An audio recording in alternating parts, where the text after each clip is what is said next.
seated, please.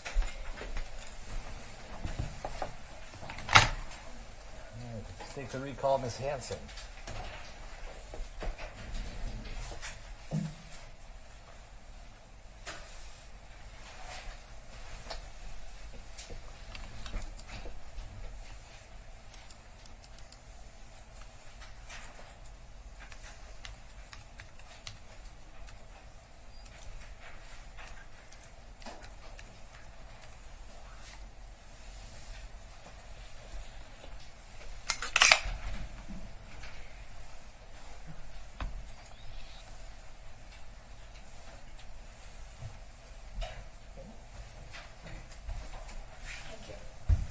And just a reminder, you're still under oath. Yes, sir.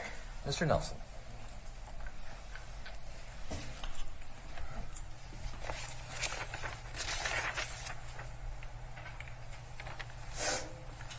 Good morning. Good morning. I actually just have one follow-up or final question for you. When you were on the scene on May 25th of 2020, did you show any identifying yourself as a Minneapolis firefighter? No, sir. Thank you very much. I have no further questions. Thank you, sir. You redirect. Yes, sure.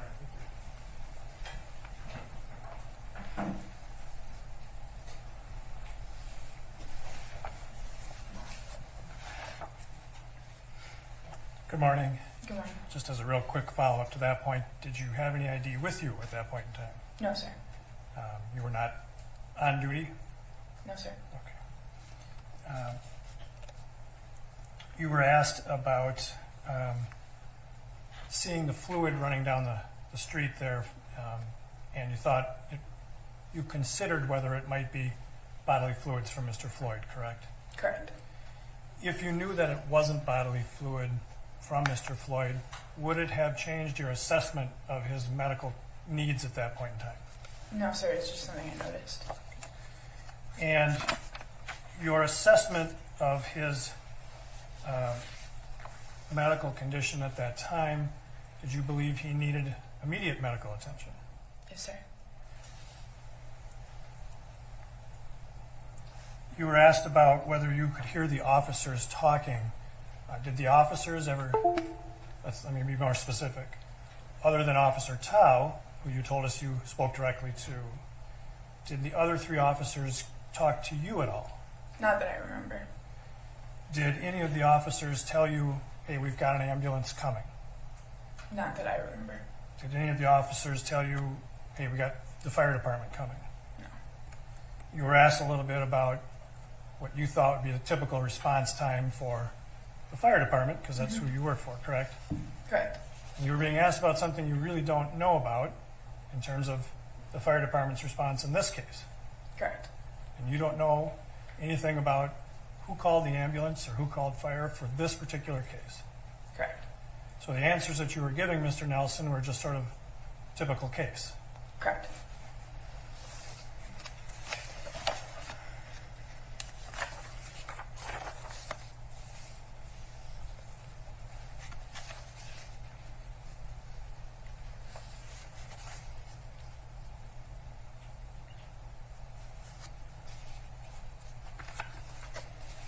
Yeah, that's all the questions I have. Thank you. Anything further? All right. Thank you. You may step down. Thank you.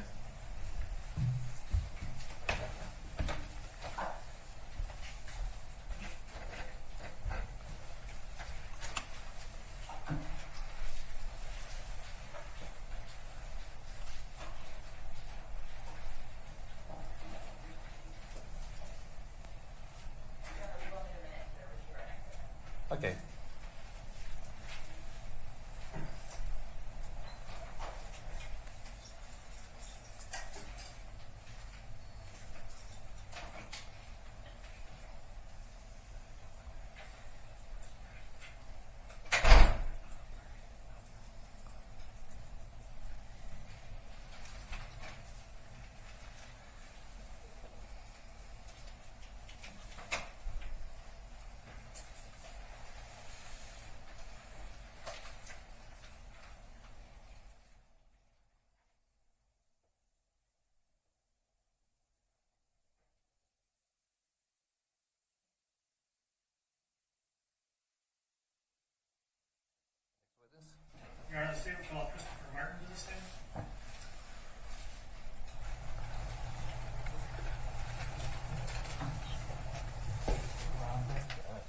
sir.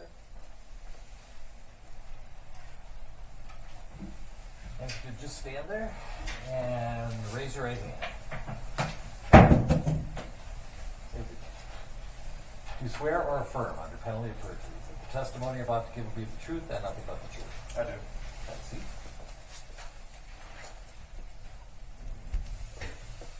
And we have various barriers and masks on, but we would ask if you're comfortable with doing so to take your mask off for testimony. That's fine. And if you could pull up a little bit to the microphone to make sure we can hear you. We're going to test that out by having you state your full name and spell each of your names. Christopher Martin, ChristopherHer. Last name Martin, Martin. Ms. Frank. Thank you, Your Honor. Mr. Martin, how old are you? 19. And can you tell the jurors where you live? You don't have to give us your address, but just generally where you live. In Bloomington, Minnesota. Okay. And taking you back to May 25th of 2020, last year, where were you living at that time? I was living above Cup Foods in the apartments on 38th Street, or Chicago. Okay. And how long at that time had you been living there? About 4 months. And who did you live there with? My mom and my sister. So fair to say you were pretty familiar with the area of 38th in Chicago. Yes. And on that date, were you in school at the time? No. Okay. Did you go on to do some schooling after that? No, I usually do school in the morning. Okay. What do you mean by that? So I went to my mentor's office, which is downtown Minneapolis, and I would do my school online, and then I would take the bus home. And did you also have a job? Were you working at the time? Yes, I worked at Cup Foods. And was that a full-time, part-time? It was a full-time job. And so what kind of shifts did you pull there? I usually work every day except for Wednesday and Sundays, 3 to 8 p.m. or close.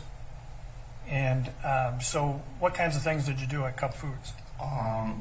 So I was a cashier, so I would either work in tobacco if someone would come in, or I could help, like if people wanted to buy things from the deli, then I would help them with that, or just like various snacks. And so on May 25th of 2020, how long had you been working at Cup Foods by that day? Probably about 2 months. And can you just describe for the jurors, what is Cup Foods? What all can customers get there? So there's actually a deli there, so you can order food. You can get wing combos, Italian beef, sandwiches. There's groceries there, there's toiletries there, and there's tobacco products there, and also there's phone products there as well. So. And what do you mean by phone products? So you could actually go, it's Metro PCS, I think. You can buy a phone, set up a plan, and it should be smooth.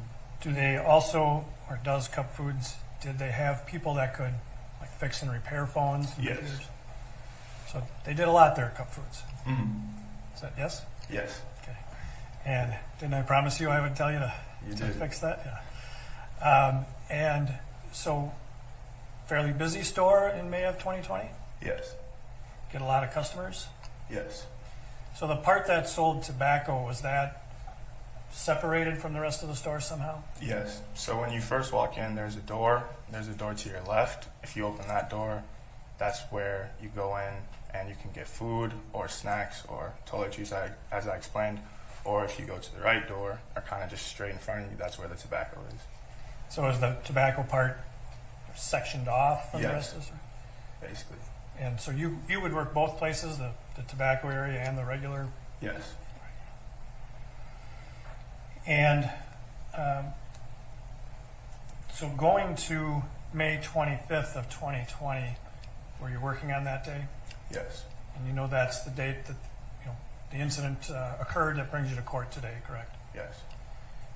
Was your shift 3 to 8 that day? Yes. 3 to close, yes. So the store closed at 8? Yes. Sorry. That's all right. And so when you are working, well, let's look at that day. Generally, how many coworkers did you have working with you that day? About 4 to 5 with at least one manager present. And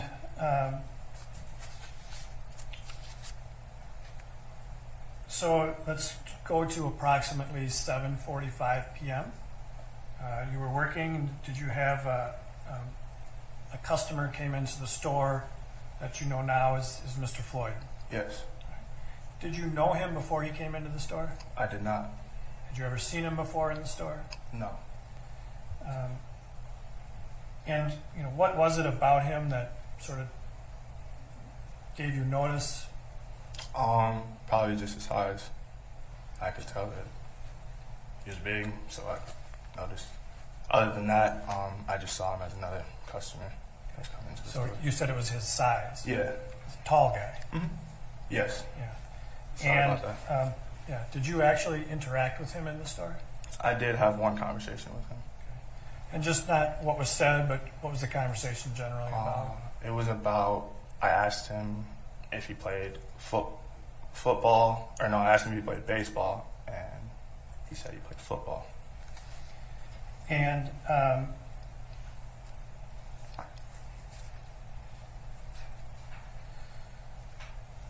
when you were, communicating with him, can you describe for the jurors, generally what his demeanor was like? What was his condition like?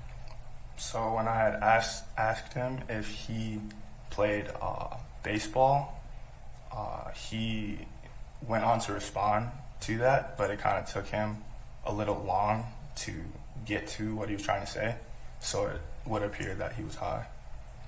So you just had some signs that you thought he was under the influence of something? Yes. But were you able to carry on at least some conversation with him? Yes. And did you eventually sell him something? Yes. And that was what? The cigarettes. And that was sort of later after he was in the store? That was later on. Yeah, The conversation that we had, he didn't purchase anything. right. But later when he purchased things from you, you were able to understand what he was buying? Yes.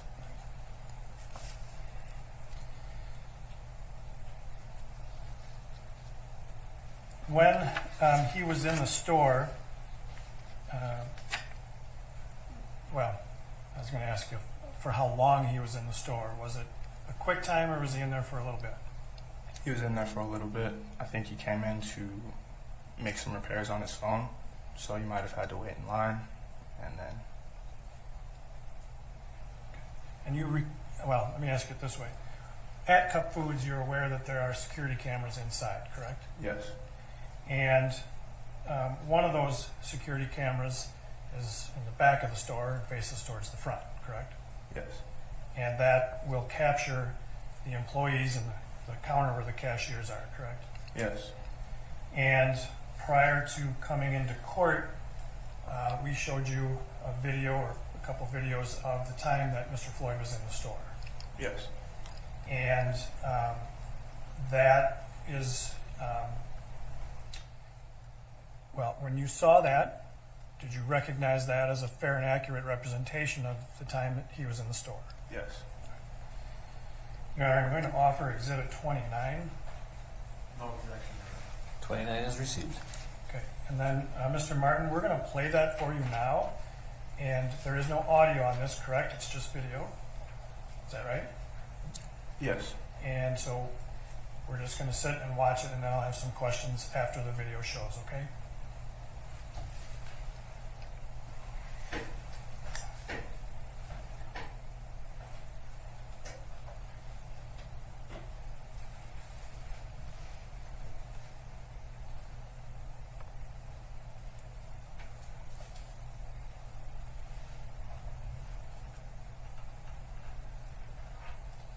Now, I'm going to pause this just for a moment right here, okay? Well, let's see if it can you click forward just a few more frames, please? Let's just keep going here for a little bit. All right, stop it right there, please. Thank you. Now, a couple things, and just for the record, the timestamp on the video currently is 7:34:57. But, Mr. Martin, you don't know if that timestamp is the actual correct time that this was being taken, do you? I do not. And there will be ways that we can deal with that later, but you're not, well, I think think you've answered my question.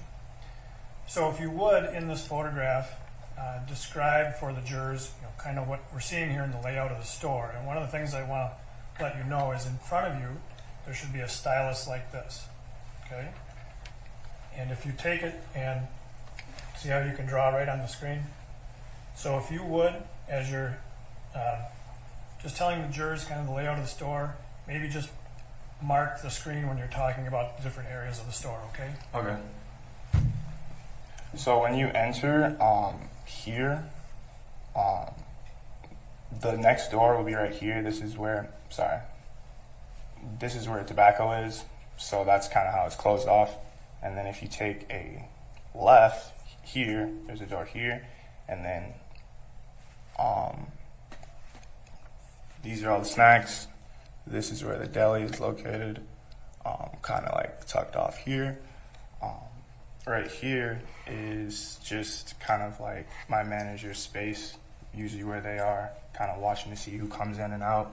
And then back here, you can't really see it, but that's usually where most of the people are that can help you with your phone. And then right here in the front is just mainly where I sit all day when I work cashier. All right. And then, Your Honor, I think you can clear the screen in one fell swoop, right? Please? Thank you.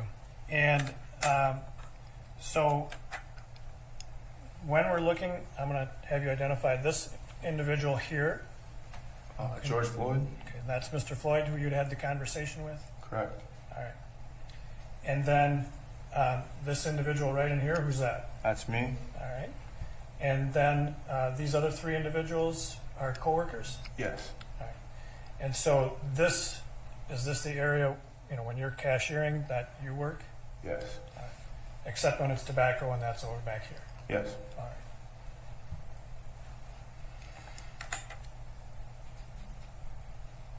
Okay, and then we can let it run.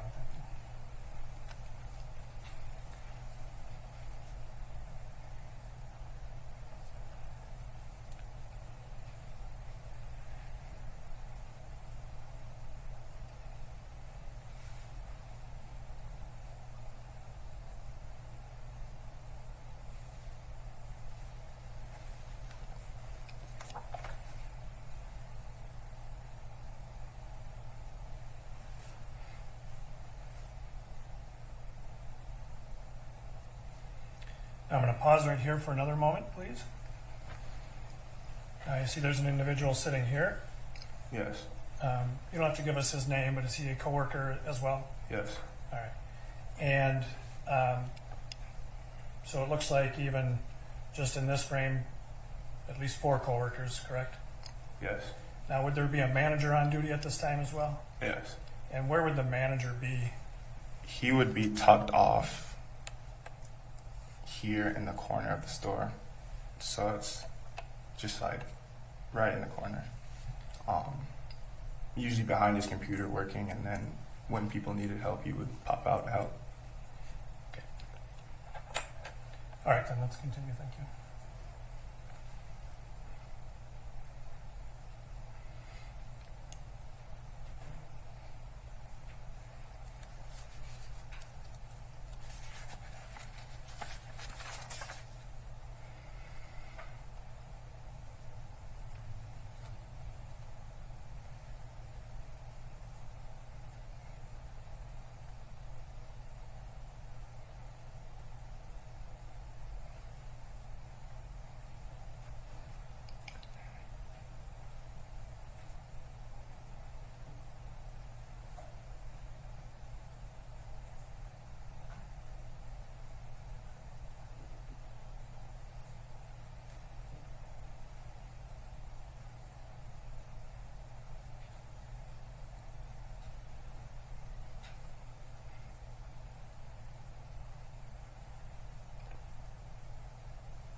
to stop right here for a moment, please.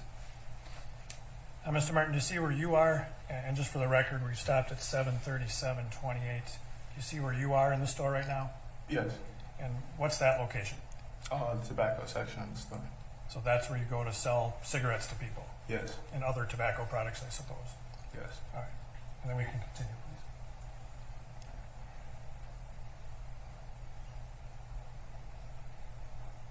And while we're watching this, Mr. Martin, can you tell us, looks like windows on the far wall, correct? Yes. And what street is outside of those windows? 38. Is that actually Chicago Oh, outside? Chicago, sorry. Were you talking about the ones in front? Right. Yes. The one where the bus is right now. Yes. That's 38. Sorry about that. Well, is that actually Chicago out in front of the store? Yes, sorry, Chicago. Okay.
I'm going to stop you here if we could, please.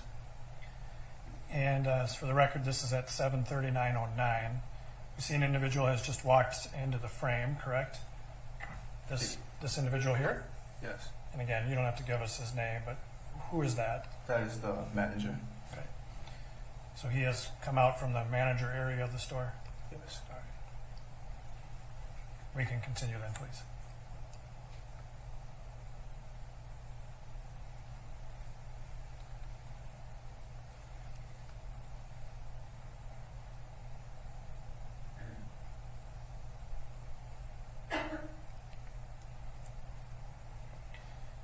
Now, if we could pause here for a moment, please. And again, for the record, this is 7:39:28.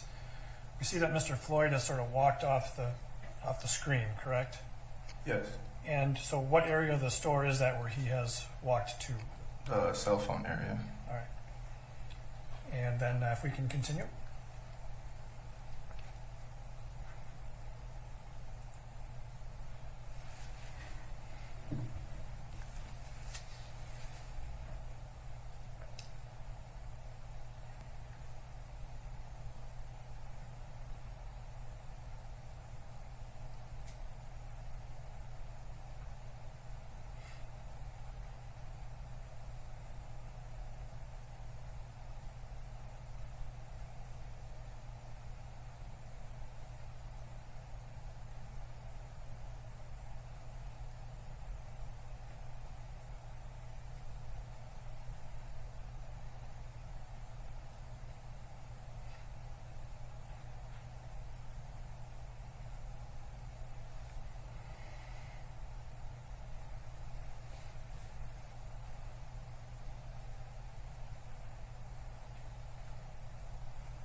Mr. Martin, then at some point, does Mr. Floyd make his way to the tobacco counter to make a purchase with you? Yes. So we'll see that coming up here in a minute or two.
The wait is finally over.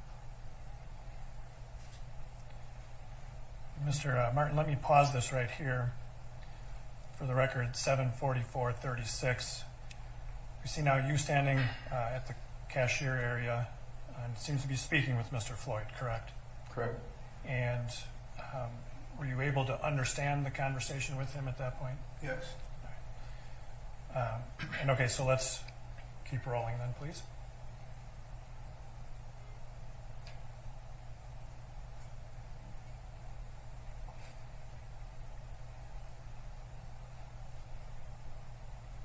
Now let's stop here for the record at 7:44:49. Where are you now with Mr. Floyd? In the tobacco section of the store. And did you in fact sell him something there? I did. Do you recall what it was that you sold to him? A pack of cigarettes. All right. We saw you reach over to your left. Is that where the cigarettes are stored? Yes. And so had he already told you at that point what he wanted? Yes. And so you didn't have any difficulty understanding what he wanted to buy from you? No. And then did you complete that transaction? Yes. And after that, what did Mr. Floyd do? He then went back outside to his vehicle. All right. So we'll let this run then to its end.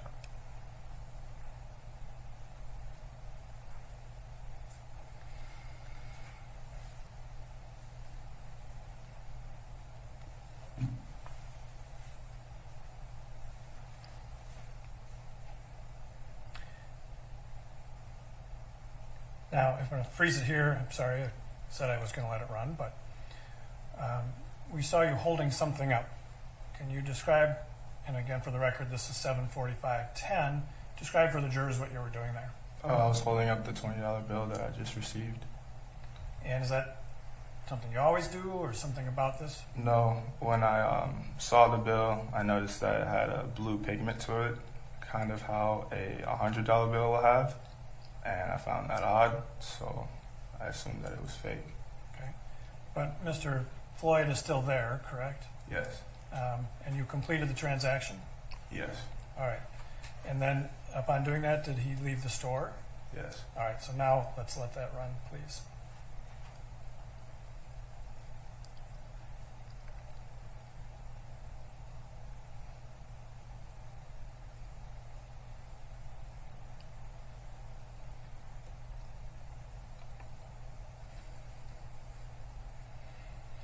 So after you looked at the bill, though, he didn't leave immediately, did he? No.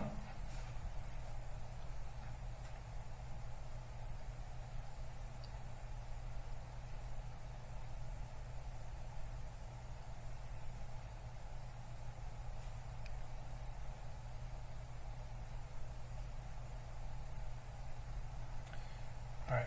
So that is the end of Exhibit 29. I believe the time there is 7:45:51, correct? Well, I'm asking you, but you saw that on the timestamp on there. Correct. So we could look at other video to determine if that time is correct. That's the time he left the store on this video. Yes. All right. After he left, did you look at the bill again? I did. All right. At the time that you were working on May 25th of 2020, what was the store policy about cashiers accepting $20 bills? The policy was that if you took a counterfeit bill, you would have to pay for it out of your money or your paycheck. It gives you an incentive to be careful about what you take. Yes. All right. So, did you think that bill might not be legitimate? I did. So, what did you decide to do? I took it anyways, and I was planning to just put it on my tab until I second guessed myself. And as you can see in the video, I kept examining it, and then I eventually told my manager. All right. And when you told your manager, what happened next? What were you told to do? He told us to go out to the vehicle and to ask him to come inside to discuss what just happened. And when you say vehicle, what are you referring to? The car, or the SUV, I think, that George Floyd was in. How did you know that? I could see it from where I was standing in tobacco from the store. So we know from the video that those windows we could see where that bus was, that's actually Chicago, correct? Yes. 38th runs along the backside of that store. Yes. Is there a way to look then out onto 38th from the store? Yes. And I guess what I'm questioning is, how did you know he was in that vehicle? I watched him walk to it. Pretty good way to know. Yes. And so you saw him go out to that vehicle after he made this purchase. Yes. All right. And so your manager, what were your instructions? Just to go out to the vehicle and ask him to come inside to talk to the manager. And did you in fact do that? Yes. All right. When you went out there, let me ask you this. How many times did you go out there? Twice. So let's talk about the first time that you went out there. Did you go by yourself or with some other people? The first time I went with one other person. All right. And you are aware that there is a security video on the restaurant across the street, correct? Yes. That's the Dragon Walk was the restaurant? Yes. And prior to coming to court, we showed you some security video that captured you and other employees going out to the vehicle, correct? Yes. And that also shows, we also use some of the footage from inside the store to show when you guys leave the store to go out there. Is that correct? Yes. And having reviewed that video, does it all fairly and accurately depict the times that you and other employees went out to the SUV about the bill? Yes. And we are going to offer Exhibit 31. No objection. 31 was received. And again, Mr. Martin, Okay. We're going to hold on. Let's just take a quick stretch break. Why don't we take 5 minutes?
Sir, just a reminder, you're still under oath. And I believe we were dealing with Exhibit 31. Correct, Your Honor. And just for the record, if I did already offer Exhibit 31, I will just for the record re-offer Exhibit 31. No objection, All right, 31 is received. Do you wish for it to be published? Yes, Your Honor. And Mr. Martin, what I'm going to do now is start playing Exhibit 31.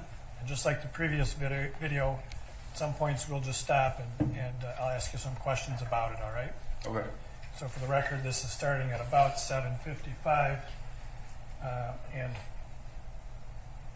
I think 46 seconds roughly on the timestamp on the video, correct?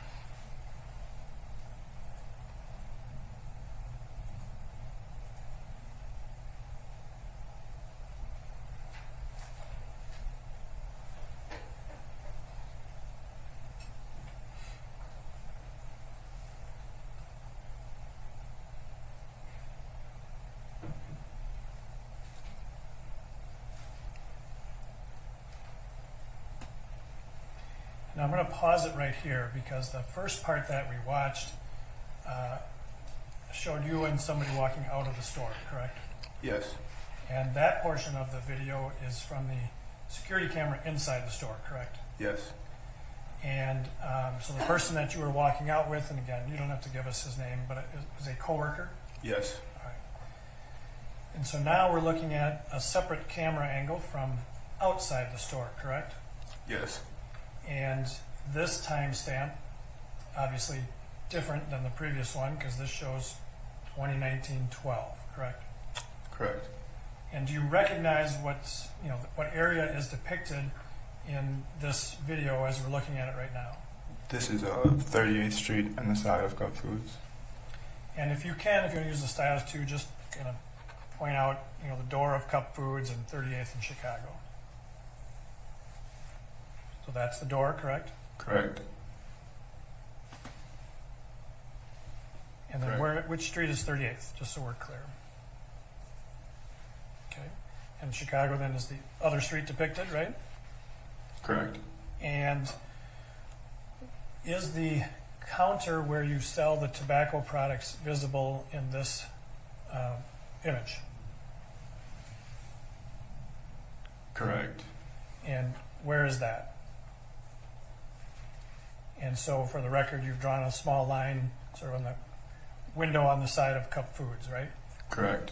And so when you told the jurors earlier that you were able to look out and see where Mr. Floyd went, did you use that window to look out and see that? Correct. All right. And so then let's, Your Honor, if you could clear the screen, please. Thank you. And then we will roll this video here for a little bit.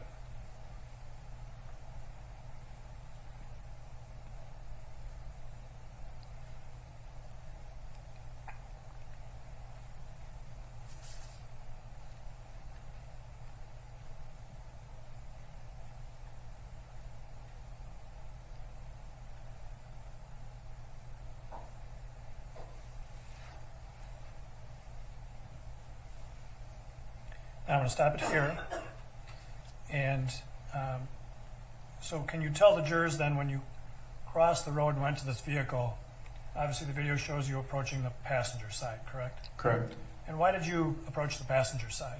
Well, I didn't want to stand on the driver's seat side because that's where George was, but there's also oncoming traffic that I wouldn't be able to see, so I chose to go around. Okay. Why didn't you want to go to the side where Mr. Floyd was? Because of the oncoming traffic Okay. in the So street. it wasn't about Mr. Floyd, it was the traffic. Yes. All right. And so we see you then here sort of behind your coworker. And tell us about then, did you have a conversation with the occupants of the car? Sort of.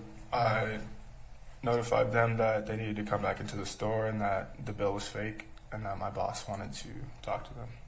To George, actually. Sorry, not to both of them, just to George. And so when you approached the car from the passenger side, did you see how many people were in the car? 3. And where were the 3 people in the car? George was in the driver's seat. His friend was in the passenger seat, and there was a woman in the back seat in the middle, or possibly on the right, back, behind the passenger. And so, had you seen any of those individuals before that day? No, Had you seen him in the store earlier? just the male. And when you had this conversation at the vehicle, who were you talking to? The person that George was with. So the guy in the the front passenger? Correct. And did you make any observations at that time of Mr. Floyd? Correct. What did you see regarding Mr. Floyd? He just seemed like he didn't want this to happen. Like he was just kind of like, oh, like why is this happening? Sort of a thing. Did he seem awake? Yes. And did he talk to you at all? Not really. He just kind of shook his head. And the passenger in the front passenger seat, did he talk to you at all? Correct. And I want you to tell us what he said, but the end result, did they agree to come into the store? No. When you were there at the vehicle, who did you do most of the talking to? The person in the passenger seat. And did you think that you were talking loud enough for the other people in the vehicle to hear you? Correct. And so then after that conversation, what did you do after that? I went back inside with my coworker. And when you got back inside the store, what did you do? I told my manager that he did not want to come into the store. And did you get some further direction then from your manager? Correct. And what was that? Go back outside again and tell him to come inside the store so we can talk to him. All right, so try it again, in other words. Correct. And then for that second trip, did you go with some different, some other coworkers? Correct. All right, so what I'm going to do now is start Exhibit 31 up again, and we'll watch that process, okay?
So now I'm going to stop Exhibit 31 here briefly because the image has changed, correct?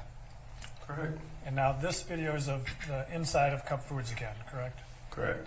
And so we'll see here that you come in, and this is when you had the conversation with your manager about the first trip. Correct. All right, so let's let 31 run again, please.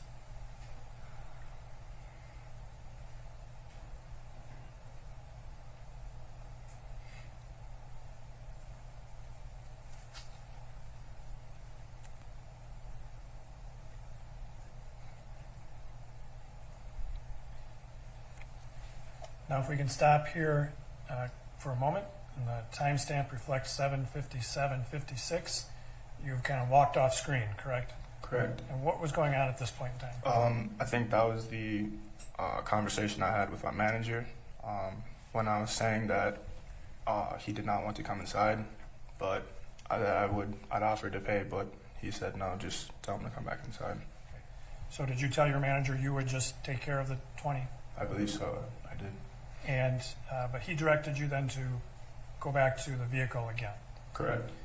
Now, we saw you go out on the first trip with another individual, another employee, Correct. and he did not come back into the store, did he? No, he left.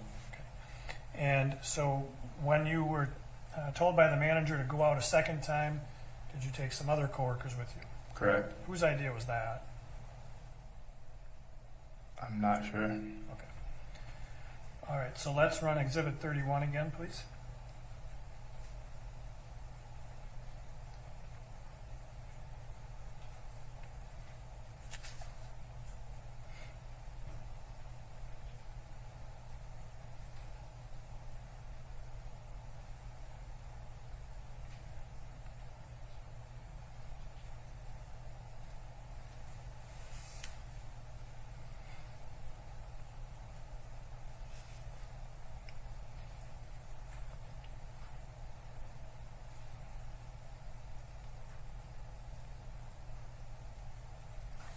So let's pause the video right here if we could, please. And for the record, now we're back outside again, correct?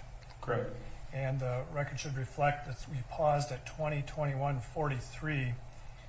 So we see that two other individuals coming out before you, correct?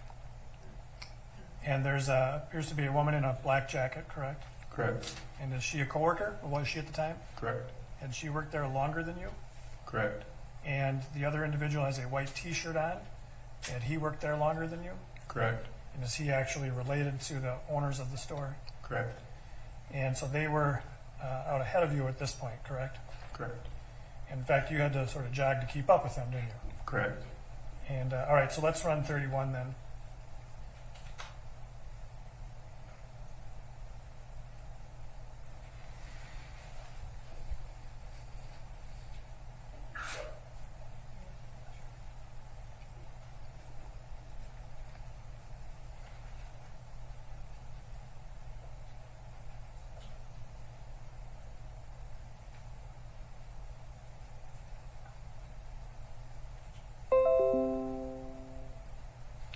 Now let's pause here just for a moment, please. The record should reflect we're at 20:22:15 as the timestamp when we paused it. The individual in the white T-shirt initially went up to the driver's side, correct? Correct. And we see you standing here behind the SUV, correct? Correct. And eventually the individual in the white T-shirt went around to the passenger side door, which was open. Correct. And were you able to hear the conversation that the guy in the white T-shirt was having with the occupants of the vehicle? At this point in time, I was not able to hear. So then let's run the video some more, please. All right, now we see, if we can pause here, please. This is 20:22:21. You walked up to the passenger side of the SUV, correct? Correct. So at this point, were you able to hear the conversations that the individual in the white T-shirt was having with the occupants? Correct. And were you also able to hear what the occupants of the vehicle were saying and doing? Correct. And can you describe for the jurors then what occurred during this period at the SUV? So in this, the second time we went out, the person in the passenger seat was doing most of the talking. We were telling him, just come inside, we just want to talk to George. And the person in the passenger seat was saying how, that's not me, like, I tried to use a fake bill and you put me on game, so I ripped it. And that'll happen in the video because he also tried to use a fake bill that I did not let him use, and then he ripped it and he put it on the ground there. So he was just explaining like what had happened. And so just to be clear, you said the passenger seat, you're talking about the front passenger seat. Correct. And at that time, did you have any interaction with Mr. Floyd directly? I do not recall. All right. So let's run Exhibit 31 a little bit.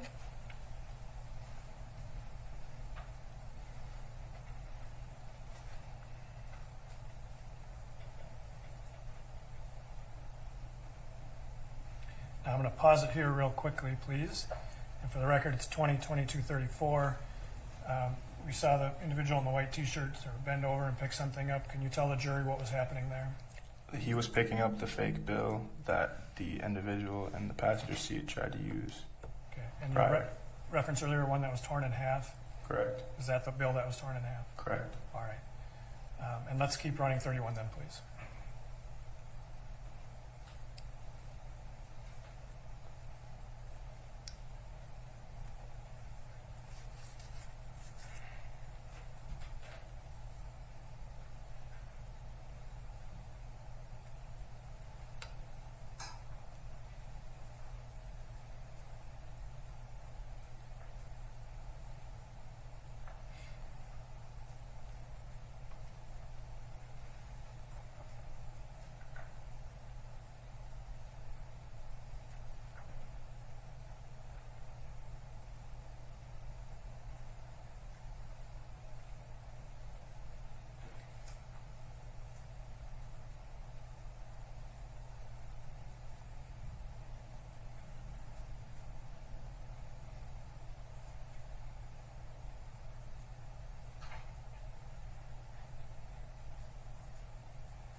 I'm going to ask to pause it right here, please. The timestamp reflects 20:23:35. It appears the two of you are now walking away from the SUV, correct? Correct. So during those preceding moments, it appears that the two of you are talking with at least some occupants of the vehicle. Correct. And did you have any conversations with Mr. Floyd, or was it just the front seat passengers? Just the front seat passenger. Were you able to see Mr. Floyd at all during that interaction? Correct. What did you see about him? As I said earlier, he was just kind of shaking his head and putting his hands in the air, like kind of like, why is this happening to me? Like, I don't want this to happen, sort of thing. And so he appeared to be awake? Correct. And so what was the end result of that conversation? George Floyd did not choose to come into the store. Neither did the passenger front. Correct. All right. And so then let's watch Exhibit 31 run here, please.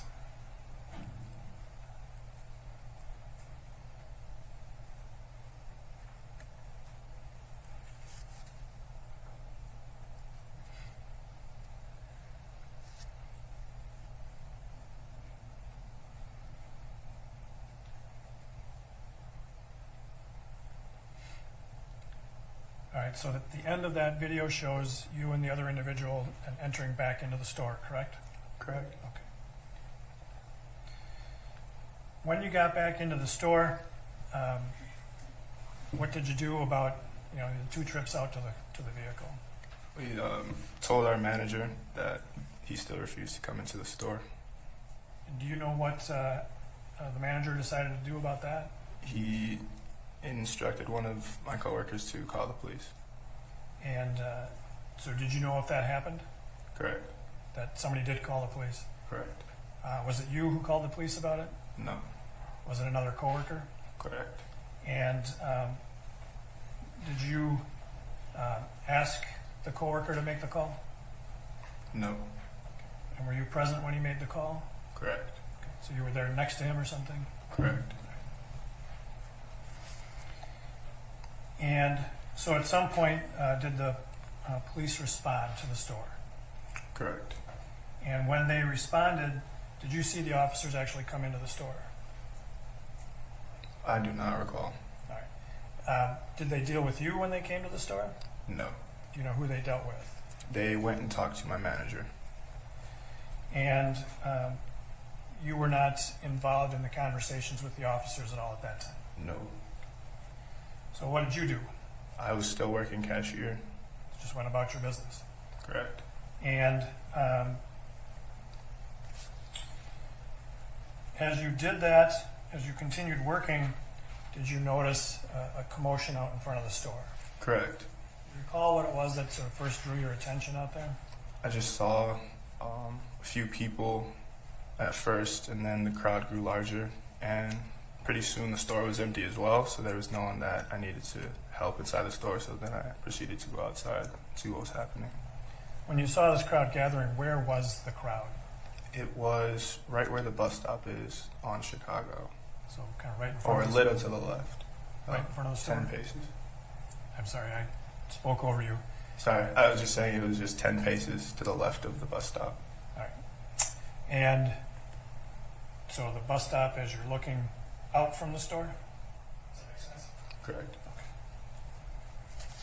And so did you, in fact, decide to go out and look into what the crowd was gathering for? Correct. And when you went out there, what did you see? I saw people yelling and screaming. I saw Derek with his knee on George's neck on the ground. So let me back up just a little bit. Now, you say Derek, do you mean Mr. Chauvin? Correct. Now, did you know who that person was at the time? No. So you've just learned his name since then. Correct. So was that person wearing a police uniform? Correct. And where did you see that individual? On top of George Floyd. And you didn't, well, other than seeing Mr. Floyd that day, you did not know him before then, correct? Correct. Did you recognize him as the person who had been in the store earlier Correct. and the person that you had tried to talk to in the SUV? Correct. And did you see any other officers in the area? I saw, I think his name is Officer Tao. Where did you see him? He was in front of the crowd, kind of telling people to stand back. And do you remember about how many people were in the crowd? Probably about several. And when they were, well, what did you see the officer on Mr. Floyd? What was the relation of their two bodies? What was happening there? George was motionless, limp, and Chauvin seemed he was in a resting state, meaning like he just rested his knee on his neck. And what did you do when you saw that? I pulled my phone out first and I called my mom and told her not to come downstairs, and then I started recording. And did you make a recording?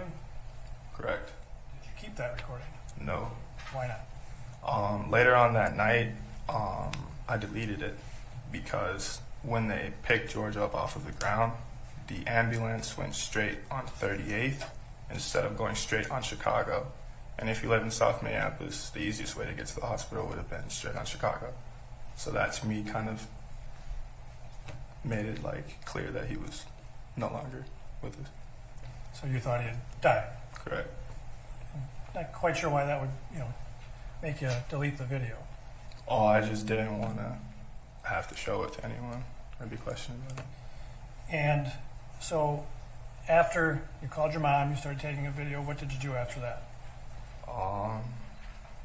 I was recording until one of my coworkers was pushed by an officer. And so what had you seen the coworker do right before the push? He was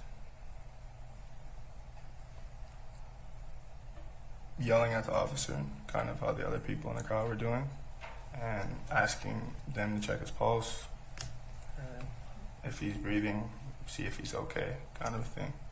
So did he leave the sidewalk, the curb area, and go onto the road? Correct. Okay. How far? I do not recall. This coworker of yours that got pushed, do you know how old he was that day? I do not recall. Is he older or younger than you? Younger. So, a teenager. Correct. And after he got pushed, did you see what happened to him or what became of him? Yes. My other coworker just like grabbed him up and brought him inside. So removed him from the scene? Correct. And prior to coming into court, did we show you a security video from Cup Foods that shows that area? Correct. And that area while you were out there? Correct. And did that appear to depict truly and accurately the time period during which you were out there during this incident? Correct. And, Your Honor, I'd offer then what we've marked as Exhibit 33. Any objection? No, Your Honor. 33 is received. All right, so now I'm going to start showing Exhibit 33, and we may pause this like we had done the other videos, all right?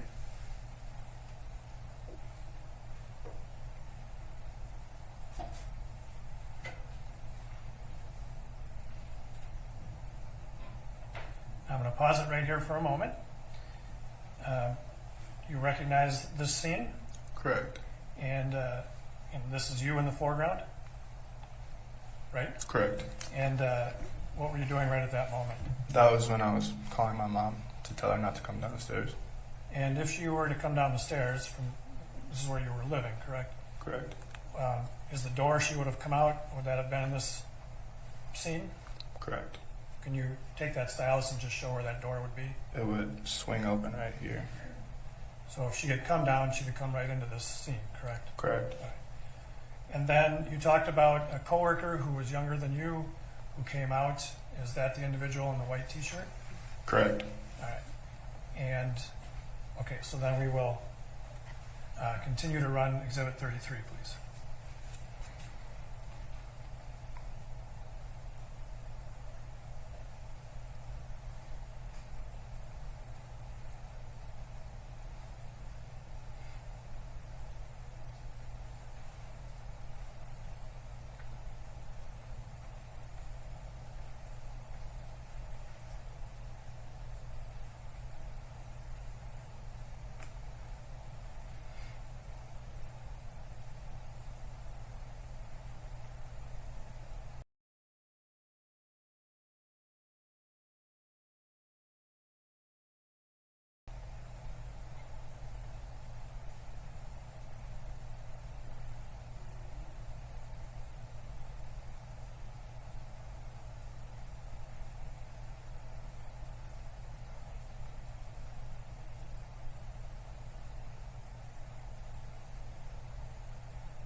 I'm going to pause it right here, please.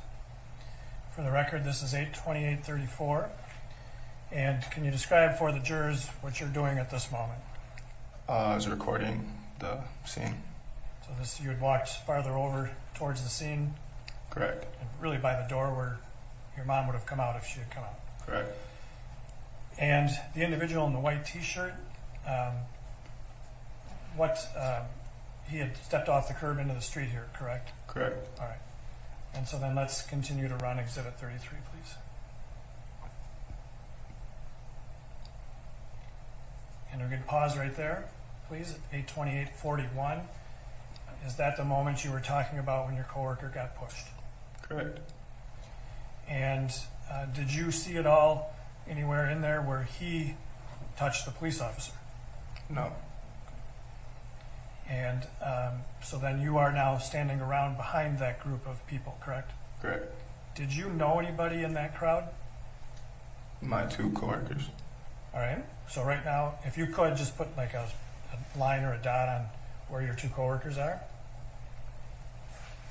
And both of those are individuals who went out during the second trip to the SUV, correct? Correct. And did you know any of the other people there in the crowd at the time? Not at the time. Okay. Did you know Miss Funari? I think. Yes. Do you know Alyssa Funari? Yes. And was she there at the time? Correct. Do you see where she is now? Correct. All right. And how did you know her? Just through school. And all right, so then let's continue to run Exhibit 33, please.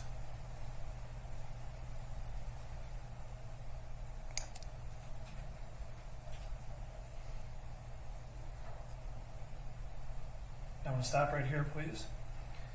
Can you describe for the jurors and what we're seeing, what's going on there in that segment of the video? That was when one of the coworkers kind of grabbed up the other coworker and brought him back inside, and I was just yelling like, "Chill out, chill out, chill out."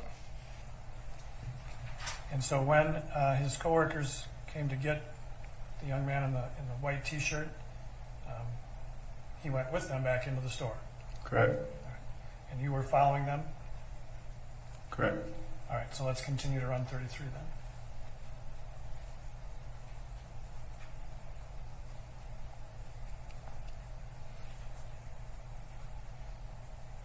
Now, I want to pause here for a moment, please. For the record, 8/29/04. Can you tell the jurors what happened, what you were doing here, I guess? At this point, I think I was just kind of emotional, and I went to the African American that was standing there in the curb, and I was just like they're not gonna help him. This is what we have to deal with. So. Okay. Sustained. Yeah, That'll be stricken. That's fine. So you had a conversation with another person standing there. Correct. And when you walked up there, we saw just before I stopped it, there was a young girl there in a green shirt. Did you see her when you were walking up there? Correct. You remember seeing her in the store earlier? Correct. Did you know who she was? No. And do you remember being the cashier when she was in the store earlier? Correct. And then can we continue to run Exhibit 33, please?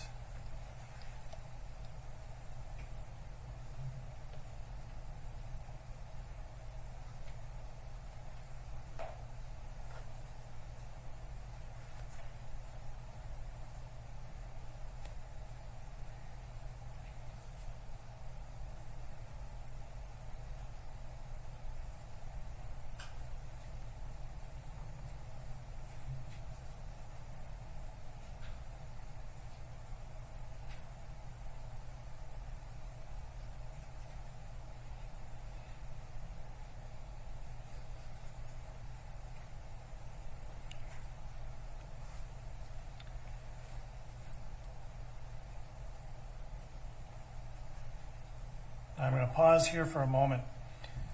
The record should reflect 8/29/55. We saw you standing there with your hands on your head for a while, correct?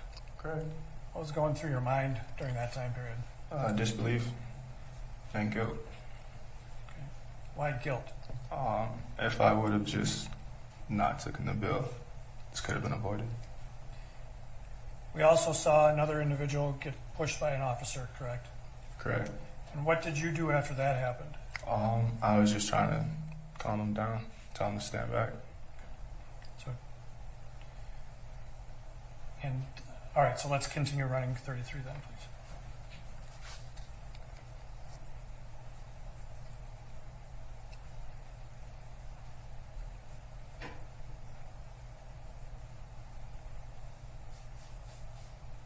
Who are you talking to there, Mr. Arden? My mom.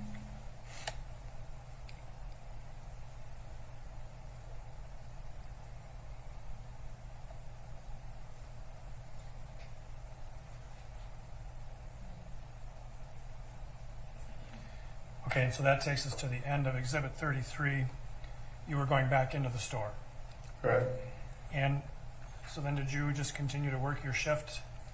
Correct. And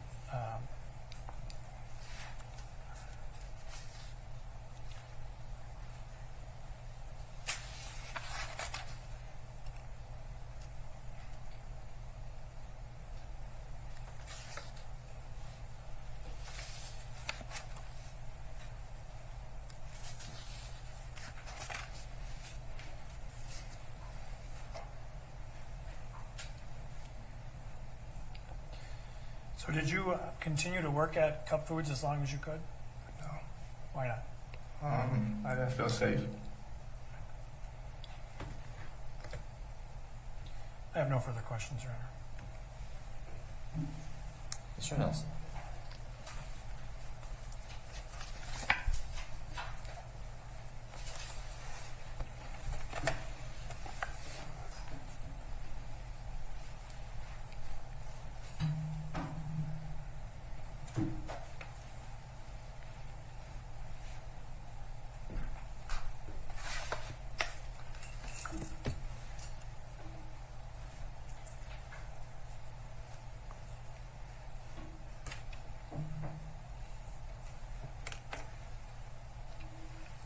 Good morning, sir. Good morning. Thank you for being here today. You testified that you currently are 20 years old. 19. 19. I'm sorry, I didn't hear that. And at the time, you were both living and working at Cup Foods, right? Or in the apartments above, you were living and working there. Correct. All right. And you testified that you had worked there for about a month and a half to 2 months before this incident? 4 months. 4 months. Okay. You would agree that you've made a few statements in connection with this case? Correct. You were first interviewed by agents of the Bureau of Criminal Apprehension and FBI back on September 10th of last year. Do you recall that? Correct. And then you have had another meeting as of March 12th with the prosecutors and other agents of the BCA, right? Correct. And you understand that those statements were recorded, Correct. and you understand that we've been provided with transcripts. Correct. Have you had an opportunity to review your statements prior to coming into court? Yes. All right. And you had an opportunity to review your transcript? Correct. All right. So I just kind of want to walk through again. We've now watched a few videos from both inside the store, outside the store, and from a neighboring business. Agreed? Correct. And you've had an opportunity to address some things that happened inside the store, outside the store, throughout the whole incident, right? Correct. All right. So you were working, your shift you said started at about 3 p.m. that day? Correct. And this incident ultimately was around the 7:30 to 8 o'clock hour, right? Correct. And you, video, when we were watching the first video, you and your coworkers seemed to get along quite well. Correct. Talking, laughing, having fun, interacting with customers, things of that nature. Correct. And the store is sort of like a one-stop kind of a store, right? You can do a lot of things in the store. Correct. They've got a deli, you said.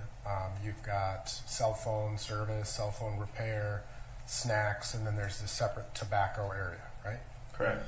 Now, in the store, is there, where we see you behind the counter, is there an entrance for employees into the tobacco area that you go through? Could you ask the question again, please? Sure.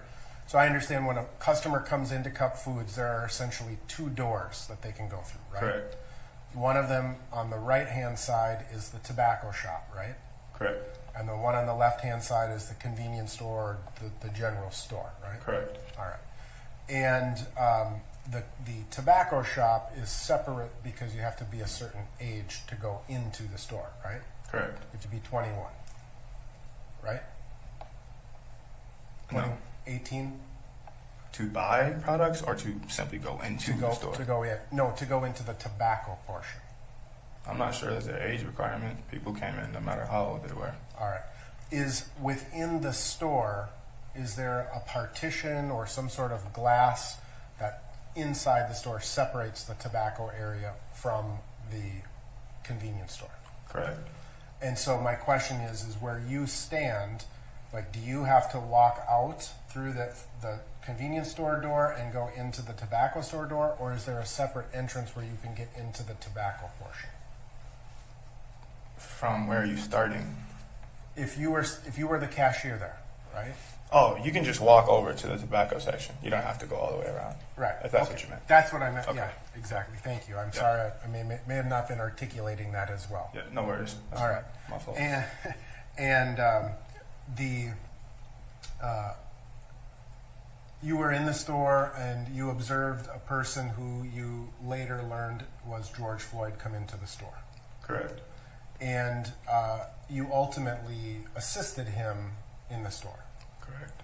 And he was in the store, and the person that you observed in the front passenger seat was also in the videos we just watched, right? Correct. He had on a pair of red sweatpants and a white t-shirt, I believe. Correct. All right. And did you have any interactions with him while you were in the store? Correct. I believe you said that he had also attempted to use a counterfeit bill, Correct. but you stopped him. Correct. Did that happen before or after your interaction with Mr. Floyd? Before. All right. And so when he handed you that bill, you knew that bill was a fraud. Correct. And you immediately kind of said, hey, I'm not taking this bill, Correct. right? You knew the store policy at that time, right? Correct. And the store policy being if you took a counterfeit bill, that became your responsibility. Correct. And so it would get deducted from your paycheck, in other words. Correct. And you have some sort of like store tab where you could buy merchandise yourself at the store or services, and it would get deducted from your salary. Correct. All right. And so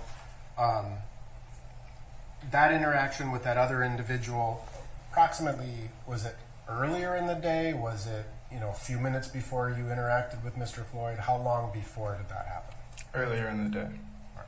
So both Mr. Floyd and that individual had been in the store earlier in the day as well, right? Correct. And was that an hour, 2 hours? Do you recall? I do not recall. All right. And but you remembered him when he came back in the store later in the afternoon. Correct. You remembered he was the guy that had tried to hand you a counterfeit bill from earlier. Correct. He hadn't changed his clothes, didn't look any different. I don't think so. Okay. And so when Mr. Floyd and this other individual came back in the store, we observed kind of him walking around the store, right? Correct. And you were helping other customers, you were talking to your coworkers. It's fair to say you weren't paying a lot of attention to what Mr. Floyd was doing at all times he was in the store. Right? Correct. But now that you've had an opportunity to see the video, you get to see some of his other interactions and things of that nature, right? Correct. Now, there were other customers in the store. The store is a pretty busy store, right? Correct. And your manager that you talked to, did you notice that he had what appeared to be a pistol in his... Correct. Do you know him to carry a firearm at the store? Correct. And the when you watched the video, did you see Mr. Floyd sort of do some little dance at one point? No. Okay, we'll come back.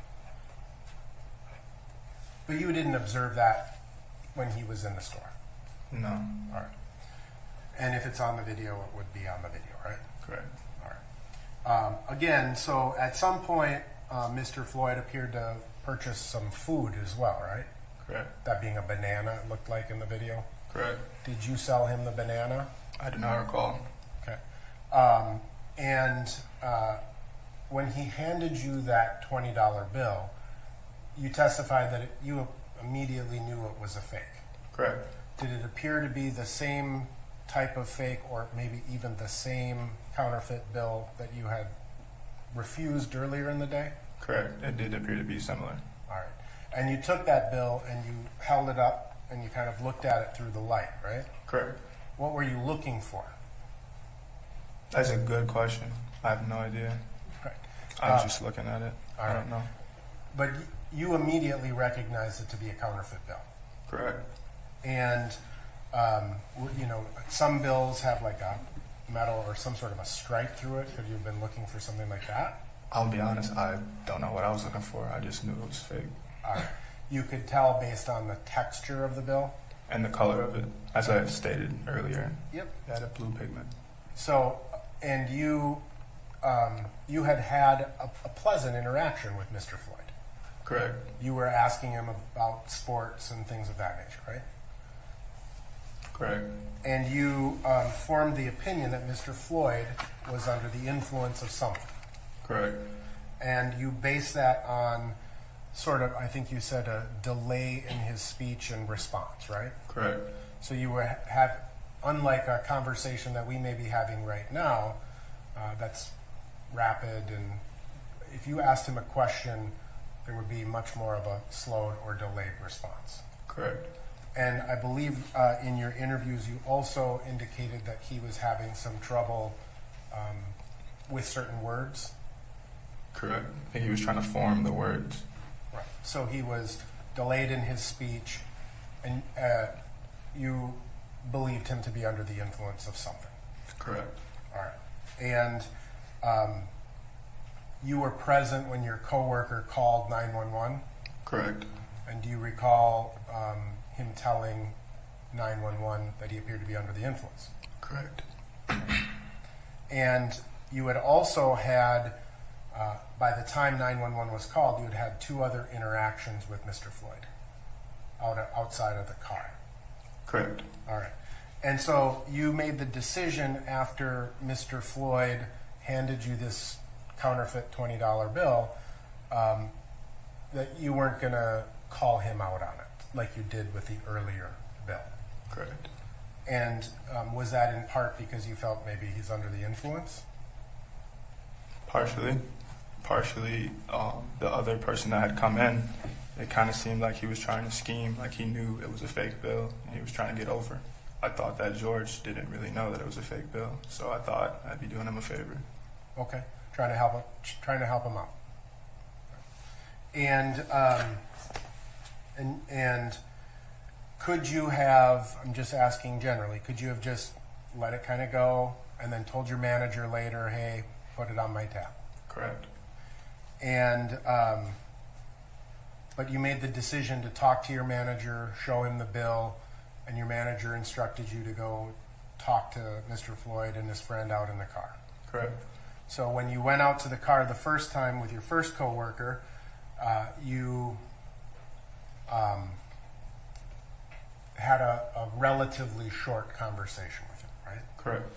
And you went to the passenger side of the vehicle, and the person in the red pants and the white t-shirt, that was the same person that had previously tried to pass the fake $20 bill. Correct. And you were encouraging them to come into the store. Correct. You were kind of saying, you got to come in, you paid with the fake bill, we got to deal with this, right? Correct. You specifically told them that he had used a counterfeit bill. Correct. and that they needed to come in and either pay for the cigarettes or Talk to my manager. talk to the manager, right? Correct. Okay. And how would you describe the general tenor of that conversation? What I mean by that is, was it pleasant or was it more aggressive? It was pleasant. It wasn't in any way, shape, or form aggressive. It was just pretty annoying. Yeah, just come on in, guys. It was your first attempt to kind of say, hey, come on in, guys. You got to deal with this, right? Correct. And you were trying to be polite to these gentlemen, Correct. right? And you then had that conversation. And during that first conversation, you said that Mr. Floyd was not really speaking to you, right? No. And you said that he was kind of putting his hands up and putting his head back and things of that nature, right? Correct. And you then went back into the store, talked to your manager again, and told him they were not agreeable to coming into the store. Correct. And the second time you left the store, you were sort of following the other coworkers, agreed? Correct. And you would agree that that video sort of showed the three of you almost run out of the store. Correct. And you wanted to get them before they drove away, right? Or why would you run the second time? Correct. I mean, so they didn't drive away, or for Sure. some other reason? Correct. Now, in terms of the second exchange at the vehicle, the coworker went to the driver's side at first, right? Correct. And you stayed back a little bit, right? Correct. And then you brought back up to the vehicle, right? Yes. And you heard what was the conversation, you heard what was being said, both by the passenger of the vehicle as well as your coworker. Correct. You indicated that the passenger pulled out the other $20 bill, right? Picked it up off the ground Why was it on the ground? because he threw it on the ground. The bill that Mr. Floyd used, was that still in the store? Correct. And so this other $20 bill was he threw it on the ground, right? Correct. Your coworker picks it up, and who ripped it? The person that was in the passenger seat. Or he handed it, your coworker handed it back to him or something? Or did he rip it and then throw it on the ground? The person in the passenger seat ripped the bill, threw it on the ground. The bell was talking to him, and the person picked it up, and it's in a bell. Okay. And again, this conversation was primarily with the passenger of the vehicle. Correct. And there was a female in the back seat of the car. Correct. Was she engaged in the conversation at all either? No. All right. So, and Mr. Floyd, again, he was not really part of the conversation at that point either. Not really. He didn't say, you don't remember him saying anything? I would say I do not recall. Okay. But again, you described his behavior, I think, as kind of just shaking his head, putting his hands up, putting his head back, things of that nature, right? Correct. The second conversation was the demeanor or the tenor of that conversation more heated? Yes. And there was an outright refusal by either Mr. Floyd or his passenger to come back into the store. Correct. And it was based on that conversation that you decided to, or it was decided by your manager to call 911. Correct. And again, you were present and heard the 911 call. Correct.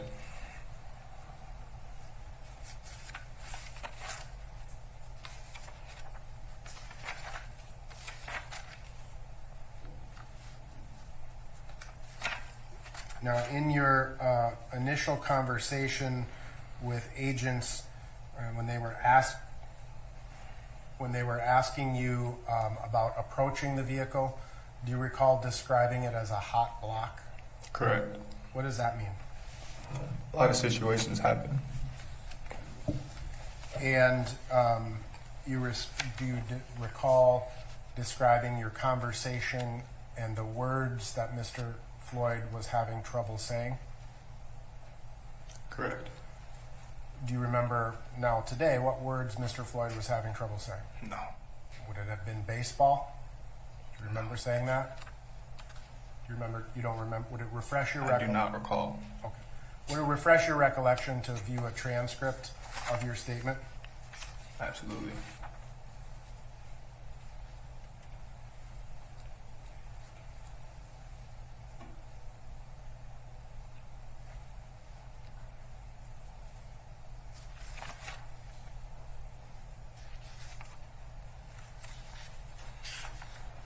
I'm on the wrong page, I think. Here, give me just a second.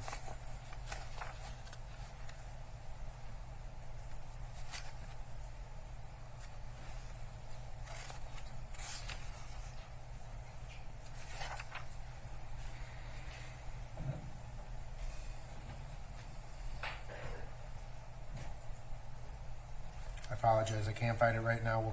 We may come back to that. Do you recall describing some other behaviors of Mr. Floyd while he was in the store? Correct. What were those behaviors? He was doing a couple of stretches, like a lunge, Okay, kind of. like kind of stepping forward like No, this, it was more of a side lunge. Start here. like that. Correct. So, for the record, I'm standing kind of feet together and stretching over to the side with one leg, right? Correct. Putting his arms in front of him. And kind of based on your observations of his behavior, his speech patterns, that's what caused you to form the impression he was under the influence. Correct.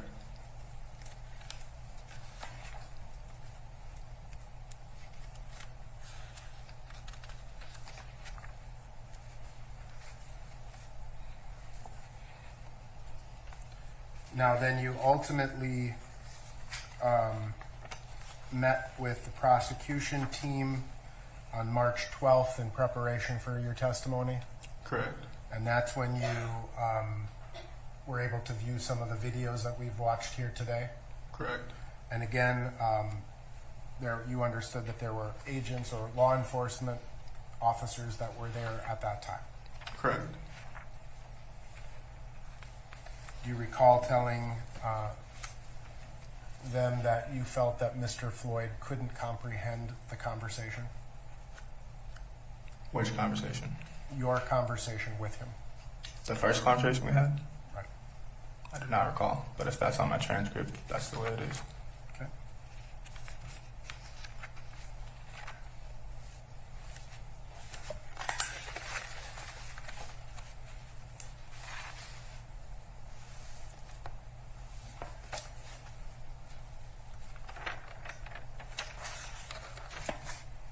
Now, you said after that phone call to the police, you didn't see the police kind of come in the store. You didn't deal with them initially, right? Correct. And you had some. You just kind of went back to work, right? Correct. Dealing with customers, goofing off with your coworkers, kind of just average day, right? Correct. But then at some point you noticed there was a commotion outside and you decided to go back outside and see what was going on, right? Correct. And you said the first thing you did was to call your mom to tell her not to come downstairs. Correct. And then you walked over and you started recording, right? Correct.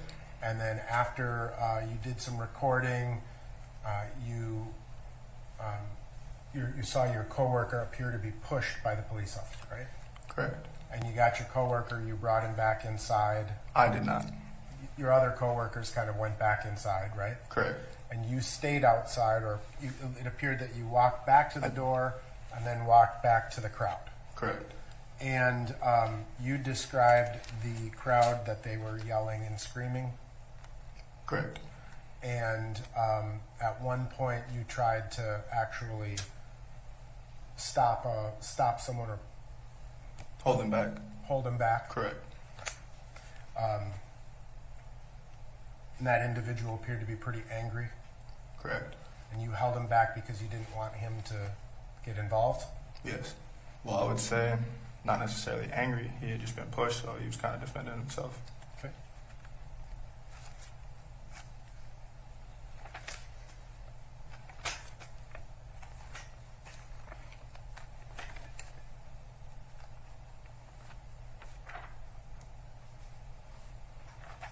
And you kind of just said to him, calm down, stand back, right? Right. I have no further questions, sir. Thank you very much for your time. Any redirect? Yes, sir.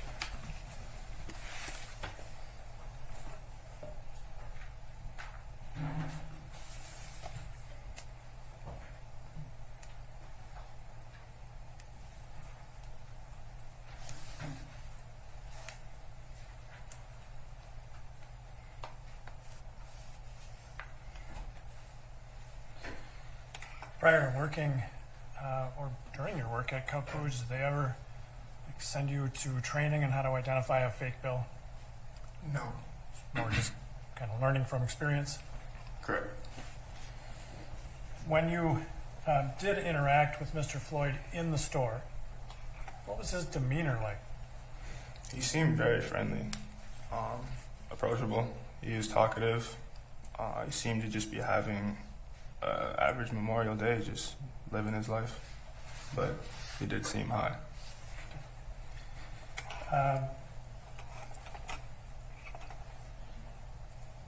During the second trip out to the vehicle, it was your coworker who did the majority of the talking to Mr. Floyd and the passenger. Correct.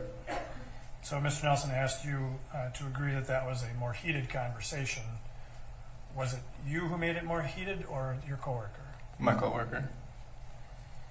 And Mr. Nelson asked you to agree that there was an outright refusal to come back into the store. Was that an actual wording that was used, or was that just Mr. Nelson's words, outright refusal? Those were Mr. Nelson's words. So Mr. Floyd did not say to you, I'm outright refusing to come back into the store. No. But, to be fair, they were not coming back into the store, right? Correct.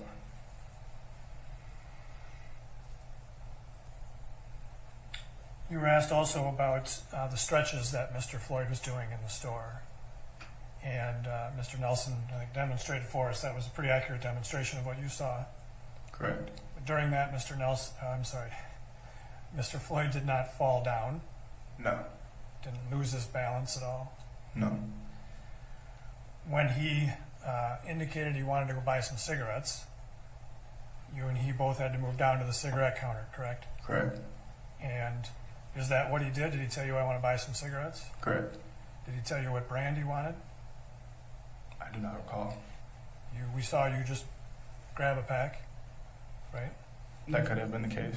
And you gave them to him, Correct. and he provided you money and took the change, right?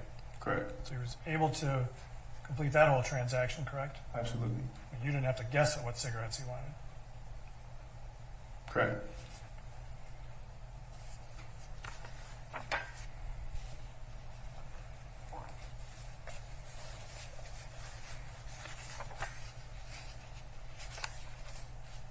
I have nothing further, Your Honor. Any recross?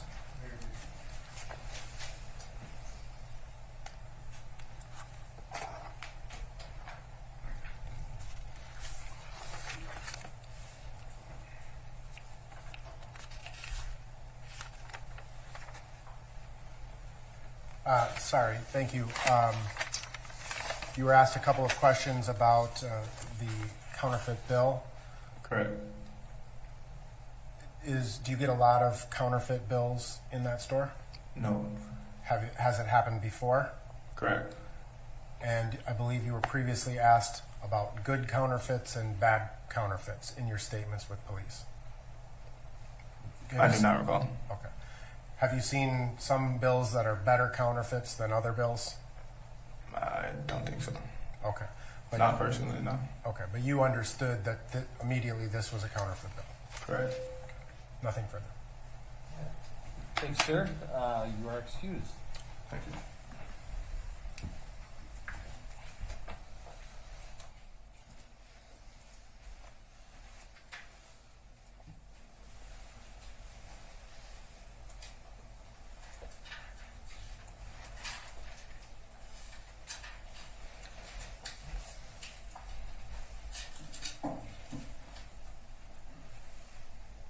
next witness. Your Honor, the state would call Christopher Belfry to the stand.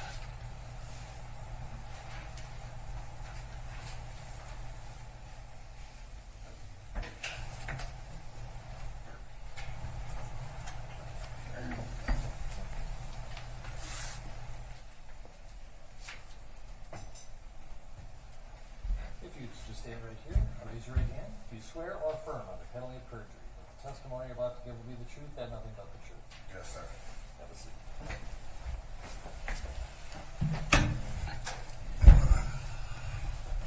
Sir, in order to be able to be heard more clearly, I'm going to keep my mask on, but if you wouldn't mind, if you would take your mask off, if you'd be comfortable doing that. Nobody don't mind. All right, thank you. We're going to also test out how the microphone picks you up by having you state your full name and spell each of your names. Christopher Belfry. ChristopherBelfrey. All right, it sounds like it'll work fine even if you don't lean in, so Yep. feel free. All right, No problem. Mr. Frank. Thank you. Good morning, Mr. Belfry. Good morning. And can you tell us, sir, how old are you? How old am I? Yeah. I'm 45. Okay. And just tell us, if you would, the general area where you live. South Minneapolis. And on May 25th of 2020, is that where you lived? May 25th of 2020 is where I live? No. No. Is that where you lived on that day? Yeah, South Minneapolis. And how long have you lived in South Minneapolis? About 3 years. And you are from, well, let me ask it this way. Are you familiar with the area of 38th in Chicago? Yes. 20 is And is there a store at one of the corners, at least one of the corners of 38th in Chicago? Yes. At least on May 25th there was. Yes. And is there also a restaurant there? Yes. What was the restaurant in that at that intersection? What was it? Yeah, what was the name of it? I really don't know. Okay. To tell you the truth. On May 25th of 2020, did you go to the area of 38th in Chicago to get some food from one of those restaurants? Oh, yes, yes. Okay. Cup Foods. Okay. So you went to Cup Foods to get food? Right. But there's another restaurant across the street. I thought you was talking about that one. I was, so my fault. Right. So you went to that intersection sometime in the late afternoon, early evening, correct? Correct. And where did you drive there? Yes. Where did you park? On the corner of 38th and Chicago, on the 38th side, facing Bloomington, or what is that, Cedar? All right. area. So what I'm going to do is I'm going to put up something we've had admitted as Exhibit 1. And that should come up on the screen in front of you. Right. Do you see that photograph? Right. Do you recognize what is depicted there? That's 38th and Chicago intersection. All right. And you should have right in front of you a stylus like this, maybe a different color. See that? What I'd ask you to do is just, for the jurors, draw on the screen where you drove up and where you parked on that day. Came this way, parked right here. And when you parked there, do you recall seeing a vehicle in front of you? Yes, sir. Do you remember what kind of vehicle that was? Mercedes-Benz, Do you remember what color it was? not right offhand. Okay. What style of car or vehicle? It's like a hatchback Mercedes-Benz, like a sports truck or something like that. And when you pulled up there and parked, did you see something that drew your attention? Not right offhand. Shortly after, yes, when two officers was coming across the street, I noticed them coming and they approached the vehicle in front of me. One officer drew a handgun and opened the door and pointed the gun at whoever was in the driver's seat. So at that point in time, had you gotten your food already or not yet? No, Okay. no, sir. And so you were just sitting in your car and you see these officers pull up, Yes, sir. or walk up, correct? Right. And after seeing that, what happened next? Kind of startled me. You know, from where I'm from, when you see officers. Stop right there. Don't talk about past experience. Talk about Yes, what your sir. reaction was. Yeah. Thank Let you. It startled me, Yeah, you let me- know, when I seen the officer raise his gun. Let me just, I started recording. okay, that's exactly what I wanted to ask you Right. about, right? So at some point you started recording that. Right. And Correct. that was because of basically what you saw, correct? Right. All right. And so when you were parked there, you started making a recording, correct? Correct. And at some point you stopped the recording. Correct. Why did you stop that recording at that point in time? Because I heard more sirens pulling up, and I didn't want to be trapped in between the whole commotion of what's going on. I didn't know exactly what was going on. It's just I didn't want to be in the middle of, you know, a bunch of commotion about what's going on. So I moved across the street. So you moved your car. Yes, sir. And prior to coming into court today, did we show you a copy of that video? Yes, sir. And did that video truly and accurately represent what you were seeing while you were recording it? Yes, sir. We've marked that as Exhibit 35, and Your Honor, I would offer Exhibit 35 at this time. No objection. 35 is received. Okay, Mr. Belfry, we're going to play that video for you now, and then we'll ask you some questions about it either during or after it, okay? Okay.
Now, when you were making that recording, do you recall if your window was down and your... Yeah. Okay. Yes, sir. So we were able to hear some of it on the video. Were you able to hear any better sitting there in person than with the video? I vaguely heard most of it. What were you kind of hearing? I heard him asking him to let me see your hand. He's saying, please, something about I've been shot or something before. Please don't, something like that. And at that time, that's when I heard the sirens pulling up and then pulling him out. And that's when I went to back up and turn around. Okay. Stop. And so I'm going to go back now to Exhibit 1. We'll put that up again. And again, if you would take the stylus and just kind of show the jurors where you went when you moved your vehicle. Backed up. Moved the vehicle there. So for the record, you're showing that you moved from the Dragon Walk side of 38th to the Cup Food side of 38th, correct? Yes, sir. And when you got over there, what did you do? I continued to record. And were you, well, you started recording again, correct? Right. And when you were recording, did you have somebody in the car with you? Yes, my fiance. Well, she was in the car, in Cup Foods getting the food. So by the time I turned around, she came out and got in the car. And so during that recording some conversations between you and her were also recorded. Yes, sir. And so did you start recording then at that point? Yes, sir. All right. And prior to coming into court, did you also have a chance to review that video? Yes, sir. And it appears to be a true and accurate copy of the actual video you made. Most definitely. Now, I will tell you that we have deleted the audio from this video. Yes, sir. The conversation that you and your fiance had, it's not important, it's the video. Right. Okay. Truly. And so we have marked that as Exhibit 36, and we would offer it at this time. Any objection? 36 is received. All right, so now we'll show Exhibit 36.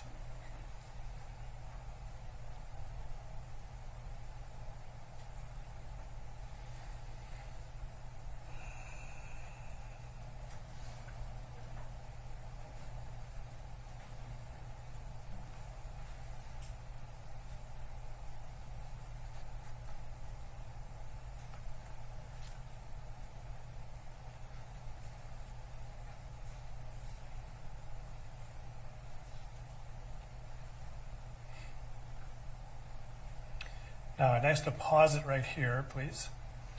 And there's no timestamp on the video, so we will do our best to describe it.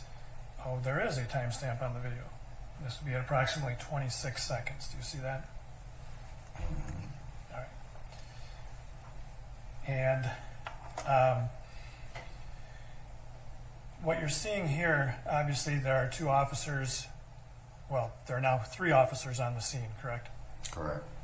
And the original 2 officers are in this view, and one of the officers is with the individual sitting on the ground, correct? Correct.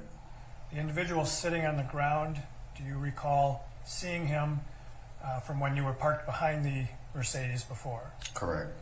Where was that individual when you were parked behind the vehicle? He was in the driver's seat.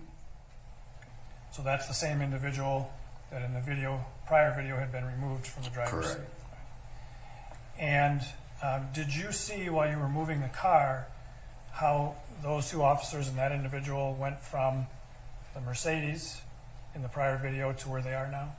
Correct. How did that happen? They brought him out, walked him over to the sidewalk, sat him down, one officer, then went over to the other people that was in the vehicle and started asking them questions. And then the other officer had the driver sit on the ground there where we see him now? Correct. All right. So then we'll continue to play Exhibit 36, please.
So Exhibit 36 has ended, and you stopped filming at that moment?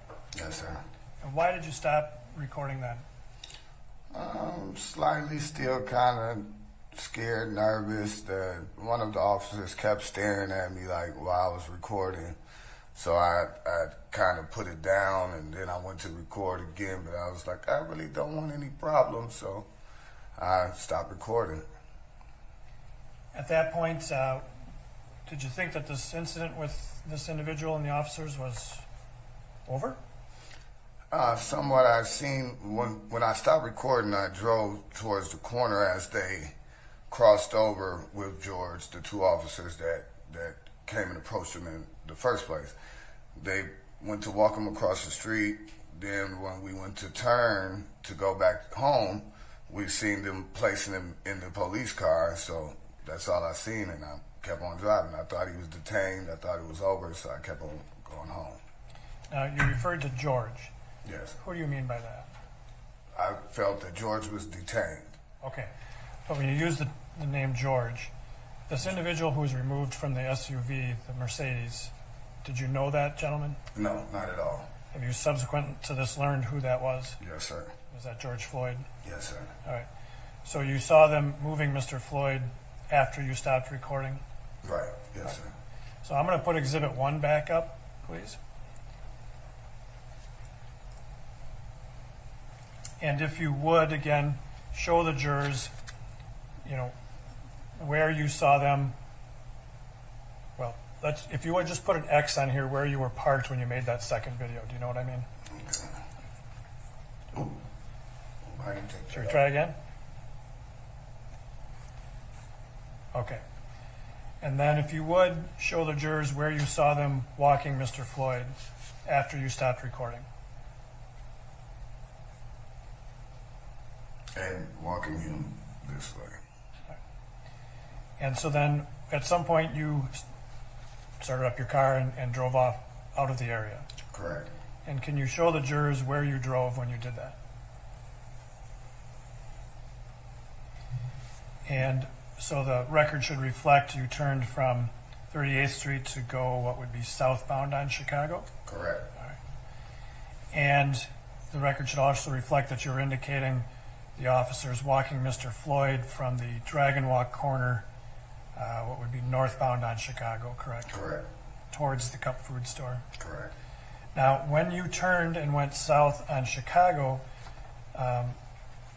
had they already walked Mr. Floyd in front of you over to that, or did you cut in front of them? Do you know what I mean? I believe they already crossed. I'm not sure, to tell you the truth. It was a while ago. I'm not sure if they was before or after, to tell you the truth.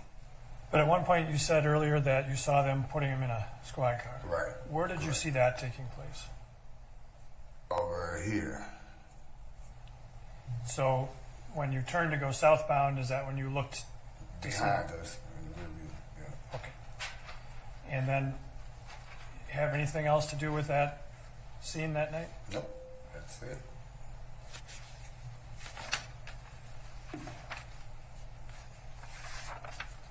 I have no further questions, Your Honor.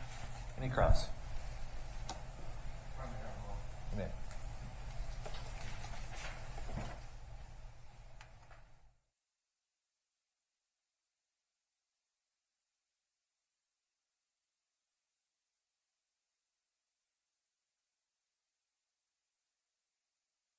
Sir, you may step down. Thank you. Sidebar?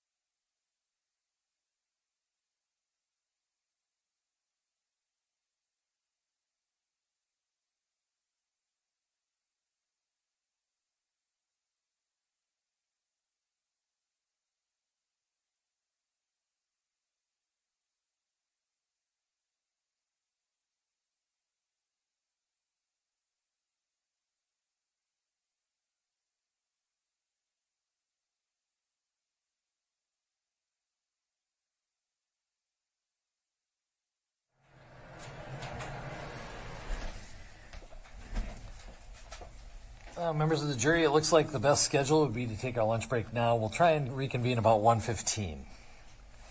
Thank you.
State may call its next witness.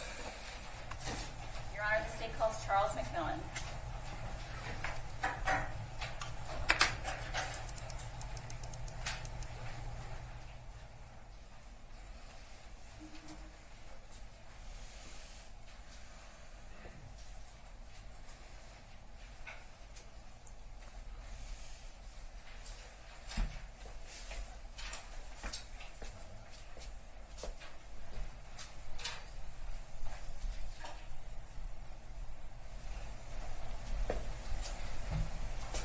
If you could just stand there for a second. Raise your right hand, please. Do you swear or affirm under penalty of perjury that the testimony you're about to give will be the truth and nothing but the truth? Have a seat.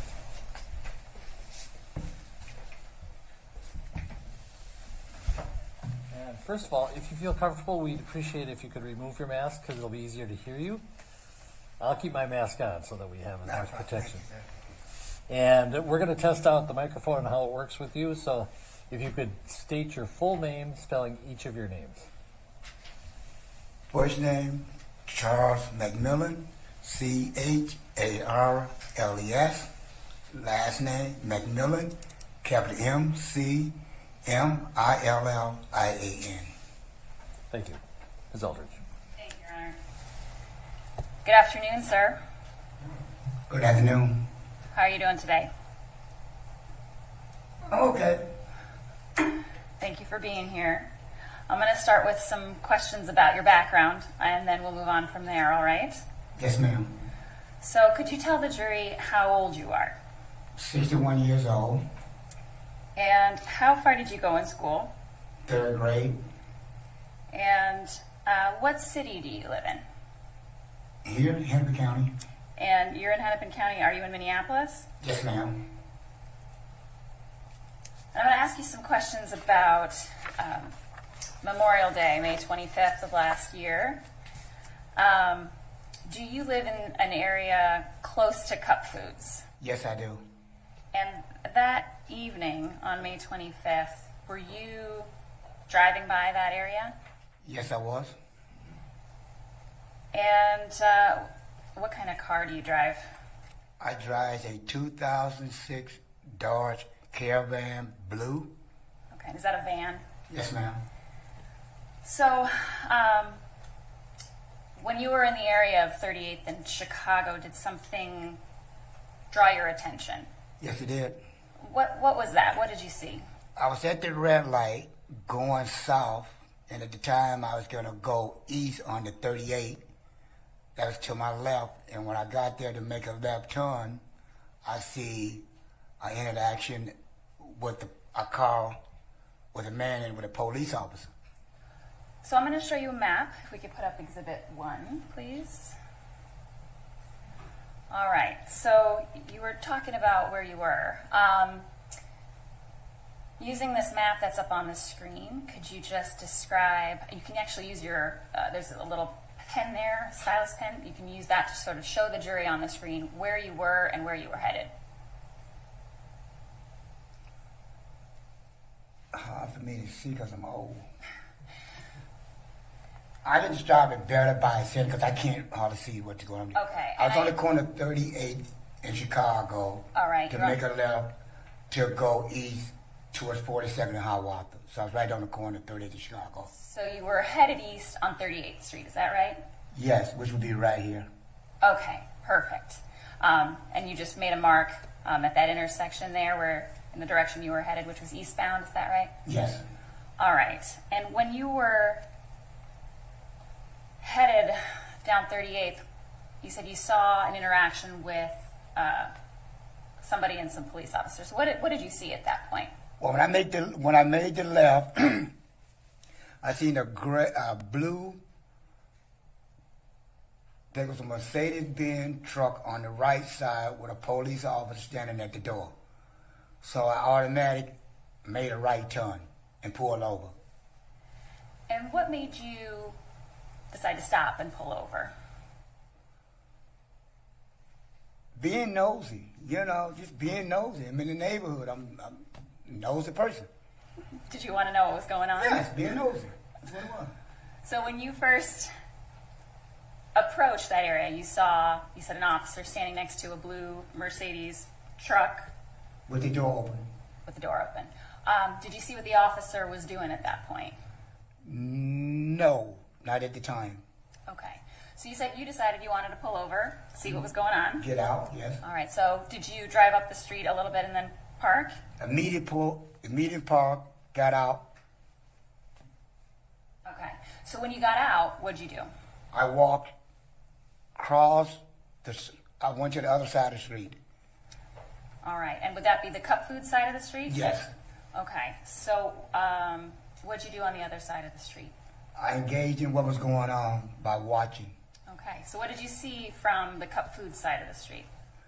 Basically, I seen the officer, was asking Mr. Floyd to get out the truck.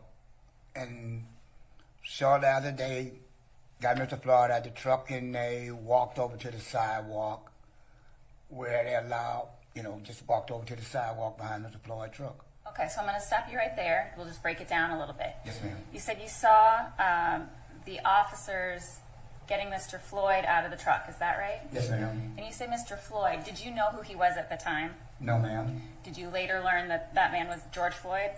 Yes, ma'am. Okay. So you saw, how many officers at that time did you see interacting with Mr. Floyd? I want to say one at the time, then another one walked over to help him. Okay. So tell the jury about that. What did you see the first officer do, and then what happened next? So we'll start from that point. Well, when I got out my truck and started watching, I basically just seen the officer asking Mr. Floyd to get out. And from that point on, I don't want to say, the other officer walked up to the truck where the other officer was. The other officer was on the other side, so he walked up to where the officer trying to get Mr. Floyd out of the truck. I said, and I heard a couple words, I don't know what it was, and then they finally got Mr. Floyd out of the truck, handcuffed, and walked him down. Okay, so I'm going to stop you right there. So first you saw one officer interacting on the driver's side of the car Yes. with Mr. Floyd. Is that right? Yes, ma'am. And then you said there was another officer who was on the passenger side initially of that blue Mercedes truck. Is that right? Yes, ma'am. And then I think you're describing that eventually that officer on the passenger side came over to assist on the driver's side. Is that right? Yes, ma'am. Okay. And you said that those officers got Mr. Floyd handcuffed. Did you see that happen? No, I didn't. No, I don't not recall it. So what did you see while you were standing on the Cup Food side of the street happen at the next to that SUV? Well, after that, I seen, because I was looking away, but then when I turned back and looked, I did see Mr. Floyd handcuffed. Then they started to walk him down the sidewalk. So you didn't see the very moment he was handcuffed? No, ma'am. But you No. did see that he ended up in handcuffs? Yes, ma'am. And were you looking around you but not focused the entire time on, what the exact moment was that he was handcuffed? No, I Okay. didn't. So you said that he was handcuffed, and then you said they walked him across the street. So can you describe or show on the map what you saw happen next?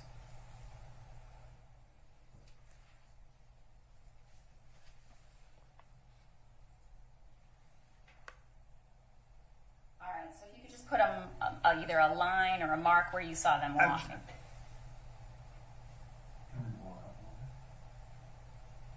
Can we enlarge it? Is that possible? It was on the right-hand side, but I can't see what that little restaurant is on the right side. Okay, so let's take off the enlarged portion just for a second there. It was a little small restaurant on my right-hand side behind the truck. Okay. That's what I'm looking for, and I can't see it. All right. Would that be the Dragon Walk restaurant? Yes, a little restaurant on the corner. Okay. So was that where the officers that you saw walked with Mr. Floyd at that point? Yes, ma'am. Okay. And you said he was in handcuffs. Yes, ma'am. Was Mr. Floyd walking across the street? Yes, he was walking up the sidewalk with them. And then what happened? He said something about he said something. I can't quote right what he said, but whatever he said, they let him sit down. Okay. And were you watching that part of the interaction where he was sitting down? Yes, ma'am. And where were you? Were you still on the I was still on the Cub. I was still on the Cub pool side. Okay.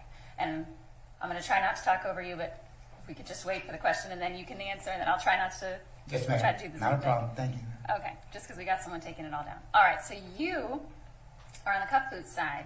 You see them sit him down at the Dragon Walk. Could you hear what was going on in terms of the whole conversation? No, ma'am. Okay, but you were watching what was going on. Is that right? All Yes, right. ma'am. Did they move again after that? Yes, ma'am. They helped him guide up off the sidewalk. Okay, and then after he got up off the sidewalk, where did they go? They went north across the street at the red light, which would be going north through the red light. So did they head toward Cup Foods at that point? Yes. Yes, ma'am. Okay. And where were you? Did you stay where you were, or did you follow? I just went on down the sidewalk almost to the front edge of the Cup Food. Okay. To the stoplight. And I'm going to put can you take this down, please? Thank you. Did we show you some pictures and videos from that day prior to your testimony in court today? Did you see some videos and pictures on a previous date when we met before? Yes, I did. All right. I'm going to put up, just for you but not for the jury, what we've marked as Exhibit 38, please.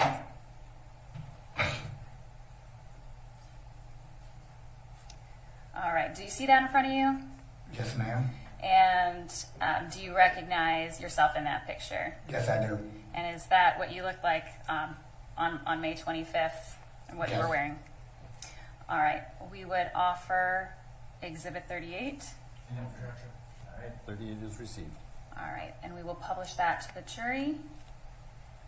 All right. So now the jury is getting to see that's what you were wearing. That's what you looked like on May 25th. Is that right? Yes. And so it looks like you're walking down the sidewalk. You're talking about getting closer. Did you get closer at that point? Yes, I was getting closer. Okay. We can take that down, please. So after you see the officers walk Mr. Floyd toward the Cup Foods and you're getting closer, what do you see then? I see them come through the intersection with Mr. Floyd, and I was just standing and observing like I was doing. And when they came through the intersection, they went on to the car with him. And when you say the car, what car are you referring to? The squad car. Okay. So they were taking Mr. Floyd to the squad car at that point? Is that right? Yes, ma'am. And was he still handcuffed at that point? Yes, ma'am. And was Mr. Floyd walking with those officers? Yes, ma'am. And was it just those two officers at that point? Yes. Did you know either of those two officers? No. Okay. And then did you continue to observe after they got to that squad car? Yes, I did. And what did you see then? Just standing and observing them, get him into the car, and as they get him in the car, I'm just paying attention like I always was. And was Mr. Floyd saying anything at that point in time? Yes, he was. And were you engaging in a conversation with Mr. Floyd as well? Yes, I was. So tell the jury just a little bit about what was going on in that moment. At the time I was engaged with Mr. Floyd, that the officer was, trying to get him in the car and everything, talking to him, and I was telling Mr. Floyd, Mr. Floyd, just ply with them, get on in the car because you can't win. Something to that nature. Okay. And before, as you were watching Mr. Floyd walk up to the squad car, you know, he was seated down and then he was walked across the street. Any of those moments in time, did you see Mr. Floyd fighting or being violent with the officers from the moment he was taken out of the car until he was sat down and then walked across the street? No. Okay. And then you're describing what was going on, and he was handcuffed, you described that whole time, is that right? Yes. And then you're talking about them trying to get him into the car. Did we previously show you a video that showed your position and what you were watching, as well as what one of the officers' body cameras showed was going on at that moment? Did you see video of that on a previous date? Yes. And did that show accurately and fairly what you saw, as well as what you heard and what was going on with respect to Mr. Floyd at the squad car? Did that show what was happening? Yes. Okay. And just so I'm clearly describing it to you, I know you saw a number of videos. There was one that had a view from one of the officer's body cameras combined with a surveillance camera that was showing where you were standing. And that's what we've marked as Exhibit 39. And you said that video showed what you were doing and what you saw and heard. Is that right? Yes. All right, I'd offer Exhibit 39. 39 is received. And we will publish that now.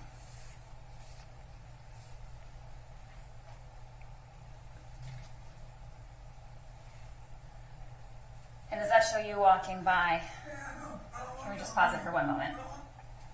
Before we play, the top screen, does that show where you're standing next to the squad car? Yes. And can you just point yourself out on that top screen? And then on the other video that's embedded within what's shown here, that shows the officer and Mr. Floyd at the car. Is that right? Yes. Okay. All right. We will clear that, and then we will continue to play. Thank you. I don't want to win. I'm claustrophobic. You ain't gonna win. I'm claustrophobic. I got anxiety. I don't want to do nothing to them. Man, I'm scared as fuck, man. You made a mistake. When I start breathing, it's gonna go off on me, man. Okay. Let me count to three. And I'm going in. Pause it right there, please. All right. We're at 18:07. Now, just to sort of summarize what's happened thus far, are you having a conversation with Mr. Floyd at that point? Yes, ma'am. And what's going on in that conversation? It's going on a conversation that I'm watching, Mr. Floyd saying that he clasped to the back seat of the police car. And I'm trying to get him to understand that when you make a mistake, once they get you a cup, it's no certain thing as being claustrophobic. You're going to go with them. And I was trying to get him to go. Okay. And you were saying, is it your voice saying things like you can't win? Yes, ma'am. And why were you saying that? Because I have had interaction with officers myself, and I understand once you get in the cup, you can't win. You're done. Okay. It's just the way I have looked at it. So were you trying to just help him to make the situation easy? Got it. So you were trying to make the situation easier. And there were some comments about, I'm claustrophobic, and then I believe there was a response. Were you having a conversation with Mr. Floyd at that point in time? Yes, ma'am. And did you feel like he was hearing you and understanding what you were saying? Yes, ma'am. And like you said, you were just trying to make it easier and help. Is that right? Yes, ma'am. Okay. And at some point, again, we have this stopped at 18:07. Did some other officers arrive? Yes, ma'am. And did you know any of the other officers who arrived? Yes, ma'am. And who did you know? Mr. Chauvin right there. And if you can point to him on the screen you're pointing there. So you've made a mark with the arrow pointing to Mr. Chauvin. How did you know Mr. Chauvin? 5 days prior to this happening, I pulled up on the squad car somewhere in South Minneapolis, and I seen Mr. Chauvin, and I told him, like I tell all officers, at the end of the day, you go home to your family safe, and let the next person go home to their family safe. So you had just met him in the community a few days prior, is that right? I had seen him in the community prior to them, but that, the day I pulled up on him, I gave him the recommendation of what I said. Okay, so you had seen him 5 days or so prior, had a conversation with him, but you had known him in the community before that as well, is that right? I seen him running through the community, not knowing it. Okay, so you recognized him as an officer in the community? Yes, ma'am. Okay. I apologize. I'll try to slow down. You try to slow down. We'll both take a breath. And then we'll Yes, move on. ma'am. Okay. And I'm going to try not to talk over you. Do my best. All right. Okay. So I'm going to let the video play, and then we can pause it for some follow-up. So go ahead. Thank you. You can't win. I'm not trying to win. I'm not trying to win. I'll get on the ground, anything. I'll get in the car. He know it. He know it too, Mr. Officer. Y'all hear me? Don't do me like that, man. In the car. Okay, can I talk to you, please? Yes, you get in this car. We can talk. I am claustrophobic. I'm hearing you, but you're not working with me. God, I'm claustrophobic, man. Get in the car. Man. Get in the Please car. put me in the front. Please. No, you're not getting in the front. I'm claustrophobic, Mr. Officer. Get in the car. Okay, man, okay. I'm not a bad guy, man. Get in the car. I'm not a bad guy. Man. Please, officer. Please. Sit. Please. Take a seat. Please, man. Please. No. Take a seat. I can't choke. I can't breathe, officer. Please. It's fine. My wrist, man. Please. I can't. And I'm on the ground. I'm on the ground.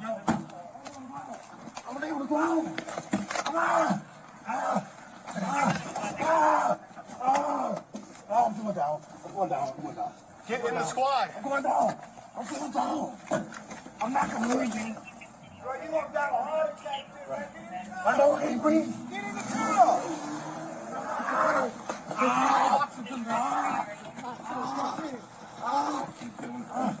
I just COVID, man.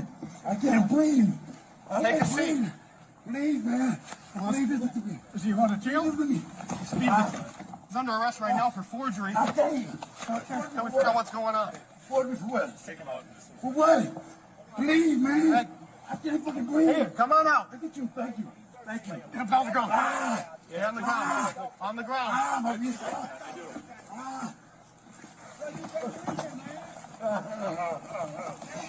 Right. You got your restraint. Hobble. I can't breathe. Okay. I can't breathe. I'll grab that. Get him. Jesus Christ. I can't breathe. I can't breathe. Thank you. I can't breathe. Stop moving. Mama. Yeah, Mama. it's in the, Mama. one of the front pouches Mama. on my right side bag. Mama.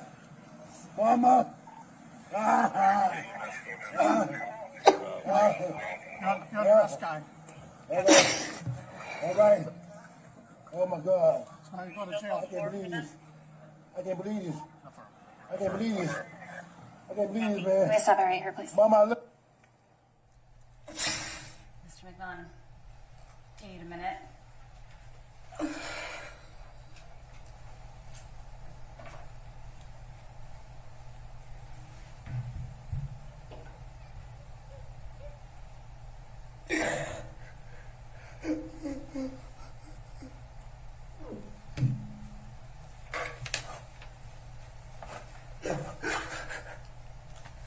Oh my Just take your time. Let us know when you're ready. We'll just give you a moment, Mr. McMillan. I'm not sure if there's water for you as well. Oh, if you need a break to get some water, let me know. We can take a break.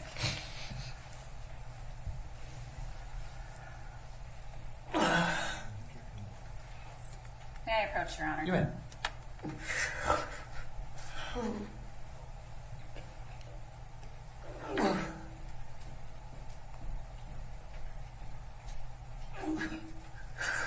Thank you.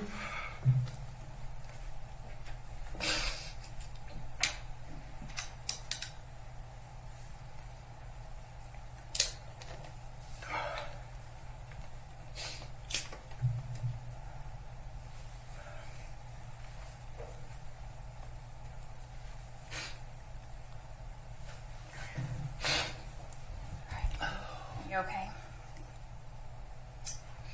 Yeah. I know that this is difficult. Can you just explain sort of what you're feeling in this moment?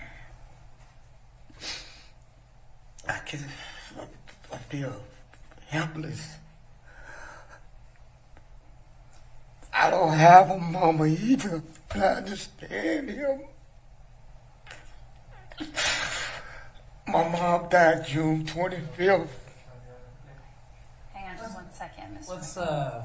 Let's take a 10-minute break. We'll take a little break.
Okay, sir. How you doing?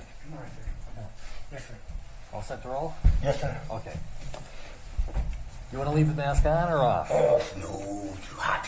Okay, understood. He's over. Thank you, Your Honor. All right, Mr. McMillan.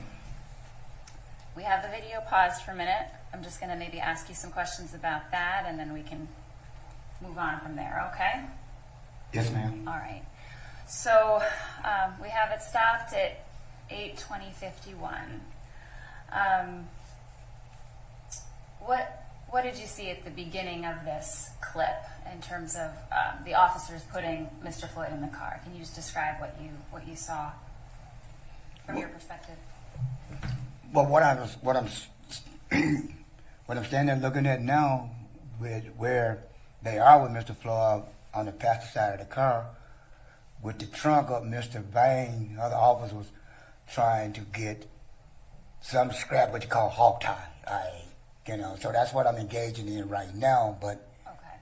So in this image right now, where it's frozen at 8:20:51, can you just point out where you are? And you said you're talking about the other officer, and I think you used the word hog tie. Can you just describe what you meant by that? I guess he was looking for some scraps where they tie you up. Okay. So where we have this video stopped, you were watching. Yes. Sorry. Is that better? You can stay right in the middle of that. Okay. I just want to make sure you can hear me and I can hear you. I have trouble hearing with all the plexiglass and masks, so I apologize. So could you describe what you're seeing at that point? I'm seeing Mr. Floyd on the ground. And is anyone else on the ground? Will you repeat that again, please? Yeah. Is anyone with him on the ground? Yes, ma'am. Okay. So what do you see in terms of the other officers? I see two officers on the back of him, and I see the officer in the front with him. And I see Mr. Chow, that's who in the trunk of the car. Okay. And you're, I think you said Mr. Chow or Mr. Vang. Did you know the other officer who was at the back of the car? Did you know who he was, that officer at the back? No, ma'am. I Okay. didn't know who he was. Did you, and you don't know his name today, do you? Chow, whatever. I don't really know his name. Okay. But another officer that you weren't familiar with at that time? No, ma'am. Okay. And what about Officer Chauvin? You said you knew him, is that right? I didn't know his name at the time, but I knew of him in the squad car and what I had said to him 5 days ago, but I didn't know who he was. So you later realized that you knew His name, yes, his ma'am. name. Okay. All right. So I'm going to back you up a little bit. Before these officers were on the ground with Mr. Floyd, and there's an officer at the back, at the beginning of this clip, they were getting him into the car. Is that right? Yes, ma'am. Okay. And at that time, you were having a conversation with Mr. Floyd. Is that right? Yes, ma'am. And then were you continuing to have a conversation with Mr. Floyd throughout this process?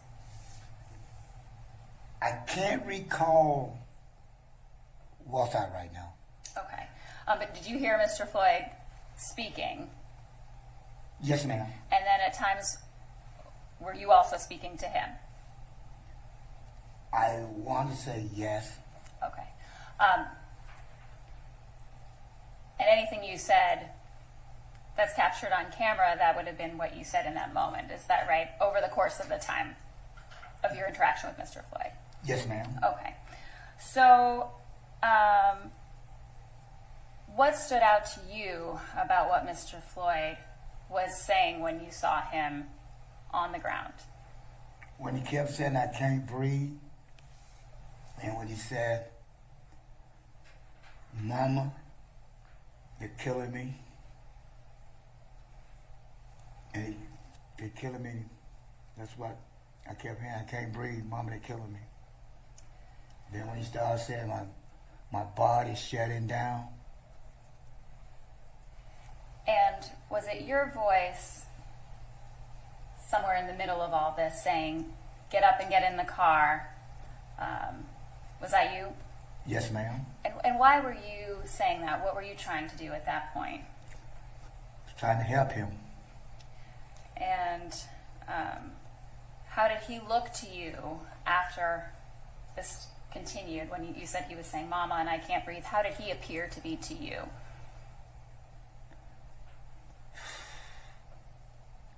He appeared to be in and out with the foam running out his mouth. And you said you saw foam running out of Yes, his mouth? white foam around his mouth and stuff. Okay. And you said in and out. What do you mean by that? Talking, like, Okay. you know, I don't know how, I can't really describe it, but he was, Did you hear him talking at one point, and then did he later stop talking? I heard him keep trying to ask them to let him up so he can't breathe, and then even I said to the officer, I said, "Man, he said he can't breathe." And they said, "Well, if he keep talking, he can breathe." Okay. Is it okay with you if I play this Keep going, sir. clip? Okay, Yes, we'll ma'am. keep playing it if you're ready for it. Yes, All right. ma'am. All right. Please, I love you. You got hobble? Tell my kids I love them. I'm dead. Mine's in my side. It's listed. It's labeled. It says hobble. It's in I the can't top. breathe for nothing, man. It's cold blooded, man. Ah, ah, You're doing a lot of Mama, I love you. I can't do nothing. Yeah, EMS is on their way. My face is gone. I can't breathe, man. Please. Please let me stand. No. Please, man, I can't breathe. Get up on the sidewalk, please. One side or the other, please. My face skin up bad. Okay, so we get his legs up. Oh my God. No, just leave them. Oh Just my leave them. God. Just leave them. Yeah, just leave them. All right. I'm dead. The park's still sitting on the Whoa. car. Look at my face, man. All right. And you were describing, you said a hog tie, or you saw an officer maybe going to get one. Did you ever see the officers use any kind of tie or other type of restraint for Mr. Floyd? No, they did not. Okay. I'm going to take this video down. And we're going to put up another one, but I'm just going to not play it. It's going to be Exhibit 16 that's already admitted. If we could just put that up on the screen.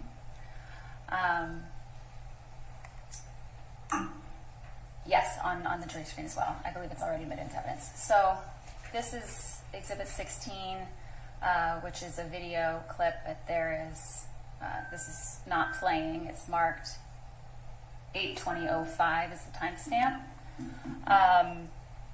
Do you see where you were standing in this particular image? Yes, ma'am. Can you just point yourself out? All right. And what do you see the officers doing from your perspective on this street? I see Mr. Lane, that's the first officer right there, that hold him down. They got his knee on his neck, between the neck and back, holding him down. The other officer really can't see around him, but look like they holding George Floyd down also. Okay. So you talked about, did you see 3 officers with Mr. Floyd? Yes, ma'am. I see 4 officers all together, but 3 of them is on Mr. Floyd. One standing in the back door. And looking at this picture, can you tell which officer was which at this moment? First officer is Mr. Chauvin. Okay. I don't know the other. All right, so let's just stop right there. When you say Mr. Chauvin, can you tell where Mr. Chauvin is in this picture, or is it too difficult to see in this picture? All right, can you actually press that again if you're trying to point to Mr. Chauvin? Okay, so the officer that you've just identified with an arrow, is that the one you recognized as Mr. Chauvin? Yes, ma'am. Okay. And then there were 2 other officers you described on top of him, is that right? Yes, ma'am. And then a 4th officer standing at the back of the truck, is that right? Yes, ma'am. Okay. If it's okay with you, I'd like to play just a little bit of this video. Are you ready for that? Yes, ma'am. Okay. Go ahead.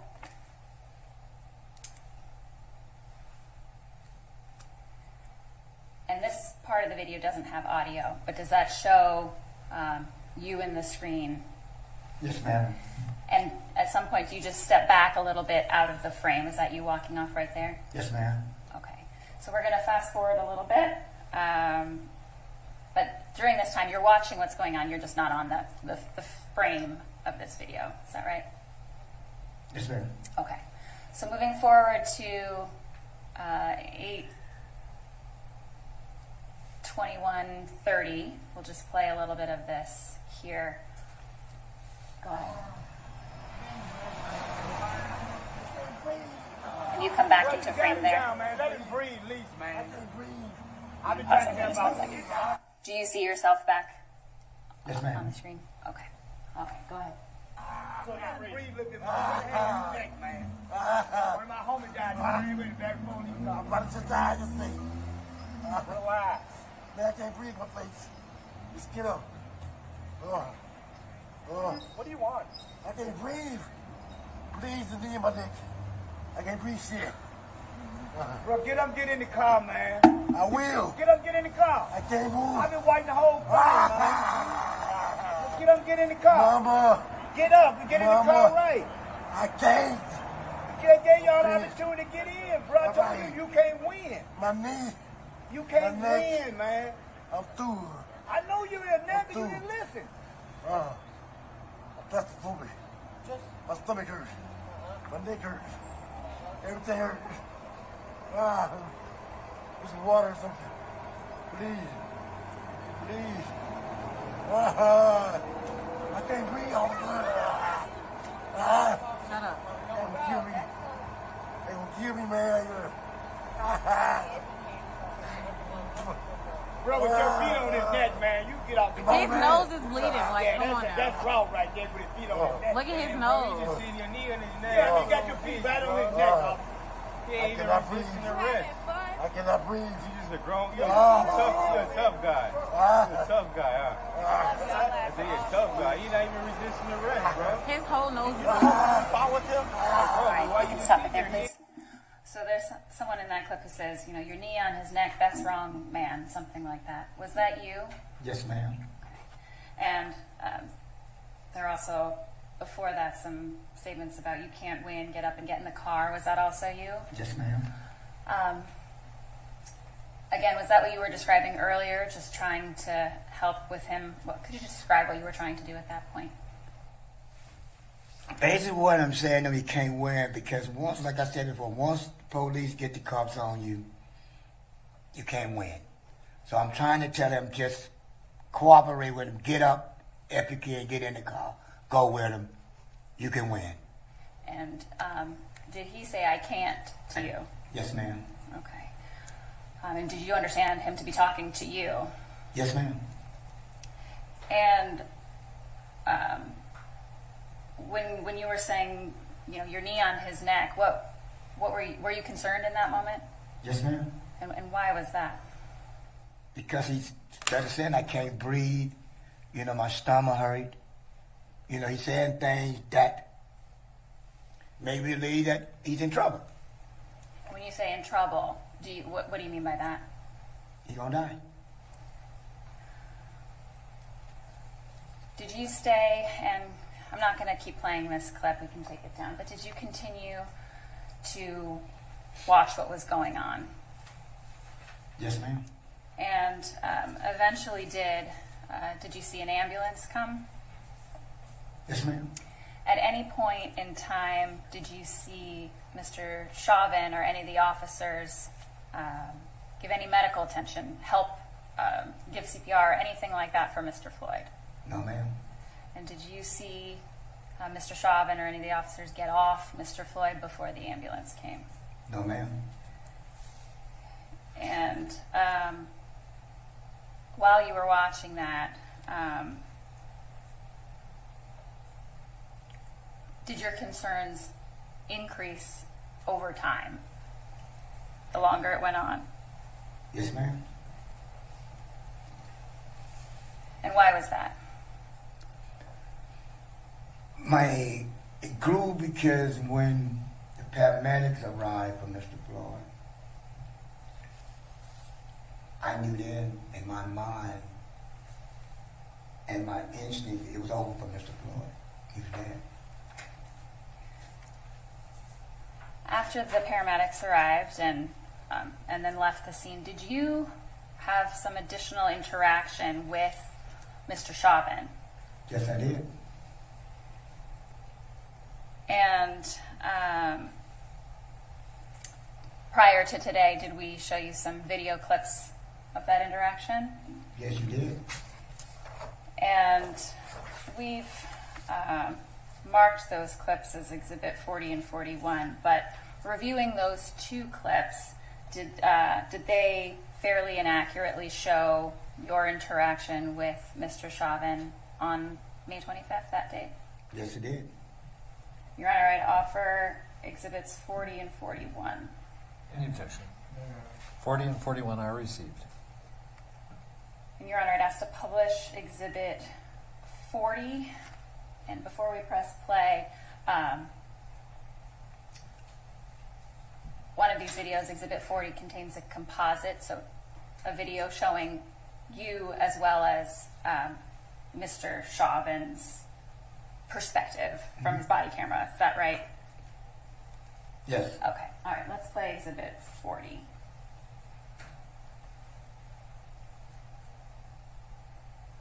And is that you walking down the street?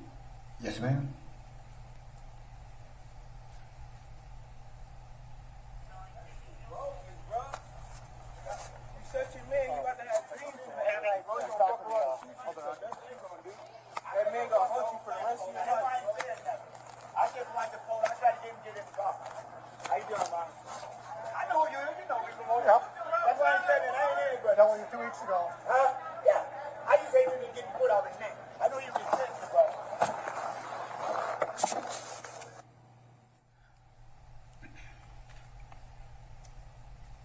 So that can be, we can pause right there, but that can be difficult to hear. What was it that you were saying to Mr. Chauvin at that time? I can't recall, but in my mind that I said to Mr. Chauvin, in an act I think it was like 5 days ago. I'm not sure, but I know in my mind what I did say to him. I think I said to him 5 days ago, I told you at the end of the day, go home to your family safe, let the next person go home to their family safe, but the dad got to look at you as a maggot. Okay. And so your interaction continued with him in over these two clips, is that right? Did he move his car at some point? Either that clip or the other clip. Yes, he did. Okay. And then did you also have another conversation with him as well? I think so. And initially, did you remark about his foot on his neck or something to that effect? I can't recall. Okay. But if it's there, it would be in the video, is that Yes, right? ma'am. All right. And again, some of these can be difficult to hear. Can we put up Exhibit 41, please?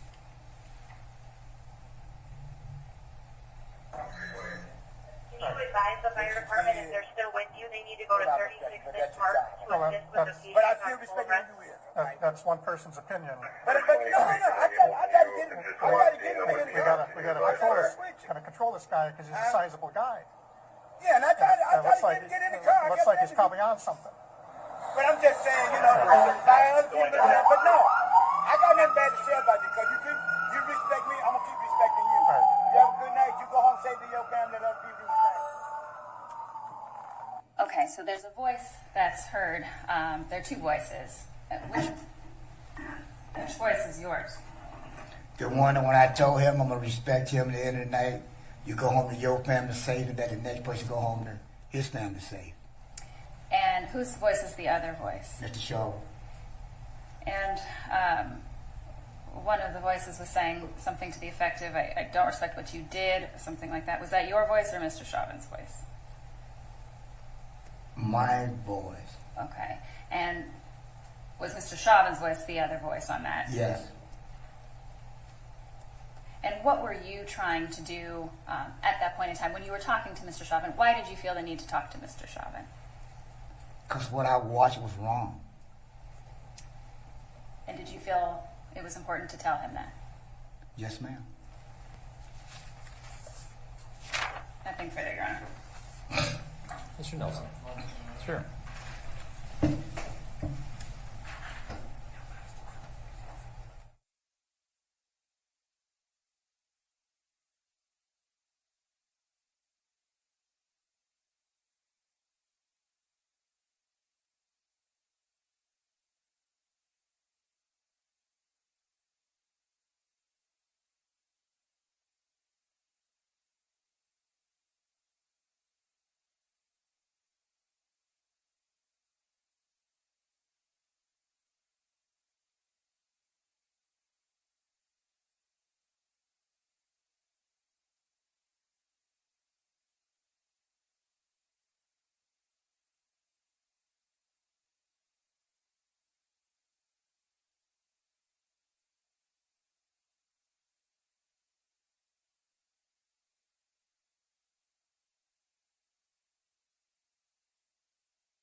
All right, thank you, sir. You may step down. And if you could take the water with you, that'd be great. The bottle of water that's right over there. Thank you. Man, I'm done. You are done. Thank you for coming in.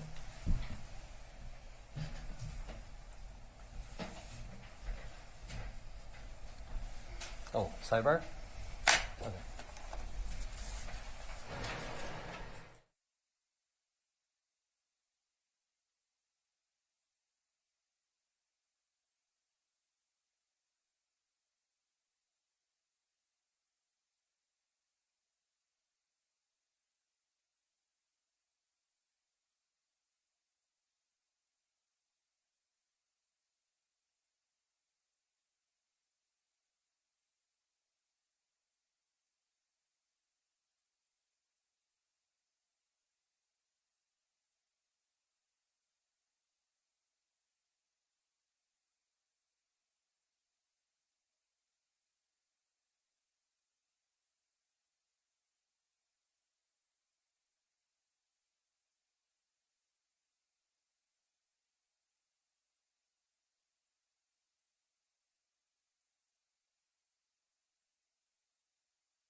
Members of the jury, we're going to take a 20-minute break. Counsel are going to confer on possible ways that we can streamline some of the testimony that's coming up.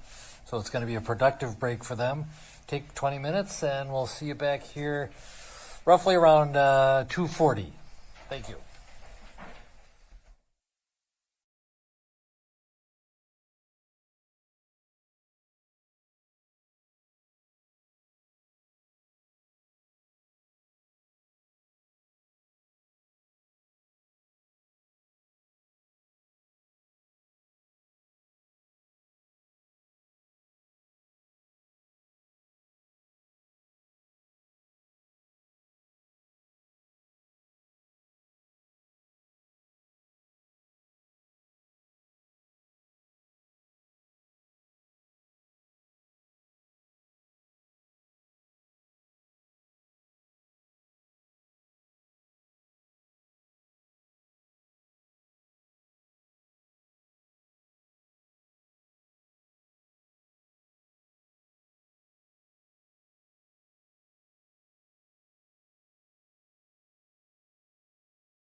Next witness.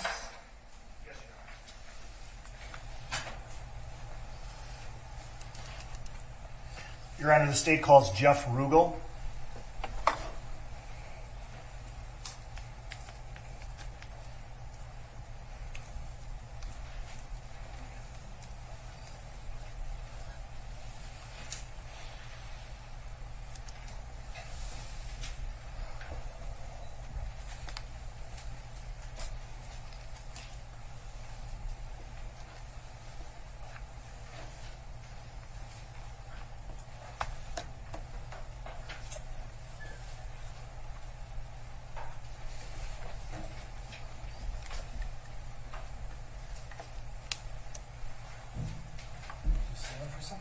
Raise your right hand. Do you swear or affirm under penalty of perjury that the testimony you're about to give away the truth and nothing but the truth? Yes, sir, I do. Have a seat.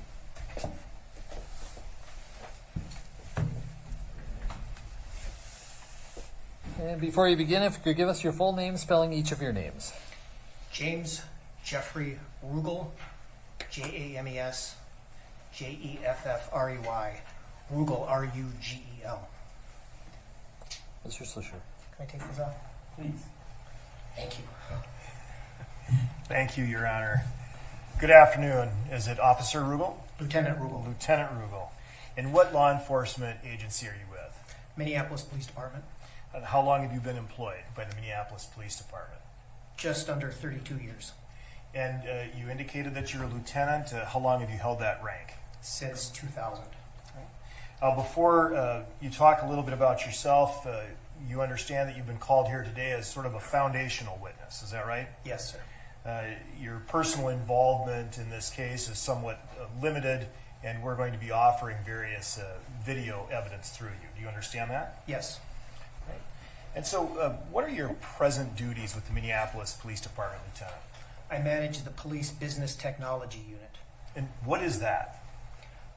Myself and my staff basically manage the technology equipment, software, systems that officers use on patrol and investigations anywhere they're doing their job. Tell the jury a little bit about some of these systems and software and tools that you use. For example, we have a records management system where all of our police reports are kept, and so my staff manages that system along with a software vendor. We use surveillance video, for example, surveillance cameras around the city. We manage accounts for that, advise on where cameras should be, and make sure the system's working. The city uses body cameras for patrol officers and investigators. We manage the body camera program, including the video storage, which is through a cloud-based vendor, but all of the policies and stuff are enforced through our system administrators, which are part of my staff. Fair to say, as a police department, the department generates a lot of data. Very much, yes. Both written documents, video, audio, and all of these things need to be collected and stored and be able to be retrieved in a way that can be associated with a case number. Is that right? Correct. Before stepping into the business technology unit, I'd like you to share with the jury a little bit about your career at the Minneapolis Police Department. When did you begin? I started in 1989 as a patrol officer, worked as a patrol officer for several years, was promoted to sergeant, and worked as an investigator doing gang cases, gun trafficking, and narcotics. Was promoted to lieutenant in 2000, and as a lieutenant I've served as a patrol lieutenant supervising a shift of officers on the street at a couple of postings. Served in this business technology job, and I also was the manager of our Strategic Information Center for about 8 years. On a particularly high priority call, looking up the history of that address and being able to send information to an officer so they know more about it before they even arrive. They also do a lot of assistance to investigations, looking for link analysis, trying to find suspects based on nicknames, all sorts of stuff. But they do that 7 days a week, 20 hours a day. Fair to say, like any other business, things have changed a lot since 1989 when you started in law enforcement. Yes, quite a bit. We have much more sophisticated surveillance tools and data storage tools. Is that right? Yes. When did the Strategic Information Center open? October of 2010. And what was your involvement in the Strategic Information Center at that point? I was on the design team that helped to configure the way it was going to work. I was the initial and first manager of the center, so I wrote the standard operating procedures, the policies, sort of created it from the ground up, along with some supervisors that worked for me. And you served to manage that center until when? April of 2018. And that's when you began your position with the Business Technology Unit? Yes. Okay. Within the Strategic Information Center, what I'd like you to focus on for the jury is the availability of surveillance video throughout the city. Can you talk a little bit about that?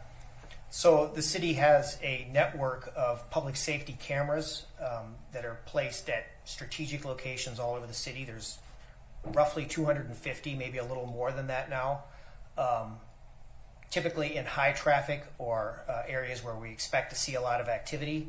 And those cameras are on 24/7. They're recorded all the time, and they can be monitored both at the Strategic Information Center and from places like precincts, and investigators often can monitor them or retrieve recorded video as needed. And when you say monitor, you're talking about monitoring in real time. Sure, you can watch them live. You can move them, if you will, pan, tilt, and zoom the cameras to zoom in on things that are of interest.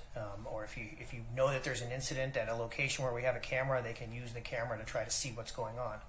And then how do you communicate with other officers who may be on patrol and in need of this information? There's a number of ways. The primary way would be sending what we call a switch message. So the squads have a computer in the car, and they're operating some software that allows us to send them sort of a direct message that flashes on their screen and can give them updates on the call or any other information. We can also get on the radio if we want to broadcast to a wider group. And then people have cell phones. We can call them if there's something more detailed than what you want to send in a message. Okay. And that's helpful for monitoring in real time. You also mentioned storage and retrieval of said footage. Is that right? Yes. Okay. Yeah, describe, as the designer and former lieutenant of this Strategic Information Center, how the footage is able to be stored, retrieved, and, if possible, associated with a particular case number or event. Sure. So we use a system called Milestone, which is our enterprise video management system. It's commercial software, but each camera feeds its images into Milestone, and they're recorded on a giant server that just holds video. They stay there for 14 days, and then after 14 days, the video expires and it just goes away. But during that 14 days, the staff at the SIC or investigators can go in and search by date and search by location. So, with the huge number of cameras we have, we can't monitor every camera all the time. There's just not enough people, and your eyes would glaze over. So, it's very common for an investigator to contact the SIC, the day after an incident and say, "Hey, will you go find the video from this corner from this time to this time and save it for me, send it to me." And so they will do that, check the area where the incident was, and get the video. It can be downloaded out of the system so that it's no longer subject to that 14-day expiration. And once it's downloaded, it's like any other video file. It's there as long as you have it. And when you do, or an officer does, download Milestone video, and I think the jury's heard that term before already now, Milestone video. When they download the Milestone video, does that leave any kind of electronic trail so that you can know who made the request, what case number it was assigned to, and where the incident came from? The Milestone video itself, the system doesn't have case numbers, but when downloading it, usually the file is named, including the case number. And then to store that file, rather than keep it on a person's local computer, they store it in our video cloud storage system, which is called evidence.com. And at that point, it's associated with a case number. And the whole point of collecting the data, I suppose, is being able to retrieve it and and use it both for proactive law enforcement, but also to review as evidence. Is that right? Yes.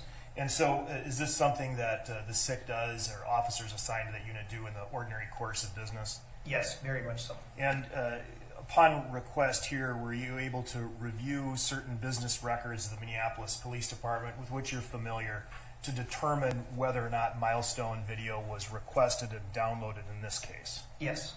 And when I say this case, you're aware there was an incident that took place on 38th in Chicago on May 25, 2020. Is that right? Yes. And was there milestone camera footage taken of the area on the date and around the time of the death of George Floyd? Yes. Are you aware that that footage was requested by a Deputy Chief Eric Fors in connection with this investigation? Yes. And can you tell the jury what he specifically requested?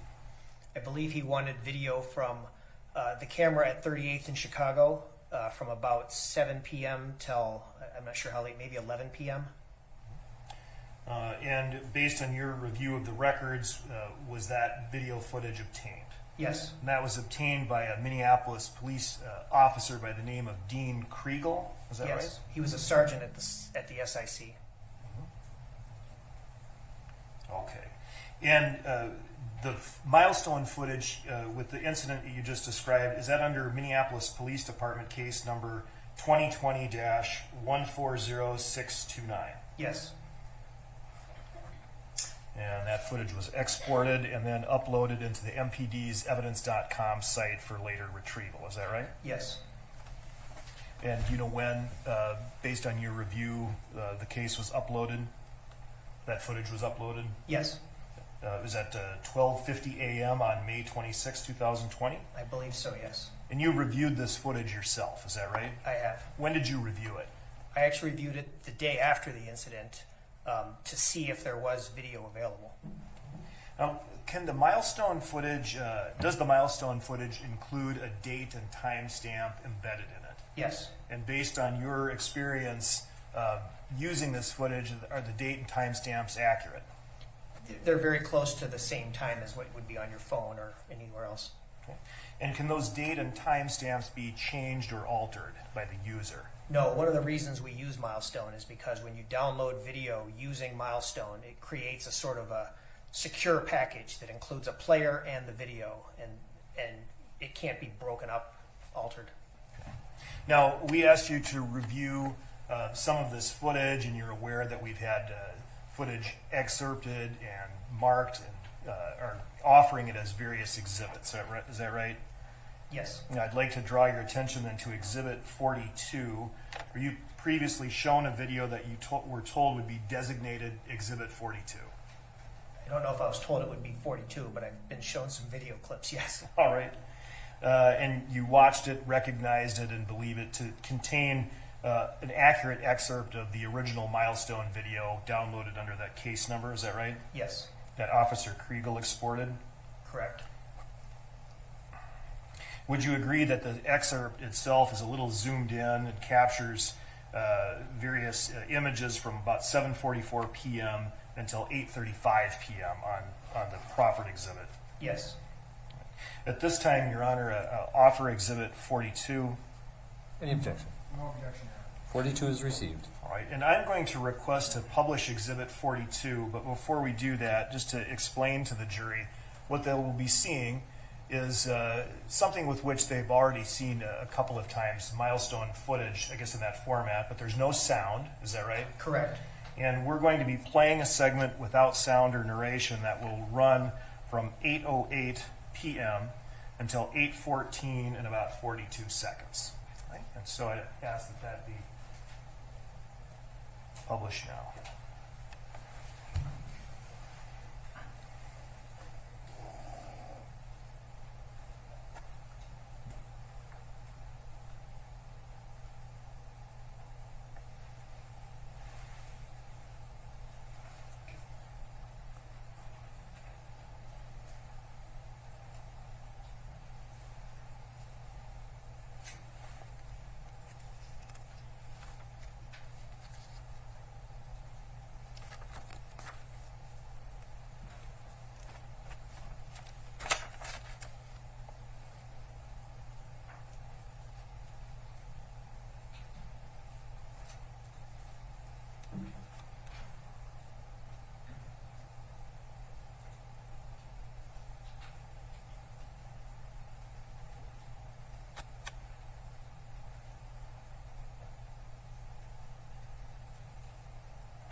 And we'll stop there. Thank you. Now,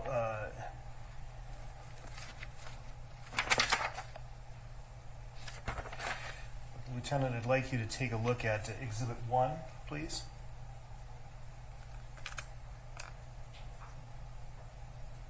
We're publishing Exhibit 1.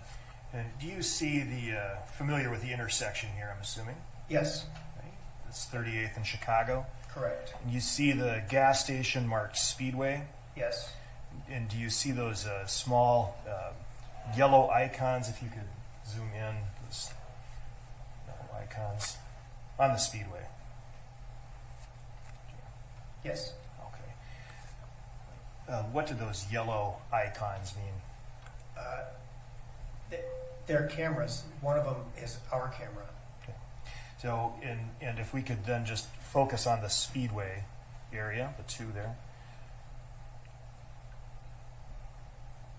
All right, so the perspective of that we were watching the milestone video is taken from one of the two cameras depicted in what we see in Exhibit 1, is that right? Yes, the lower one.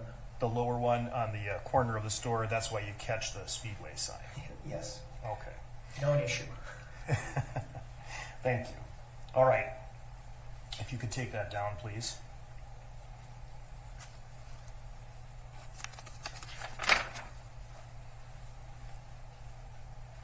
And now I'd like you to focus a little bit more on what you're doing these days in the business technology unit. All right. We know when you began in that job. Can you talk to the jury a little bit about what the business technology unit does with body-worn cameras? So Minneapolis Police uses body-worn cameras. As of now, every sworn employee has a body-worn camera. My unit manages the program. So we are the primary point of contact with our body camera vendor, which is a company called Axon. When cameras are shipped to us, we set them up for use. We assign them to officers in the system. We make sure that officers are trained on how to use them. And we manage the back-end software, which is called evidence.com, where all the body camera footage is stored and retrievable and managed. And my unit also employs 2 full-time auditors who audit the body camera program to ensure that officers are following the body camera policy, that they're turning them on when they're supposed to, that they're doing the checks that they're supposed to, and that the system is working well. And you're familiar with the Minneapolis Police Department body-worn camera policy? Yes. And this is something, obviously, in 1989, officers were not wearing body cameras. They weren't invented. Right. Right. When did body-worn cameras become more commonly used? We started piloting them, I believe, in late 2015 or 16, and went with Axon after piloting several companies. The initial rollout was to patrol officers in 2016 and 17, and now we've finished rolling out to the entire department. And Lieutenant, were you involved in the development of the body-worn camera policy and program? Not so much in the development of it. I was at the SIC at the time. In Minneapolis Police Department, body-worn camera policy is in the manual at 4-223, is that right? Yes. And at this time, I'm going to offer Exhibit 214, which is the body-worn camera policy 4-223. No objection. 214 is received. And we're not going to publish that now because it's a lot of reading, but if you could please... Thank you. Sure. But if you could just give us a very high-level summary of what the body-worn camera policy requires. Sure. So it requires that officers working in uniform always wear their body-worn camera, that they have it on in a standby mode whenever they're working, and that they activate it and record video when they're responding to a call or when they're meeting with members of the public or any other time there could be anything that we might want to review later. And so it also mandates that investigators who work in plainclothes wear cameras when they're doing certain enforcement actions like executing a search warrant and this kind of thing. Some of the body-worn camera footage associated with this case doesn't, the sound doesn't kick in for a little bit. There's the image, but there's no sound. Can you explain why that is? When the cameras are on but not activated, they're actually recording much like a DVR on your TV. When you press the button to activate it, that kicks on the sound and it saves the previous 30 seconds of video without sound. So the thought is that whatever caused you to turn on your camera would be captured because it was being recorded, and now the sound comes on when you activate it. But there's safe to say there's nothing wrong with the camera and nothing wrong with the operator if the first 30 seconds is without sound. That's the way it's exactly as it's supposed to work. Okay. And then can you tell us a little bit about what these cameras look like and how they're actually physically attached to the officer? Sure. They're about the size of a deck of cards, a little black rectangle. There's a number of ways to wear them. Most officers use the magnetic mount, which is basically a pretty strong magnet that goes inside the shirt, and then a mounting plate that goes outside the shirt, and then the camera attaches to that mounting plate. So when the magnet is engaged, it's affixed. A lot of them wear it either in their shirt pocket or up on high on the chest, which is where they're supposed to wear it to capture a view of everything going on in front of them. And every officer is issued a body-worn camera. Is there a way to associate particular footage with a particular officer? Yes, every camera has an electronic serial number. And when we issue a camera, we go into evidence.com and we find that officer in the roster and we say, this camera is assigned to this officer. And then that camera is linked to them until we remove that link. And so much like you're able to do with the milestone, you're able to attribute particular footage to a particular officer at a particular time. Yes. And you've reviewed body-worn camera footage before, is that right? Yes. And is it generally a workable system? Does it capture what it's supposed to capture? Very much so, yes. And are you able to also associate particular footage with case numbers just like with the milestone? Yes, so when an officer is responding to an incident and records video after the incident, we call it tagging. They tag their video with the case control number from the incident. And that way, when the video is uploaded into evidence.com, it is tagged as being associated with that case. How long is the footage retained? Depending on the type of video, the minimum retention is a year. For any sort of evidence thing, it's 7 years. And then for significant incidents, it could be indefinite.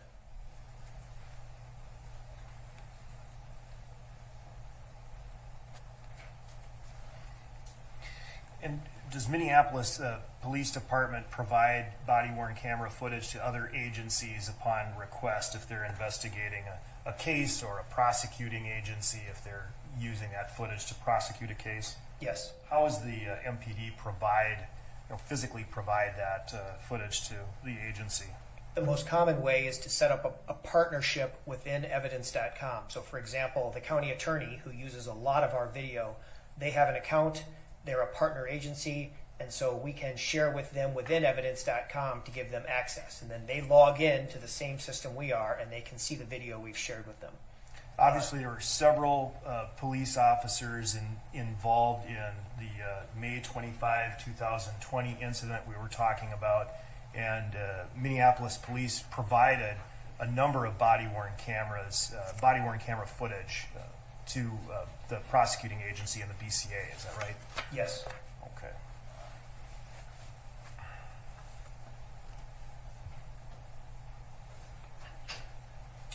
And are you familiar with the specific officers who responded to the scene of the incident that occurred from 8 o'clock in the evening to about 8:30 that Memorial Day? Yes.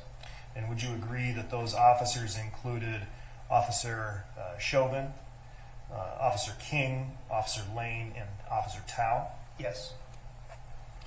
And upon your review, does it appear that each of the four mentioned officers wore body-worn cameras during that incident? Yes. And you were able to associate it with the same case number you recited earlier, is that right? Yes. And this footage was uploaded and retained by the MPD servers, correct? Correct. You viewed some of the footage involved with the various officers? Yes.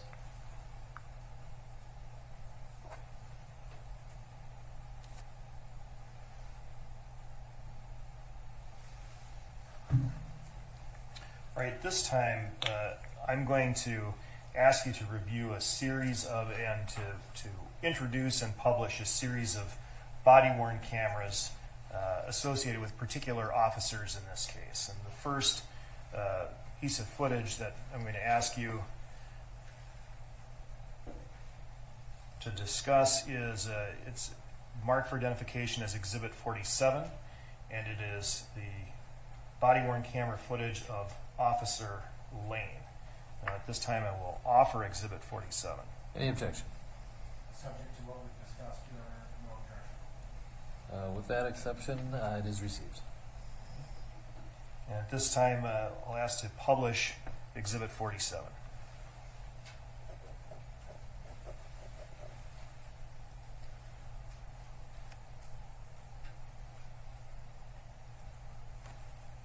And please hit pause. And if you could enlarge and highlight the time and date stamp, please. Oh, then I will use my glasses. All right, sir. Just to draw your attention to the upper right-hand corner of the footage that you're seeing here. Are you able to see the date and time stamp? Yes. Okay, and it says 5/25/2020. Correct. Right, and the time is expressed in military time. Is that correct? Yes. So 20:07 would be about 8:07 p.m. Yes. And some change here you can see on the footage. Axon body, that's just simply the brand of the body camera, is that right? Yes. And then there's some serial numbers on the footage as well? Correct. Okay, and so again, this particular footage, Exhibit 47, is associated with Officer Lane based on the serial number that you see, and the footage begins at about 8:07, 58 seconds. Is that right? Yes. All right. Please continue publishing the exhibit.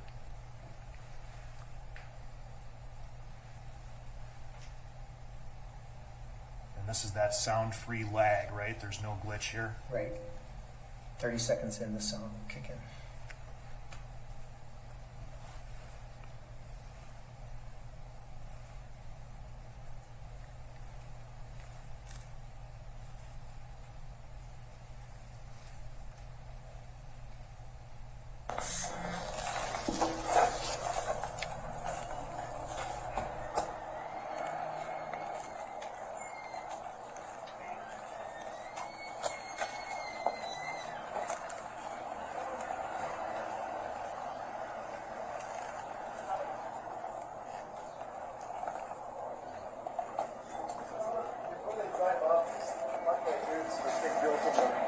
Gentlemen. Sorry. The driver in there? Lubez. Oh, which one? The Okay. blue one over there. Which one? Yep. Just head back in.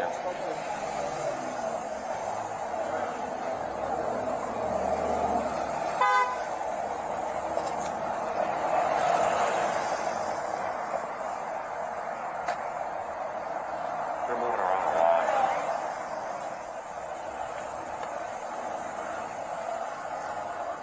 Pause. And the record should reflect that the time noted here is 8:09 and about 27 seconds. Is that right? Yes. Please resume.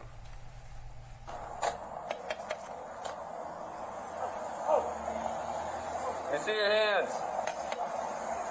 Damn, man. Stay in the car. Let me see your other hand. I'm sorry. Let me see your other hand. Please, Mazat. Both Do hands. nothing. Put your fucking hands up right now. Let me see your other hand. All right. What I do, though? What do we do? Put your hand up there. Put your fucking hand up there. Jesus Christ. Keep your fucking hands on the wheel.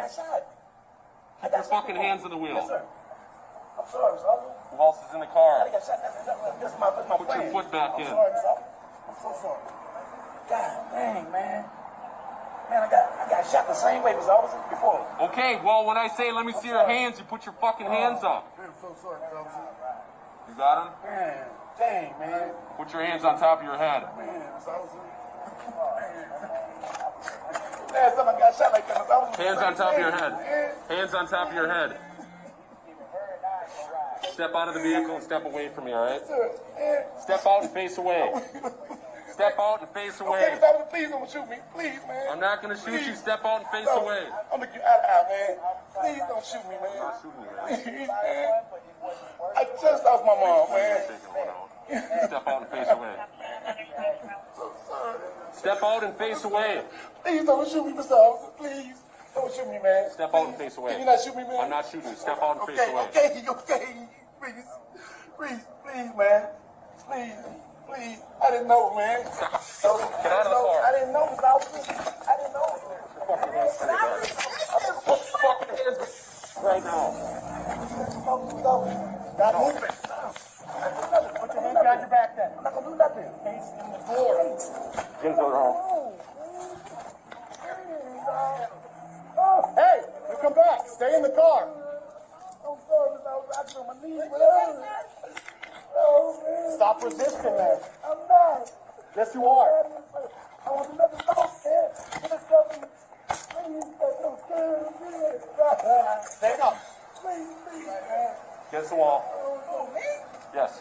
What I doing? We're figuring out what's going on. Drop the bag. Figure out what's going on. Adam, What's the problem? said something to him. It ain't us. We was getting a ride, I just got my phone fixed. It's my ex-man. Adam knows me.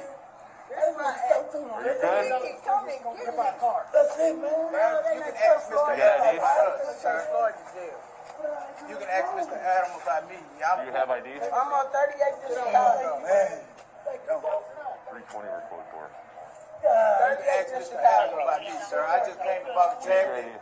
And when I bought a tablet, he didn't work. Oh, my God. He didn't even do nothing. Sir. You have ID? No, I don't. My You got name's anything with Chauvin your name on it? Hill. No. Sir. Okay. I just came over to get my phone. You see, I don't have a purse or nothing. And my daughter is on her way to get me. What's his deal? I don't know. Me, sir. That's my ex. I don't know. Why is he getting all squirrely and not showing us his hands and just being all weird like that? Because he's been shot before. He don't Well, I wanna- get that, but still, when officers say get out of the car, is going on. he drunk? Is he on something? Oh, he got a thing going on. I'm telling you What about does the that mean? police. We have problems all the time when they come, especially when that man shoot that gun like that. It's been one. What's your first name? He's pretty good. George Floyd. What is it? He's a good guy. George Floyd, she said. Can you spell that? I don't know how to spell George, sir. Her name. My name is, my name. Your name, My yeah. Renee Hill. Can you spell it? S-H-A-W-A-N-D-A. S-H-A-W.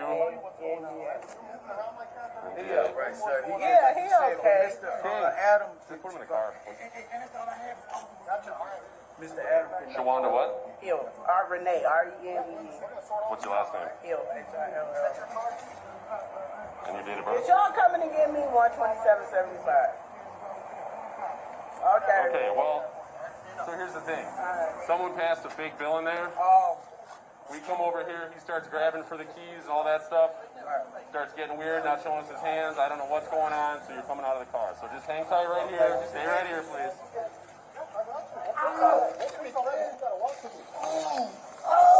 Ouchie, What are you on something right now? I'm not nothing. You acting erratic. Let's go. Man. Let's go. Yeah, man. Yes. I was just moving earlier. Let's go. All right, let me calm down now. It's feeling better now. Keep walking. Okay, now do me one favor, man. No, when we get to the car, let's get to the car, man. Come on. Dang, man. Oh, man. God, don't leave me, man. Please, man, don't leave me, man. Here.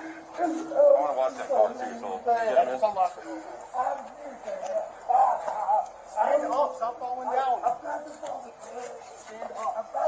Stay on your feet and face the car door. You get a Please. No. Please, God. Can I talk to you, man? I just want to talk to you, No. man. Please, let me talk to you, please. Man, you ain't listening to nothing we're saying, so we're not going to listen to nothing you're saying. Can you watch that car? Just make sure no one goes in it. I hear you, but you're going to face the door right now. Listen up. Stop. I'll do anything. Anything y'all tell me to do, man. I'm not a resistor, man. I'm not. You can ask him. He know me here, Check though. that side. God, man, I'm going to do nothing like that, y'all. Why is it going on like this? Look at my wrist, Mr. Officer. I'm not that kind of guy. Other side. Mr. Officer, I'm not that kind of guy. Stop. You please? I'm not that kind of guy, Mr. Officer. Please. Face away. Please, man. Don't leave me by myself, man. Please. I'm just claustrophobic. That's it. Well, you're still going in the car. Anything sharp on you? I won't do nothing to hurt y'all, Miss Officer. Anything sharp? No, sir. Not even like a comb or nothing? Nothing, Miss. I don't have nothing. Why y'all doing me like that, Miss Officer? Please crack it through me for me and stuff, man. I am claustrophobic for real, Miss Officer. You got him? Could you please crack it for me, please? Yes, I'm Remember my cracking. name. Stay with I me, will. man. I will. Please stay with me, man. Thank you. God, man. I didn't know all this was gonna happen, man. Please, man. I just want my hand free. I don't want to do none of y'all, man. Nothing. You got it? Inside in your pocket real quick on your shirt. I'm listening. And I understand that people do stuff and All right, he's good. That's guns. There's nothing worth it. Okay. Grab a seat. Okay. I'll roll the windows down, okay? Please, man. Please don't do that. Take a seat. I'm going in, Mr. Officer. I'm going in. No, you're not. I gotta go in. Take a seat. Grab a seat, man. Mind, y'all don't believe me, Mr. Officer. Take a seat. I'm not that kind of guy. I'm not that kind of guy, man. Take a seat. Y'all, I'm gonna die here. Take a seat. I'm gonna die, man. You need to take a seat right now. And I just had COVID, man. I don't want to go back to that. Okay, I'll roll the windows No. down. Hey, listen. Dang, man. Listen. I'm not that kind of guy. I'll roll the windows down and Please, you put your man. legs in, all right? I'll Y'all put the air on. God, look at that. Look at that. Not even listening. Look at it. Look at it. We can pitch it, but not while you're standing out. Okay, man. God, y'all do me bad, man. Man, I don't want to try to win. I don't want to try to win. I don't want to win. I'm claustrophobic. I'm claustrophobic. I got anxiety. I don't want to do nothing to them. I'll roll the window down. Man, I'm scared as fuck, man. When I start breathing, it's going to go off on me, man. Pull your legs in. Okay. Let me count to 3. Let me count to 3 and I'm going in. Please. I'm not trying to win. I'll get on the ground, anything. I can't stand this shit, man. He know it.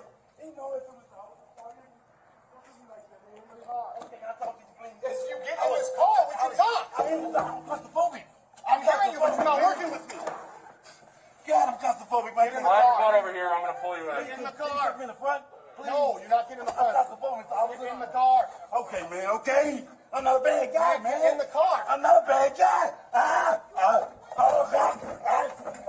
Man. But my double. Please, officer. Please. Take a seat. Please, man. Please. No. Take a seat. I can't choke. I can't breathe, officer. Please. Fine. My wrist, man. Please. I can't take it, man. I can't. I'm gonna lay on the ground. Get in the squad. I'm gonna lay on the ground.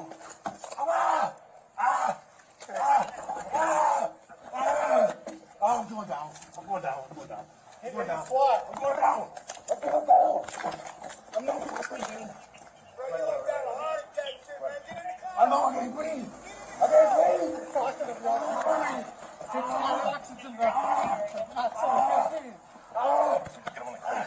I just got COVID, man. I can't breathe. Please, man. Please listen to me. Do you want to jail? Listen to me. He's under arrest right now for forgery. I tell you. So we don't know what's going on. What? Just take him out and just For what? MRE. Please, man. I can't fucking breathe. Here, come on out. Look at you, thank you. Yeah, just when you get up On the ground. I appreciate that. I do.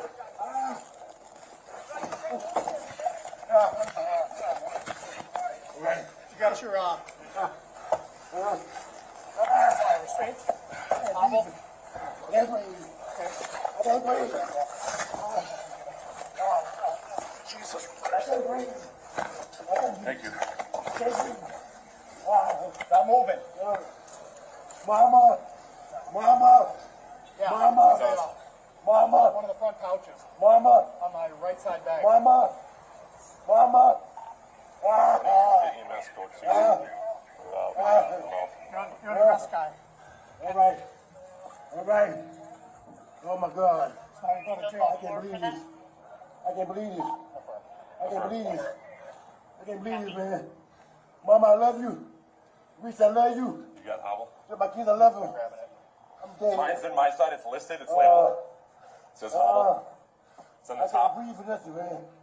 It's cold-blooded, man.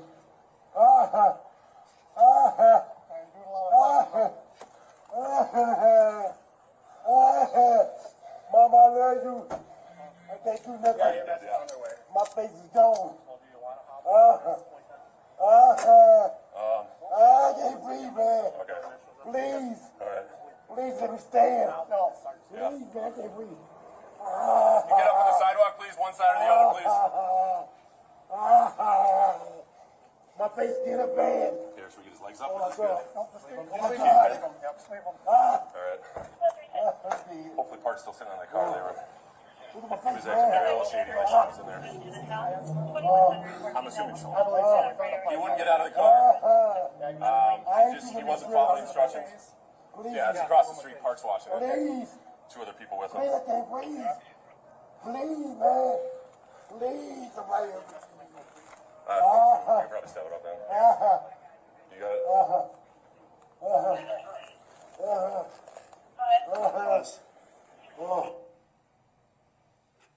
Sir, I'm showing you at 20:21 and 25 seconds, so 8:21 and 25 seconds. Based on your experience and training, do you have an opinion as to what that item is? That's a body cam. Please resume.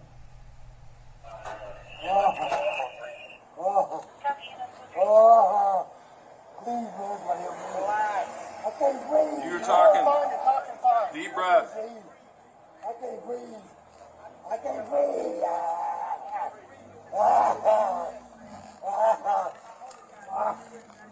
My body's so tired of me. Relax. Man, I can't breathe my face. Just get up. He's got to be on something. What do you want? I can't breathe. Please, you need my dick. I can't breathe shit. I will. I can't move. That is. Mama. On a weed pipe on him, there might be something else with it. Might be like PCP or something. Is that the shaking of the eyes, right? Is PCP? My knee. My neck. Or their eyes like shake back and forth really fast? I'm through. I got to move it. My stomach hurt. My neck hurt. Everything hurt. There's water or something. Please. Please. I can't breathe off of it. It will kill me. It will kill me, man.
Roll him on the side.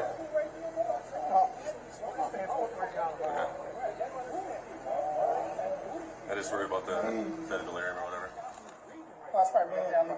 Okay, that's close.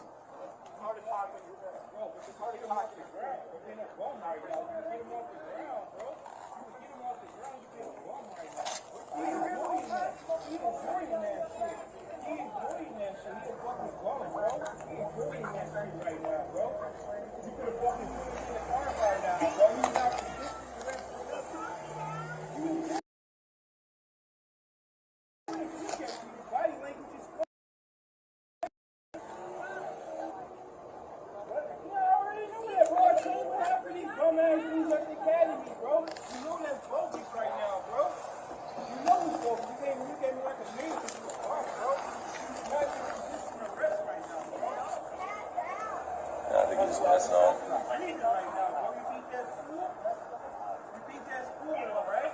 This call has a post available if you could start for an assault at next door to 2313 Washington Street. Yeah, I mean, my knee might be a little scratched. I'll survive.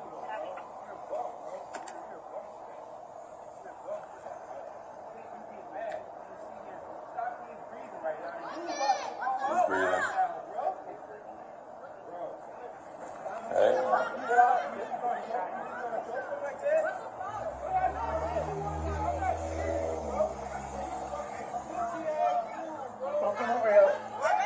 come over here. Up on the sidewalk. Yeah, we need you to keep them distance. Yeah, you gotta have them come out. Get back off! Get off! Get off the street. Roll him on the side. He's not responsive right now, bro. Bro, look at him. He's not responsive right now, bro. Bro, are you serious? He's gonna Going. Is he breathing right now? Check his pulse. Check his pulse. Check his pulse, Kyle. Kyle, check his pulse. Kyle, check his pulse, bro. No, check his pulse, bro. What is that? What do you think that is? So you call when he's doing okay? You call when he's doing okay. You call what you call when he's doing okay, bro. Yes, I am. Bro, you think that's okay? Check his pulse. Kyle, check his pulse. Check. The man ain't moved yet, bro. The man ain't moved yet, bro. Bro, you're a bum, bro. You're a bum, bro. You're definitely a bum, bro. 330, EMS at Portland and 36, they were advised to Bro, he has not moved. Advise what? I called 3. Acknowledge him. Okay, that's cool. Go back. their updated location there.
Bill for the gentleman.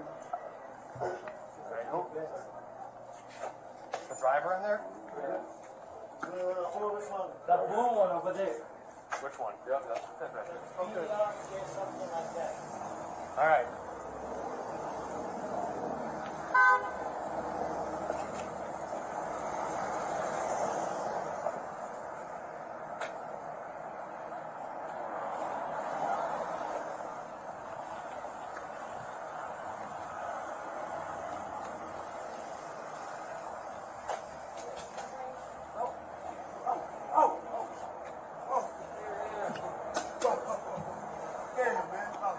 We're going to be out with Minnesota BRJ, Boy Robert John 026 at 38th Street. I'm right here, bro. All right, I appreciate that, man. I'm cool, bro. That's it. Put your hand up! Let me get over here, sir. No, you're going to stay right there for me. Okay.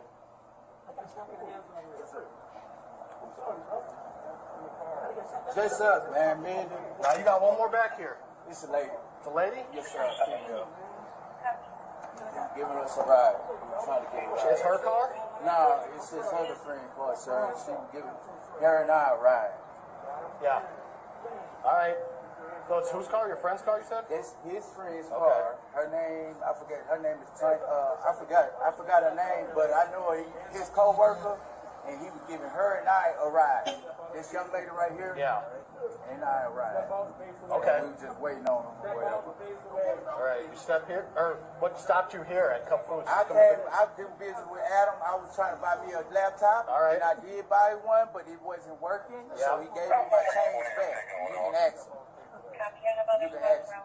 Okay. Do you have your ID on you? I can give one. How you doing, sir? I'm good. I'm just making you get this. Yeah, that's fine. Okay. I almost stay right here, bro. Yep, I appreciate that. Please. I didn't know, man. But Adam knows me, bro. Stay here. You take a seat in that car. In the car. Yes, sir. Stop moving. Put your hands behind your back then. I'm not going to do nothing. Face in the floor.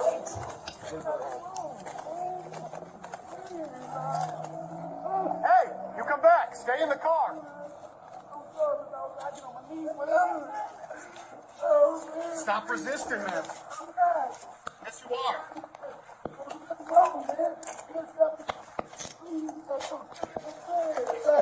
Stand up. Please, man. Stand up for me. I want to go back. Stand up. I want to go back, man. I ain't going to do down that phone, man. Come on, walk with me. Walk with me. Walk with me. My feet, man. God damn, man. Stand up. Why you doing me like this? Stand up. God damn. Come on. Man. I just want to stop doing it. We're trying to get out of the street here so you don't get hit by a car. That's it, man. I was looking, man. But I ain't doing it wrong. That's all I'm saying. Take a seat. Sit down for me. Thank you, man. Thank you, Mr. Yeah, sit down. Thank you, man. God. Sit all the way down. Flatten your feet out. Yes, sir. I will. Please, man. Please, man. You got an ID on you? I got one at home. All right, what's your name? George. George? George Perry Floyd. I don't know what's going on. Man, that's it. Spell it for me. G-E-O. Yep. R-G-E. Last name? Floyd. Yeah, man. F-L-O-I-D. F-L-O-Y-D? Yeah. Date of birth? And last time I got Tim, October 14th. October 14th? 73. Man, I got shot last time. Same way, man. You mind doing me a favor? Just run this Nah, back man. for me. George Floyd. Thank you. Man, he was looking for something. I don't want no problem. I ain't looking for nothing. Man, you know why we're here? Why? We're here because it sounds like you gave a fake bill to the individuals in there. Yeah. You understand that? Yes. And you know why we pulled you out of the car? Because you was not listening to anything we told you. Right. I didn't know what was going on. You listen to us and we will tell you what's going on, all right? When you're moving around like that, that makes us think way more is going on than we need to know. Right. And that's all I had was officer. Gotcha, all right. We're going to put you in the back of a squad, all right? Okay, can I talk to you? Yeah, we're going to sort all this out, all right? Please, man. Is that your car key? It's my sister. Key fob right there? Yes, sir. Man, I got one problem. Yeah, I'm going to hold on to that for you, all right? Stand up. Please, man. All right. Can I keep because I was so messing with you. I was like, right now, I'm like, what's going on? Yeah, and look at you still able to reach your side. You're making me nervous. That's why I was feeling got you. We'll fix all that. We'll fix all that, but you got to walk with me. Oh, Are you on something right now? no, nothing. Because you acting real erratic. Man, I'm scared, man. Let's go. God, You got man. foam around your mouth, too? Yes. Yes, I was just moving earlier. Okay. Man, what up? All right, let me calm down now. This is a little better now. All right, okay. Do me one favor, man. And we going to talk about that once we get to the car. Stop moving around. Man. Oh, man. God, don't leave me, man. Please, man, don't leave me, man. Oh, please don't leave me, man. Just unlock the door for me. I was beating thing. Stand up. Stop falling down. I'm claustrophobic, man. Stand up. I'm claustrophobic. Stay on your feet and face the car door. Please. No. Please. Not yet. Keep the door open. Keep the door I open. don't talk to you, man. Please, let me talk to you. Man, you ain't listening to nothing we're saying, so we're not going to listen to nothing you're saying. I'm claustrophobic. Face the door. Man. I'm claustrophobic. I hear you, but you are going to face this door right now. Listen up. Stop. I don't do anything. I don't believe you got everything, man. I'm not a resistor, man. I'm not. You can ask him. Ain't no me. Back that side. God, man, I'm going to do anything like this, y'all. Why is it going on like this? Look at my wrist, Mr. Olsen. I'm not that kind of guy. Sit still. I'm not that kind of guy. Please. I'm not that kind of guy, Mr. Olsen. Please. God. Please, man. Don't leave me by myself, man. Please. I'm just claustrophobic. That's it. Got anything sharp on you? I won't do nothing worse, y'all. Do you have anything sharp on you? Sir. Not even like a comb or nothing? Nothing. I don't have nothing. Why y'all doing me like that? I'm please, back and women from me and stuff, man. Stand up straight. I'm claustrophobic for real, Mr. You got him? Could you please back it from me, please? Yes, I'm Remember my back name. it. Stay I with me, will. man. I will. Please stay with me, man. Thank you. God, man. I didn't know all this was going to happen, man. Please, man. I just want my hands free. I don't do none of y'all, man. Nothing. Hey, you get that inside in the And I pocket real understand. quick on your side? I'm listening. And I understand that people do stuff and y'all don't know me. Take a seat. Okay. Why are you having trouble walking? Because my hands are hurt. down, Please, man. Please don't do that. Take a seat. I'm going in, Mr. Albert. I'm going No, in. you're not. I gotta go in. Take a seat. Grab a seat, man. Man, y'all don't believe me, Mr. Albert. Take a seat. I'm not that kind of guy. I'm not that kind of guy, man. Take a seat. I'm a tired. Take a I'm seat. tired, man. You need to take a seat right now. And I just had COVID, man. I don't want to go back to that. Take a seat. I'll roll the windows No. down. Hey, listen. Dang, man. Listen. I'm not that kind of guy. I'll roll the windows down and Please, you put your man. legs in, all right? Y'all I'll put the air on. God, look at that. Look, you're not even listening. Look at it. We can fix this right now while you're standing out here. Hey, man. God, y'all do me bad, man. Man, I don't want to try to win. I don't want to try to win. I don't want to win. I'm claustrophobic. You ain't gonna win. I'm claustrophobic. I got anxiety. I don't want to do nothing to them. Man, I'm scared as fuck, man. You made a mistake somewhere. When I start breathing, it's going to go off on me, man. Pull your legs in. Okay. Let me count to three. And I'm going in. Please. You can't win. Please, I'm not trying to win. I'm not trying to win. I'll get on the ground, anything. I'll get in the car. He know it. He know it too, Mr. Officer. Y'all hear me? Don't do me like that, man. in the Please. car. Okay, can I talk to you, please? Yes, you get in this car. We can talk. I am, but I'm claustrophobic. I'm hearing you, but you're not working with me. God, I'm claustrophobic, man. Get in the car. Get in the car. Get in the front. Please. No, you're not getting in the I'm front. claustrophobic, Mr. Officer. Get in the car. Okay, man, okay. I'm not a bad guy, man. In the car. I'm not a bad guy.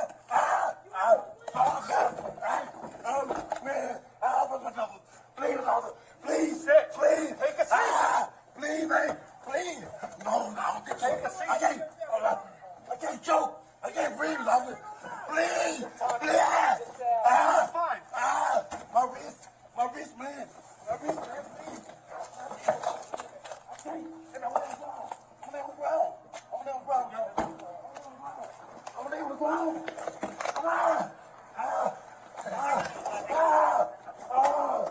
I'm going down. Get in the squad. I'm going down. I'm not going to leave. Bro, you walked down a heart attack, too. I know I can't breathe. Get in the car.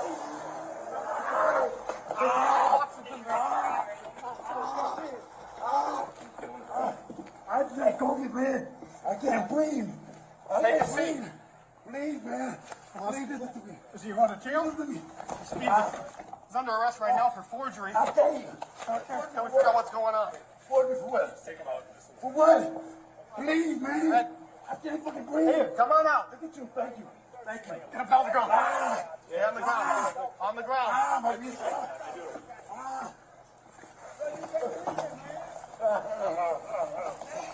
Right. You got your restraint. Hobbled. That's right. Okay. I can't breathe. Grab that. Jesus. I can't breathe. I can't breathe. Thank you. I can't breathe. Ah. Stop moving. Mama. Mama.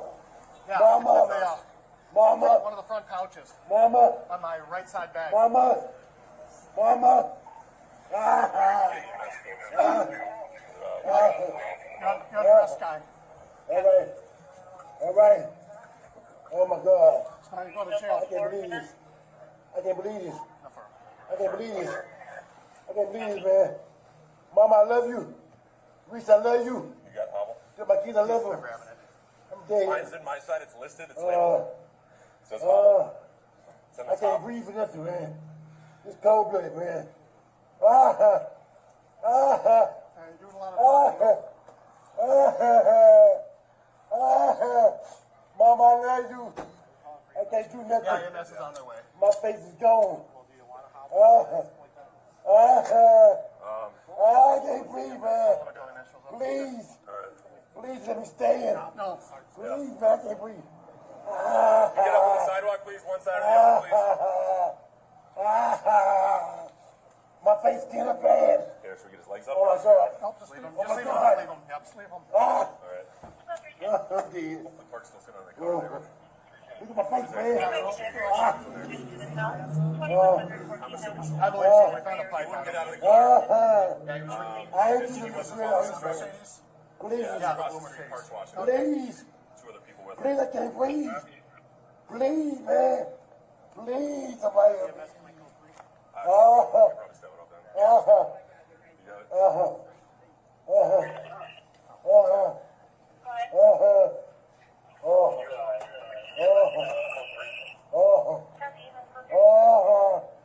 Please, man, somebody help me. Relax. I can't breathe. You're doing fine. You're talking fine. I can't breathe. I can't breathe. I can't breathe.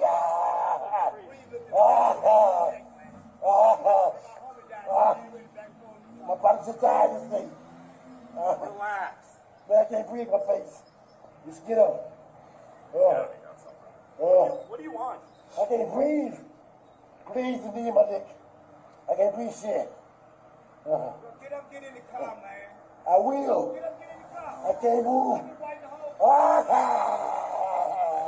the car. Mama. a weed pipe on him. There might be Mama. something else with it. Might be like I can't. something. I'm big. Is that the All right. shaking of the eyes, right? Is PCP? My knee. My neck. Are their eyes like shaking I'm back and forth through. really fast? I'm through. I'm claustrophobic. My stomach hurts. My neck hurts. Everything hurts. Get some water or something. Please. Please. I can't breathe, officer. There's a lot of talking, a lot of They yelling. will kill me. They will kill me, man. Takes a heck of a lot of oxygen to Come on, man.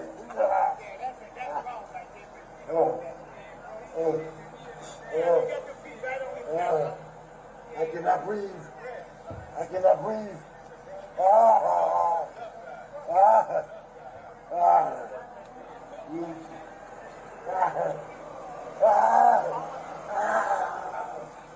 They'll kill me. They'll kill me. I can't breathe. I can't breathe.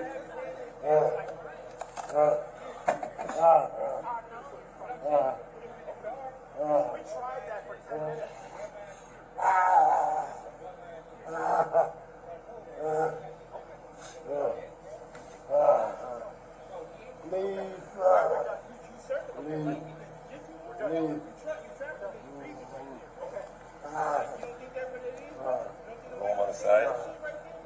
No, stand put where you got him. I just worry about the delirium or whatever. That's why we get the apple breathing. Okay. That's awesome. It's hard to talk when you, bro, but it's hard to talk on the ground. You're in a bum right now. You can get him off the ground, bro. You can get him off the ground. You can get a bum right now. He enjoying that. He enjoying that shit. He enjoying that shit. He a fucking bum, bro. He enjoying that shit right now, bro. You could have fucking put him in the car by now, bro. He's not resisting arrest or nothing. You enjoying it. Look at you. Your body language is crazy. You fucking bum. What? You already know that, boy. I train with after these bum ass dudes at the academy, bro. You know that's bogus right now, bro. You know it's bogus. You can't look at me like a man because you a bum, bro. He's not even resisting arrest right now, bro. I think he's just let us know. He's breathing right now, bro. You think that's cool? You think that's cool, though, right? What's your... 611 is the closest available. If you could start for an assault at next door to 2313 Washington Street. All right. Oh. Yeah, I mean, Good so far. my knee might be a little scratched, but I think that's cool, though, bro. You're a bum, bro. You're a bum for that. You're a bum for that, bro. You get mad. You see there, stopping his breathing right now. The dude's about to go out right now, bro. He's breathing. Bro. You just gonna choke him like that? What I do? I'm not scared of you, bro. You fucking pussy ass dude, bro. Don't come over here. What? Don't come over here. up on the sidewalk. Yeah, we need you to keep some distance. Yeah, you got the ambulance coming. He's not responsive right now. He's not responsive right now. He's not responsive right now. He's not responsive right now, bro. No, bro, look at him. He's not responsive right now, bro. Bro, are you serious? He's not here with that on his neck, bro. Is he breathing right now? Check his pulse. Check his pulse. Check his pulse, Tom. 212 and 223. Suspect is sitting on the 20 to 30 years old. The victim is crying, and the suspect has a gun. He's going to take good What is advocacy. that? What do you think that is? So you call when he doing okay? You call when he doing okay? You call what you do. You call when he doing okay, bro. Yes, I am from Minneapolis. Bro, you think that's okay? Check his pulse. Check his right Child, check his pulse. Check. The man ain't moved yet, bro. The man ain't moved yet, bro. He's not moving yet, please. Bro, you're a bum, bro. You're a bum, bro. You're definitely a bum, bro. About 3:30, EMS is at Portland and 36. They were advised to Bro, close he their... has not moved, not Advise what? one I've called 3. Acknowledge that. Copy, I was just giving you their updated location. They're en route.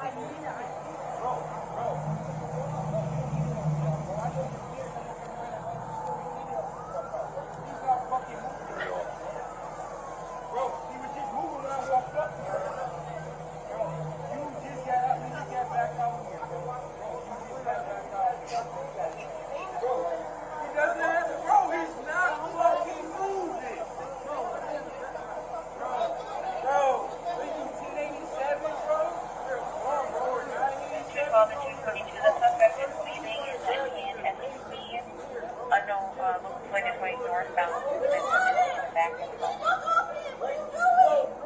12 copies, do we have more people? Right now.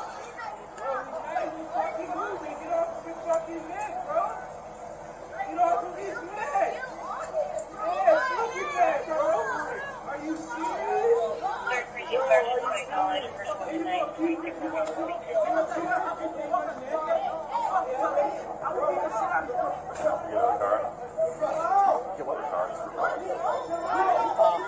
Let's get them on this.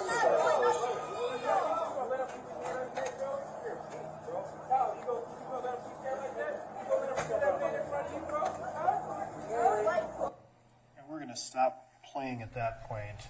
If you can take the image off the screen, please. Sir, the way the body-worn cameras work, they have an internal microphone. Is that right? Yes. And it's located fairly close to the officer, and you can hear, even with background noise, officers having conversations in conversational tones. They don't have to yell at each other. Is that right? Correct.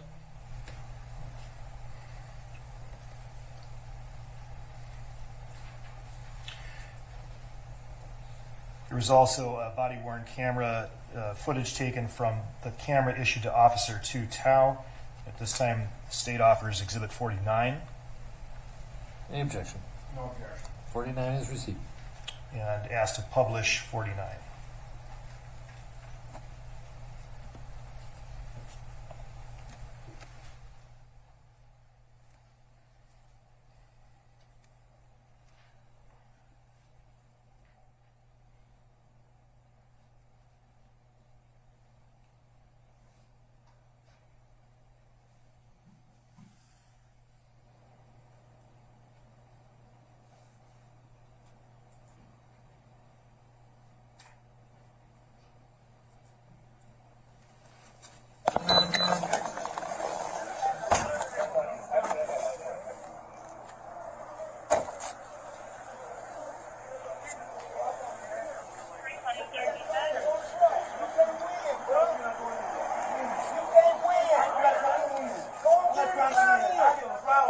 Don't get in the car.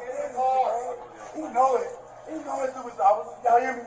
Don't do me like that, man. Okay, I told you to please. You get in this car. We can talk. I am claustrophobic. I'm claustrophobic, You're not man. working with me. God, I'm claustrophobic, man. You in the car, man. Whatever you Get in the car. Get me in the front. Please. No, you're not getting in the I'm car. claustrophobic. I was Get in in the car. Okay, man. Okay. I'm not a bad guy, man. Get in the car. I'm not a bad guy. You ain't gonna win. Oh, man. Please, please. Take a seat. Please, man. Please. No. I can't choke. I can't breathe, Bobby. Please. You're talking. Please. Sit down. Fine. My wrist, man. My wrist, man, please. I can't. And I'm laying on the ground. I'm laying on the ground. I'm laying on the ground. I'm laying on the ground.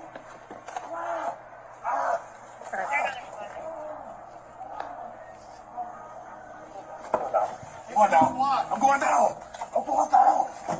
I'm not gonna run, man. Right. I know I can't breathe. I can't breathe. You're talking and you're oxygen. Not breathe. I just had COVID, man. I can't breathe. Okay. We're just gonna have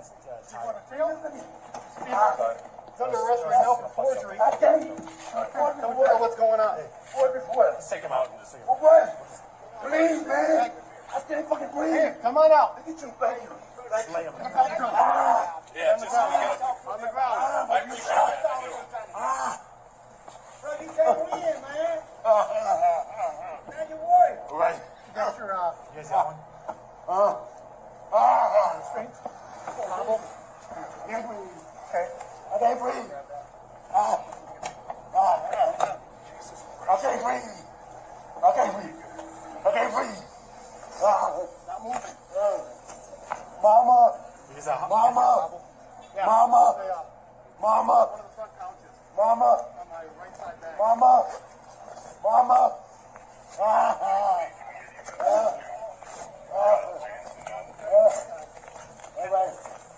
All right. Oh my God. I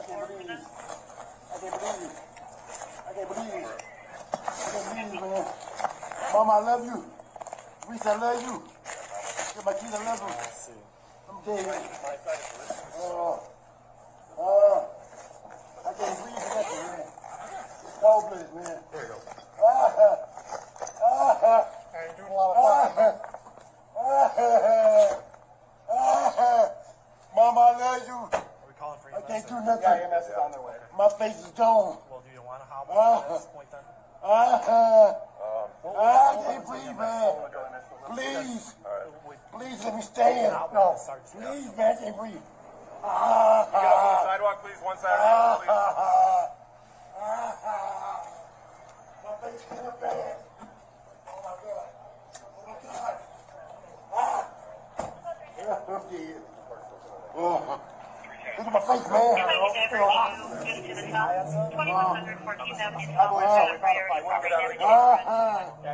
I ain't doing this. Please. Across the street, parts wash. Please. Please, I can't breathe. Please, man. Please, somebody. EMS coming code 3.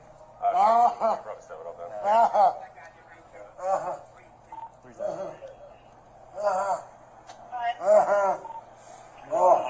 EMS.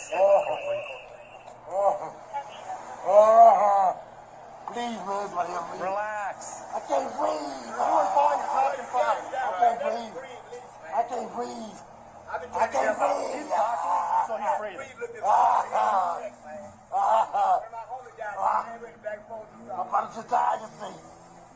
Relax. Man, I can't breathe in my face. Just get up. What do you want? I can't breathe. Please, the knee in my neck. I can't breathe shit. Well, get up, get in the car, man. I will. Get up, get in the car. I can't move. I've been wiping the whole. Get up, get in the car. Mama. Get up. Mama. I can't. Y'all Okay. opportunity to get in, bro. All right. You can't win. My knee. You My can't neck. win, man. I'm through. I know you in there, you didn't listen. I'm claustrophobic. My stomach hurts. My neck hurts. Everything hurts. There's some water or something. Please. Please.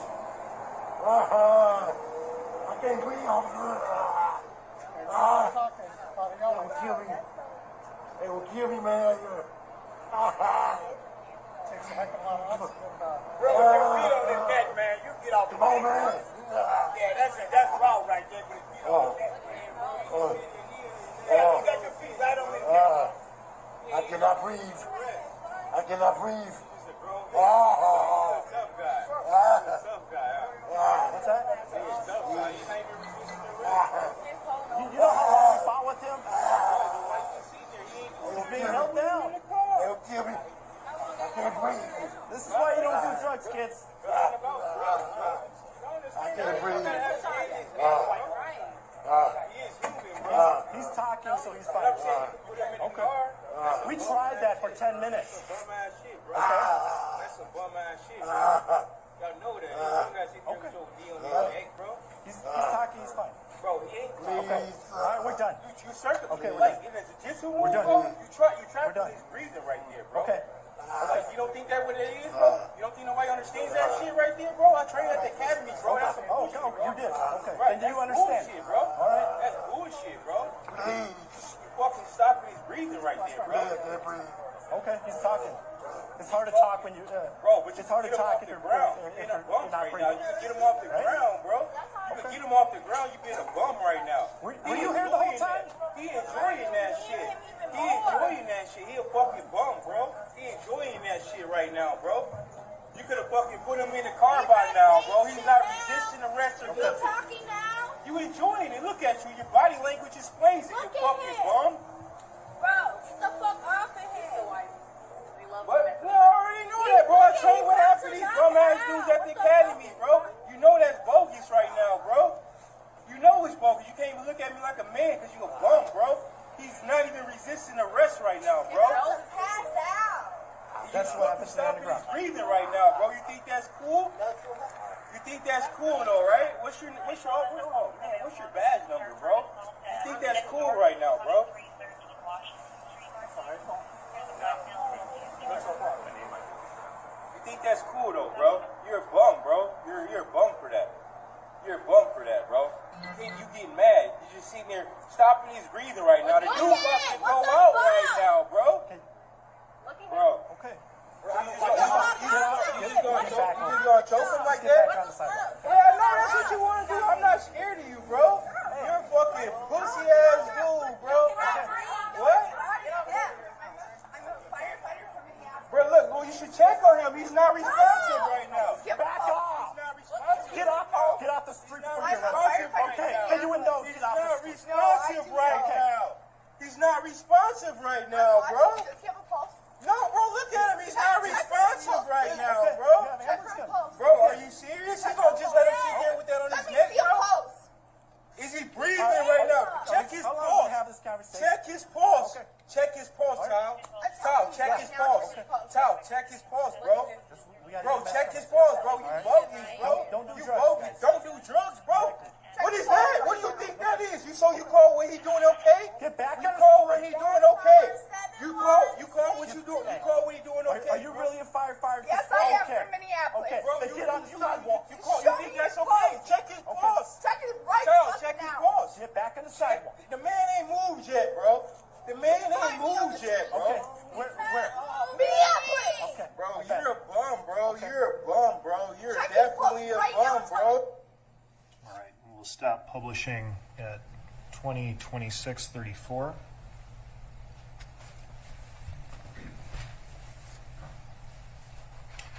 Officer Chauvin also had a body-worn camera, is that right? Yes.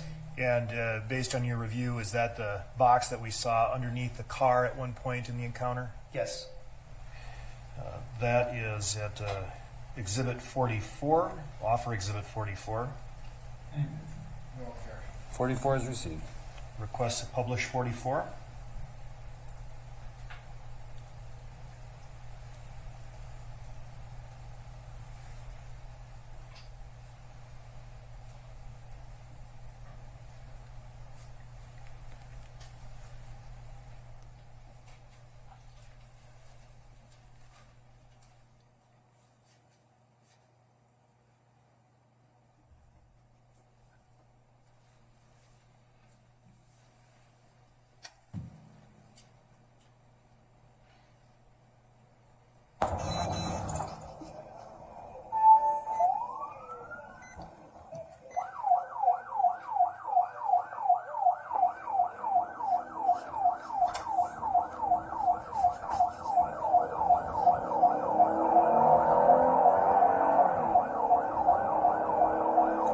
It's a north side vehicle, Ilian Avenue.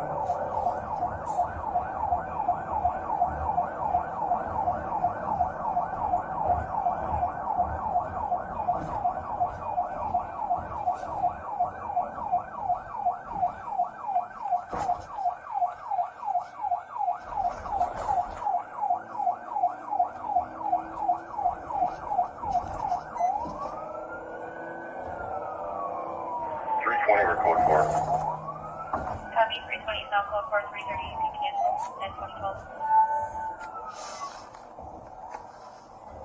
Spot 310, cover yourself behind for the property damage accident in 1924 Chicago at Subway.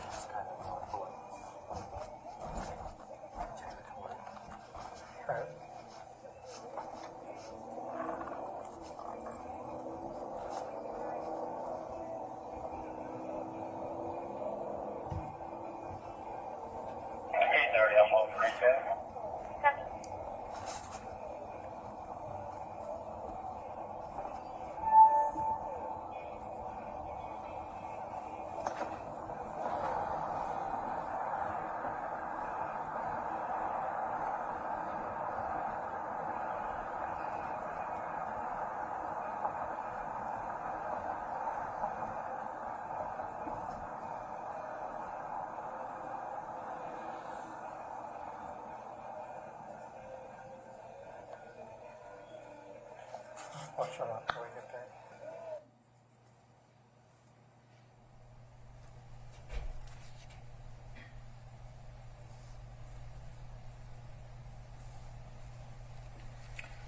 All right, if you can take that down, please. Now I'm going to be asking you about some items that we will seek to admit without publication at this point. Officer Pluger is a sergeant at the 3rd Precinct. You're familiar with him? Yes. He was also issued a body-worn camera, and his footage is, there's footage that was captured of the incident that's offered as Exhibit 48.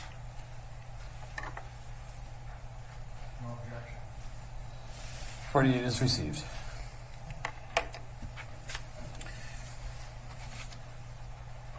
And then there's a number of still photographs that were taken from some of the footage that has been reviewed.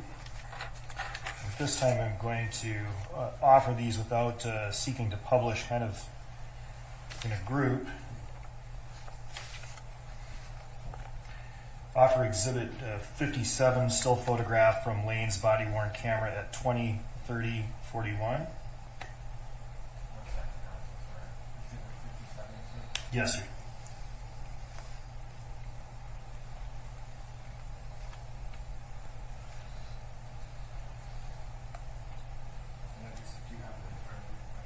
You don't.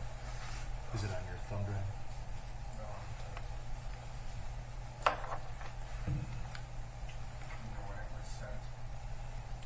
think in the first batch.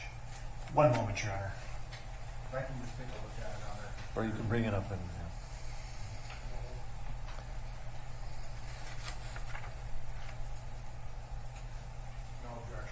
57 is received.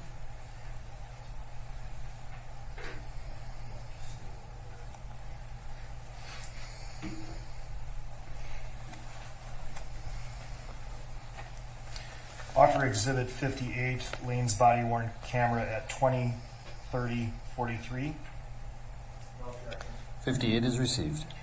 Offer 59, Lane's body-worn camera 20:30:47. 59 is received. Offer Exhibit 60, Lane's body-worn camera 20:30:59. 60 is received. Offer 61, Lane's body-worn camera 20:31:32. 61 is received. Offer 62, Lane's body-worn camera 20:33:12. 62 is received. Offer 63, Lane's body-worn camera 20:34:11. 63 is received. Offer 64, Lane's body-worn camera 20:35:08. 64 is received. Offer 65, Lane's body-worn camera 20:35:20. 65 is received. Offer 66, Lane's body-worn camera 20:37:18.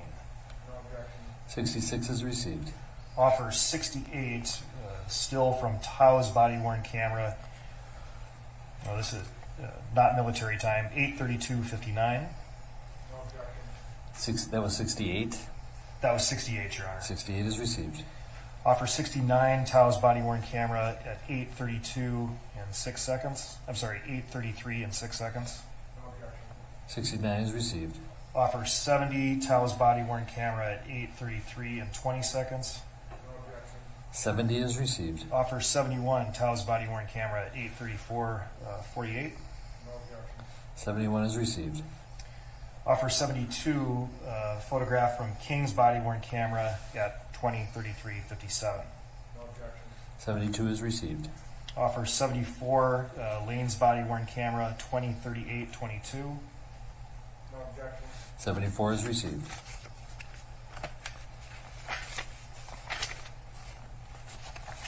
Offer 195, still photograph from defendant Chauvin's body-worn camera at 20:18:18. 195 is received. Offer 196, Tao's body-worn camera at 20:18:30. 196 is received. Offer 197, Tao's body-worn camera at 20:18:40. 197 is received.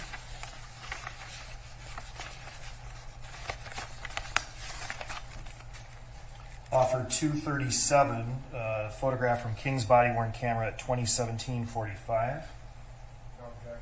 237 is received.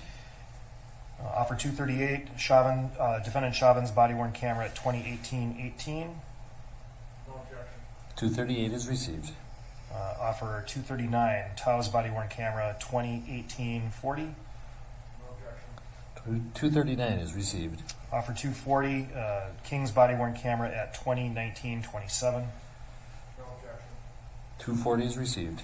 Offer 241, Lane's body-worn camera at 20:19:53. 241 is received. Offer 242, King's body-worn camera at 20:23:50. 242 is received. Offer 243, Lane's body-worn camera at 20:26:33. 243 is received. Offer 244, King's body-worn camera at 20:26:55.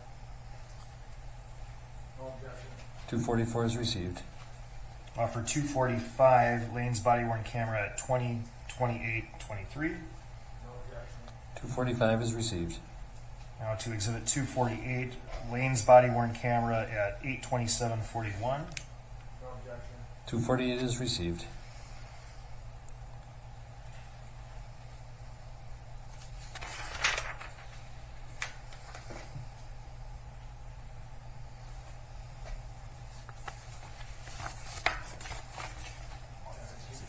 Yes.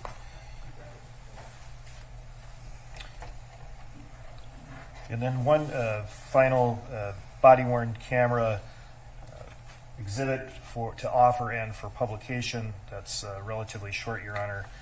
Exhibit 45 is another segment of defendant Chauvin's body-worn camera. Any objection? No objection. 45 is received, may be published. Seek to publish 45.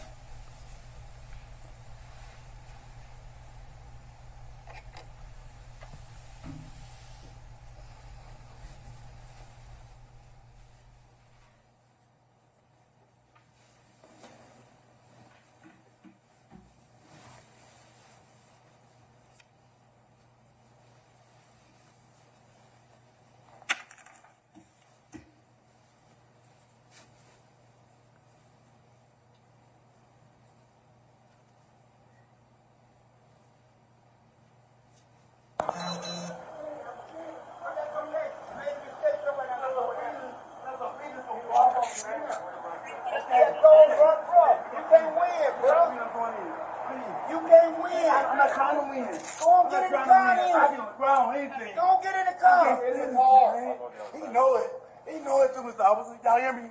Don't do me like that, man. Please. Okay, can I talk to you, please? So you get in this car, we can talk. I am claustrophobic. I'm hearing you, but you're not working with me. God, I'm claustrophobic right there, man. Get in the car. Get me in the front. Please. No, you're not in the front. I'm claustrophobic, Mr. Officer. Get in the car. We're going to pull you in. Okay? I'm not a bad guy, man. Get in the car. I'm not a bad guy. You ain't gonna win. Please, officer. Please. Please. Pull him in. No. You take a seat. Pull him in. I can't choke. I can't breathe, officer. Please. Fine. My wrist, man. Please. I can't take that, man. I can't. I'm gonna lay on the ground. I'm gonna lay on the ground. I'm gonna lay on the ground, bro. I'm gonna lay on the ground. I'm gonna lay on the ground.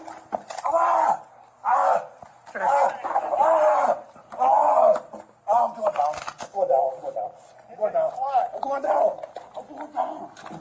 I'm not really.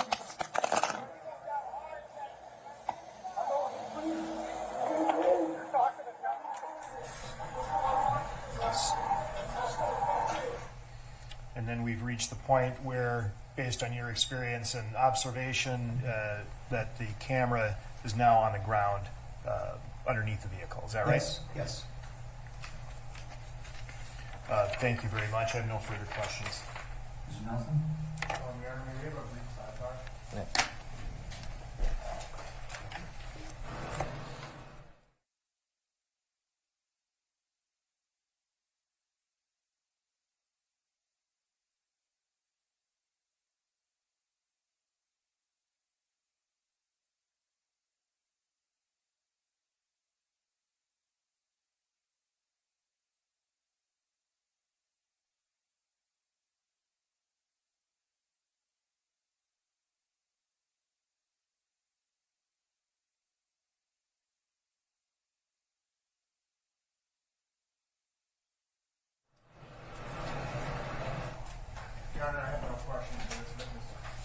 All right, Lieutenant Rugel, you just have a seat. There's some other things we have to deal with.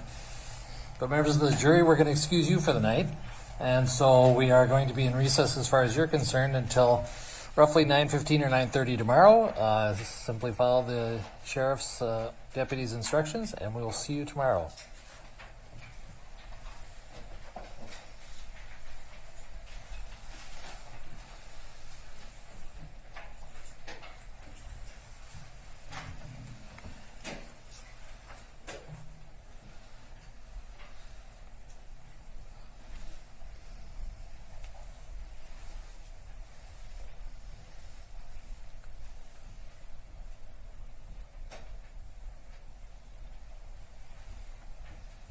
Be seated.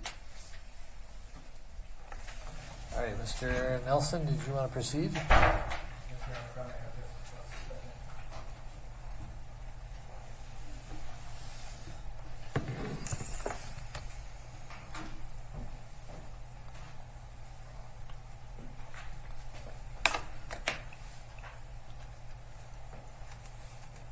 Record should reflect we're outside the hearing of the jury for an offer of proof. Mr. Nelson. Thank you. Your Honor, as we discussed previously, the state has shortened certain body-worn cameras. I have, as an offer of proof, more extensive copies of both the milestone as well as the body-worn cameras. For purposes of the offer of proof, I do have a few questions for Lieutenant Rugel. Right, you may proceed. Lieutenant Rugel, in terms of the milestone cameras, during the course of viewing them, we see the camera turning. Yes. Someone was operating that camera at that time, correct? Correct. So someone was monitoring the camera and they were the ones that were turning it? Yes. And then when you saved that footage, or when the MPD saved that footage, that was not something that was happening. It was recorded essentially, right? Right. Once it's recorded, you can't change it. Now, as far as the clip that we saw, you'd agree that that's a shortened version of the entire piece of evidence that was gathered by the MPD? Yes. Now, in terms of the software capabilities of the milestone camera, you're familiar with how that operates? Yes. And you would agree that the software that runs the milestone is different than the software that was used to show that clip? Yes. Okay. For purposes, Your Honor, if we could show the witness or even display it since the jury is not out. But even in terms, this is what the player looks like for the milestone system? Correct. And you are able to go through this, excuse me, you were able to scroll through the time that was saved? Yes. The pink bar at the bottom, would that indicate the time that was saved? Yes. And anything that happened prior to that where it's black, or subsequent to that where it turns black again, would be gone, right? Yes. All right.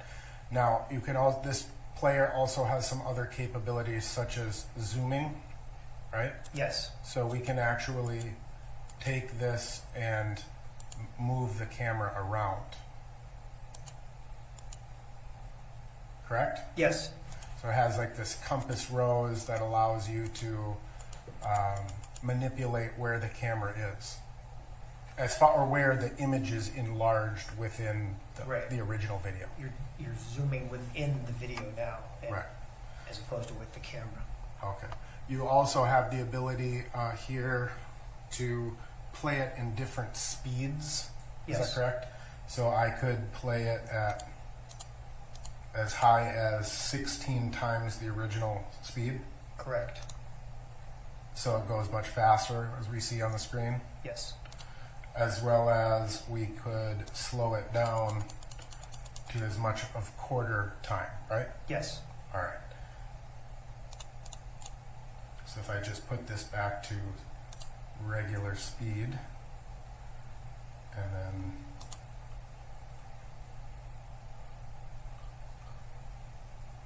scroll, for example, you can actually zoom this in or zoom it out, as we discussed earlier. Yes. As well as manipulate the angle to see as much of whatever was captured within the field of the camera's vision, right? Yes. All right. And the total time that you gathered was from approximately 7 o'clock p.m., I believe, until you said about 11? I think that's what it was, yes. All right, let's just verify. And so, as far as, scan this for here. 10 p.m. Yes. So from 7 to 10 to 3 hours, right?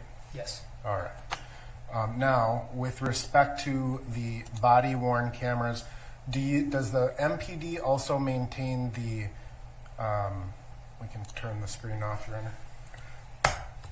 Does the MPD also maintain body-worn camera footage for the Park Police? Or does Park Police have their own unit that does that? They have their own system. In terms of the body-worn cameras, when an officer is on duty, there are certain circumstances under which they can shut them off as their, whatever the policy is, right? Yes. All right. And you're familiar with the policy? Yes. But there are certain times that officers are required to have them on as well. Yes. Right? And so an officer may in the course of interacting with his partners or talking with various people, he or she may turn off the body-worn camera at a certain time, right? Yes. And then once the circumstances change and they're required to turn their camera back on, they hit it, and every time they turn it off and on, it creates a different segment of video. Is that correct? With a buffer.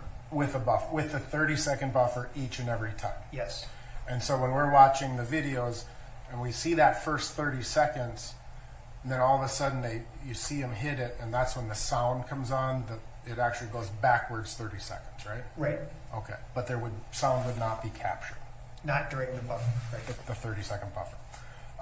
But so when an officer routinely handles a call and they go to save that body-worn footage, it's not always necessarily one continuous video segment.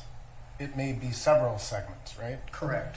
And in this particular case, I believe with respect to each of the 4 officers thus far, there were multiple segments of each officer's body camera. I know more than one. I don't.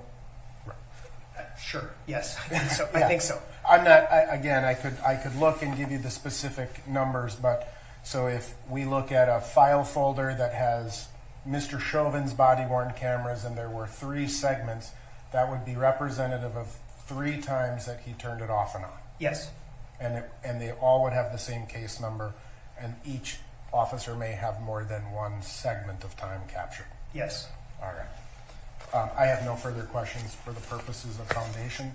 Your Honor, for the record, I have a flash drive for the court's consideration that contains the totality of the 4 officers' body cameras. It has the totality of the milestone system.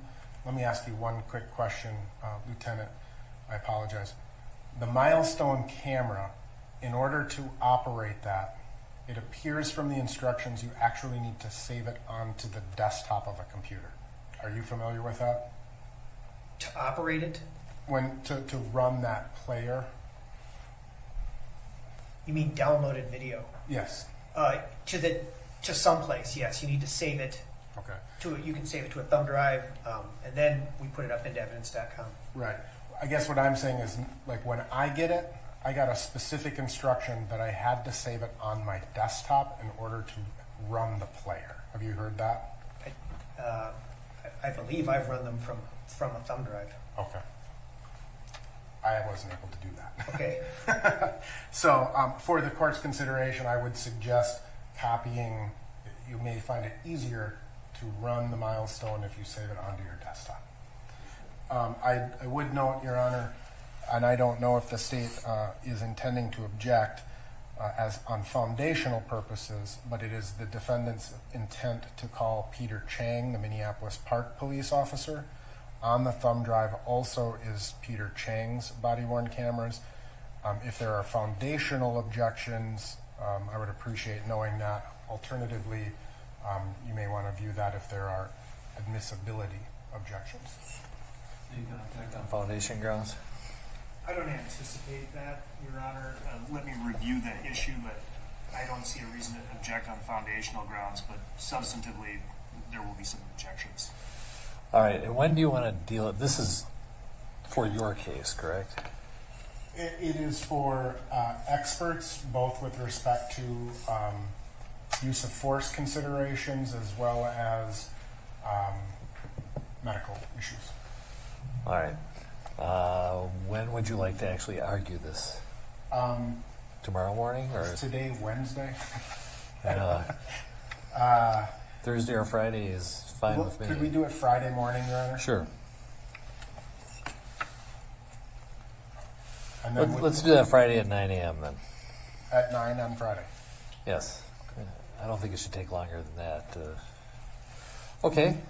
Anything else for the record, though, before we adjourn? Only that I'll offer the thumb drive as a court exhibit for purposes of consideration. Yeah, we'll mark it as a court exhibit essentially for an in-camera review or as an offer of proof pursuant to the motion to admit the entire... And Your Honor, then just for the record, I think that this was initially posed as an objection to our exhibit, and you received that those exhibits subject to that objection. It seems that this is more of an affirmative offer in his case, and so I ask the court to overrule the objection and receive all of the exhibits we've offered today substantively. With respect to the objection that I did make earlier, it was just to note I have no objection to the court receiving those items formally, but I would also be offering these. All right. I'll receive all the exhibits that were provisionally received as formally received, and we'll deal with the admissibility of the new court exhibit and its components on Friday at 9 a.m. Thank you. All right. Anything else for the record? No, not for the state. Thank you. Lieutenant, thank you. Thank you. You can step down. All right. We're adjourned until, do we need 9 o'clock? Let's do 9 o'clock tomorrow just in case any motions pop up in the meantime. 9 o'clock tomorrow, 9:30 for the jury is most likely. Thank you.